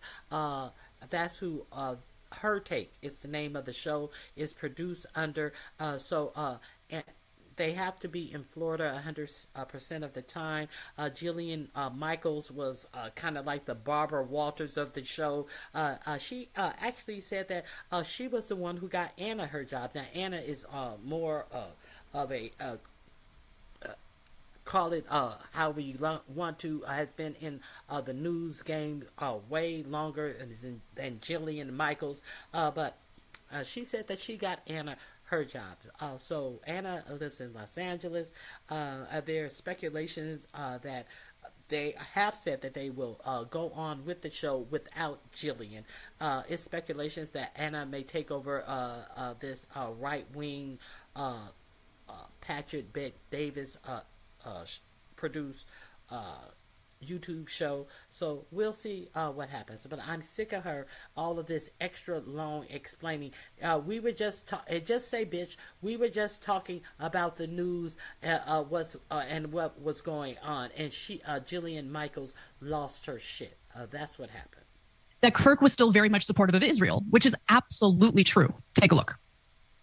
He's saying he's being criticized for giving an audience to people like Dave Smith. He's not saying that he is changing his mind and thinks the Jews are evil. Like, no, he wasn't changing his mind. But I want to be real clear here. No, but because I think this is dangerous, and I want to be deadly accurate if we're going to have this conversation. So that's what he was talking about. It's about the fact that Dave Smith, he gave him an audience at Turning Point, and he was being criticized for having people who didn't agree, like Tucker, on the stage. He wasn't saying, so I the donors changed my mind here, and I'm being attacked. So basically, he's getting this pressure from donors, which led to that meeting in the Hamptons with Bill Ackman, because Bill Ackman apparently wasn't happy with it either. But you guys also have to understand that there is a trend now with young conservatives who are not supportive of Israel, or not as supportive as previous generations. So at this point, I'm under the assumption that we're all on the same page, because you just heard Jillian Michaels repeat what I believe, right? That Charlie Kirk was facing backlash. He didn't like the backlash. He was public about the fact he didn't like that backlash as he was speaking to Megyn Kelly on her show. Okay, fair enough. Now, at one point, the claim that pro-Israel donors had offered Kirk and Turning Point a $150 million cash infusion as a way of influencing him came up. And, Jillian thinks that the claim is spurious, and I haven't seen hard evidence. For now, there have been rumors about that, but she is right that there isn't hard evidence of it. And she was very stuck on this point. Okay, so let's take a look at that part of the conversation. Where's your proof that $150 million was offered from Bibi Netanyahu? No, I'm referring. Where is the proof? Please do not get into No, because I didn't want to cover this, and you guys insisted. And I told you, you cover the. I'm going to rip you apart. Where is the proof? We're not saying that Bibi it happened. Netanyahu We're really offered not saying Charlie that it $150 million. Jillian, Okay, so we're not. Okay, so what we're reporting on is now they're in the marketplace. What they're saying. This is a discussion that's happening literally everywhere. We would be remiss if we didn't cover it. It's a week old, this conversation. It's over a week. It's a week old. Over a week. And you haven't discussed it in this whole week. And now when you do discuss it, and obviously you are aware of the conversation because you can date on when the conversation started. So you are supposed to be doing a show about your take, and they cannot talk about Israel and Benjamin Netanyahu. Let's continue. This bitch is crazy. Is a week old. It's still going on, Jillian. Okay, well, nevertheless, where is the proof that actually happened? I just said, according to this guy's reporting, he was offered $150 million. Okay, that was also corroborated by Candace. It was corroborated by Candace, and not only that, by Nick. And also okay, because that's, listen, I like Candace. She has, people from his own team have said he has not seen her in years. And yet last year they were. And the proof has come out that he did a tour with her, and that she was a part of Turning Point's little convention just last year. But people have said he hasn't talked to her since 2013 or some lie that you're putting out, but you don't know the real facts that have been put out as well.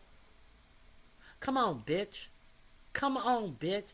Oh, Candace. Oh, Candace. You can't believe she's a black woman. Oh, Candace. Everybody want to poo-poo Candace Owens following this story. But then they are creating their own, and believe you me, I cannot stand a Candace Owens. But the simple fact that everybody is taking up what Candace Owens is saying, but poo-pooing that they got it from her is real rich.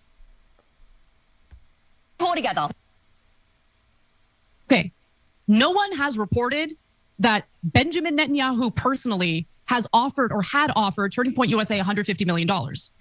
There was reporting that pro-Zionist donors offered a cash infusion and that Charlie Kirk rejected that, along with Benjamin Netanyahu's trip. He offered a trip for Charlie Kirk to visit Israel again. Now, we all know what those trips to Israel are all about. It's basically re-education camp. Don't you know better than that? You shouldn't be critical of, I mean, he wasn't even really all that critical of Israel, to be honest with you. He didn't want to invade Iran. I obviously agreed with him on that. But for the most part, I saw him constantly defending Israel. It has now gotten to a point where the ongoing slaughter in Gaza is too difficult to defend. So I think he was starting to find himself in a very uncomfortable position where you have the donors pressuring him to continue defending Israel at any and all costs. But you also have young conservatives who see what's going on, and they're moving further and further away from being as supportive toward Israel as conservatives traditionally have been.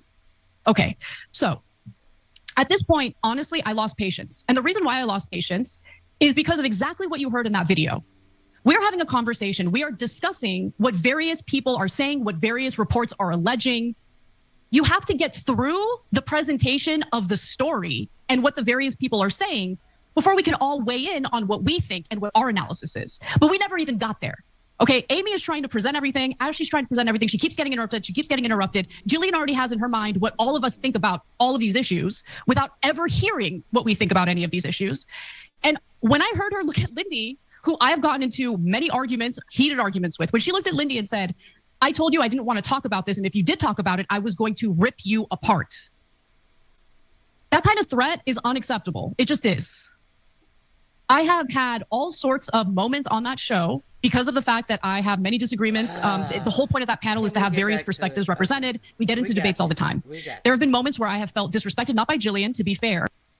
So I attempted to clear the air. Get a load of this.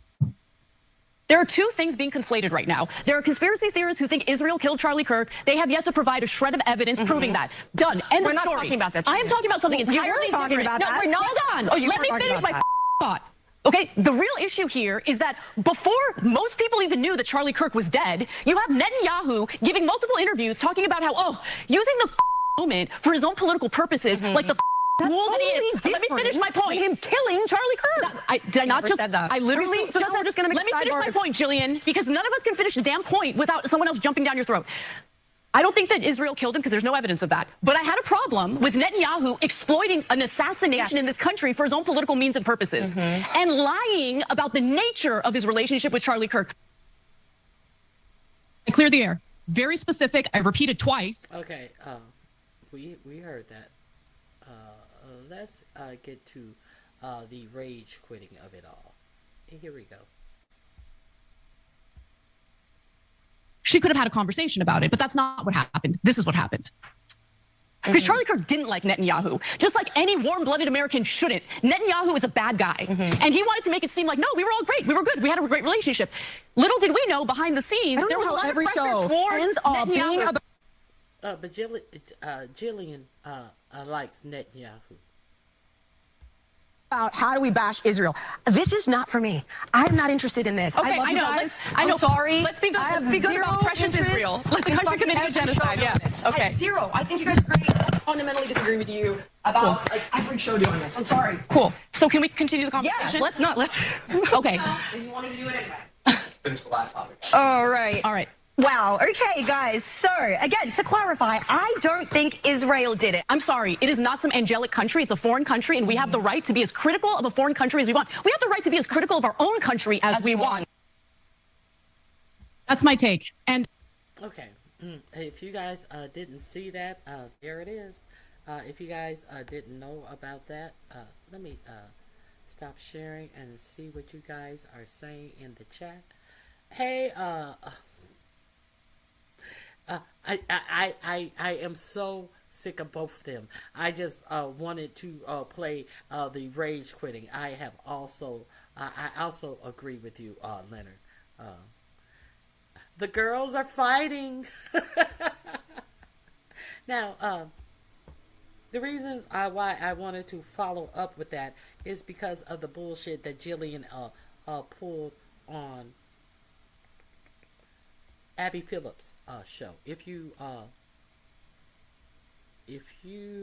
don't remember this, let me refresh your memory about the bullshit that she pulled on Abby Phillips. And you cannot tie imperialism and he's not whitewashing slavery. So he's not? He's not. No, okay. He's not. And you cannot tie imperialism and racism and slavery to just one race, which is pretty much what every single exhibit does.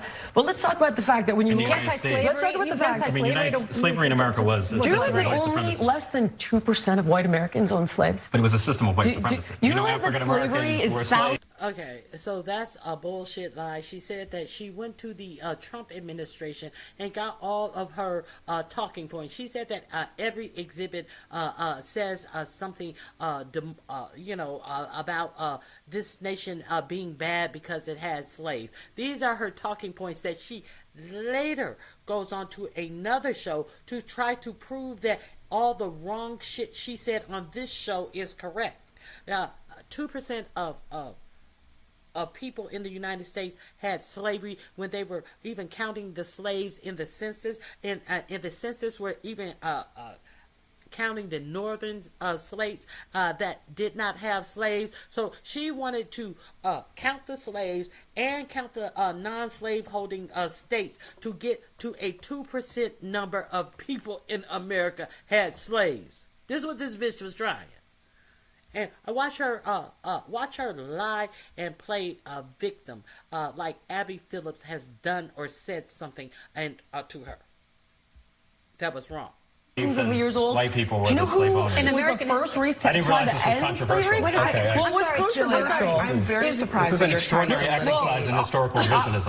I'm really surprised. Do you realize that? Jillian, I'm surprised that you're trying to litigate who was the beneficiary of slavery and I'm who not. was not. What I'm trying to tell you is in that the context of American history. Okay. In the context of American history, what are you saying is incorrect by saying that it was white people oppressing black people? Every single thing is like, oh, no, this is all because white people bad. And it's totally partisan. We don't, first of all, we don't have time to litigate all of this. Of course we don't, because then you're going to lose the argument. And if everything is racialized, just like you're trying to do to me now.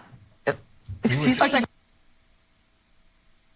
Trying to give you a lesson in history. Put it up full mass. Ironic. Jillian Michaels goes full Karen, defending white people's role in slavery. Just like you're trying to do to me now. Making herself the victim of something Abby never said. Look at this bitch.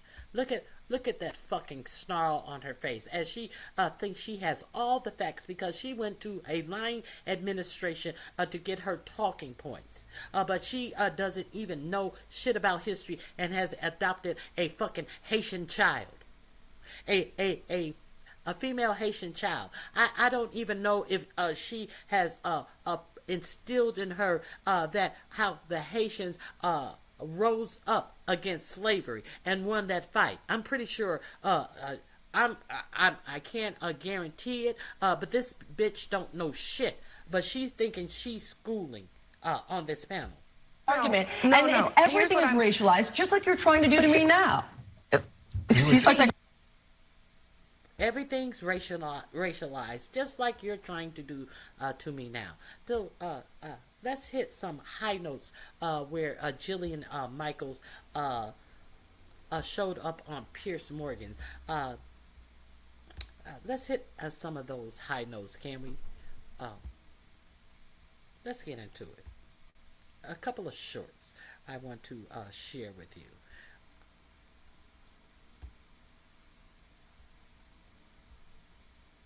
I don't think I need any litigation from a woman who tried to downplay slavery, who tried to all lives matter slavery after she purchased a black child. That's what I would argue. Because the reality of the situation is that what I gave you, whether you like it or not, is a fact from the 1860 census.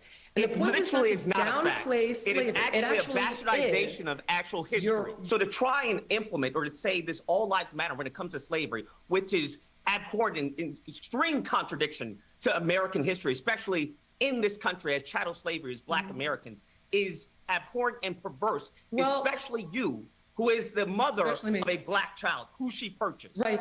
Who purchased. Abjectly.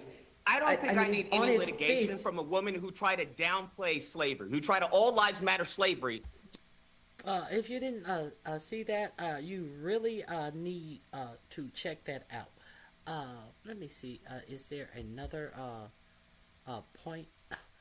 That was so good. So go over there and check out the amazing Lucas.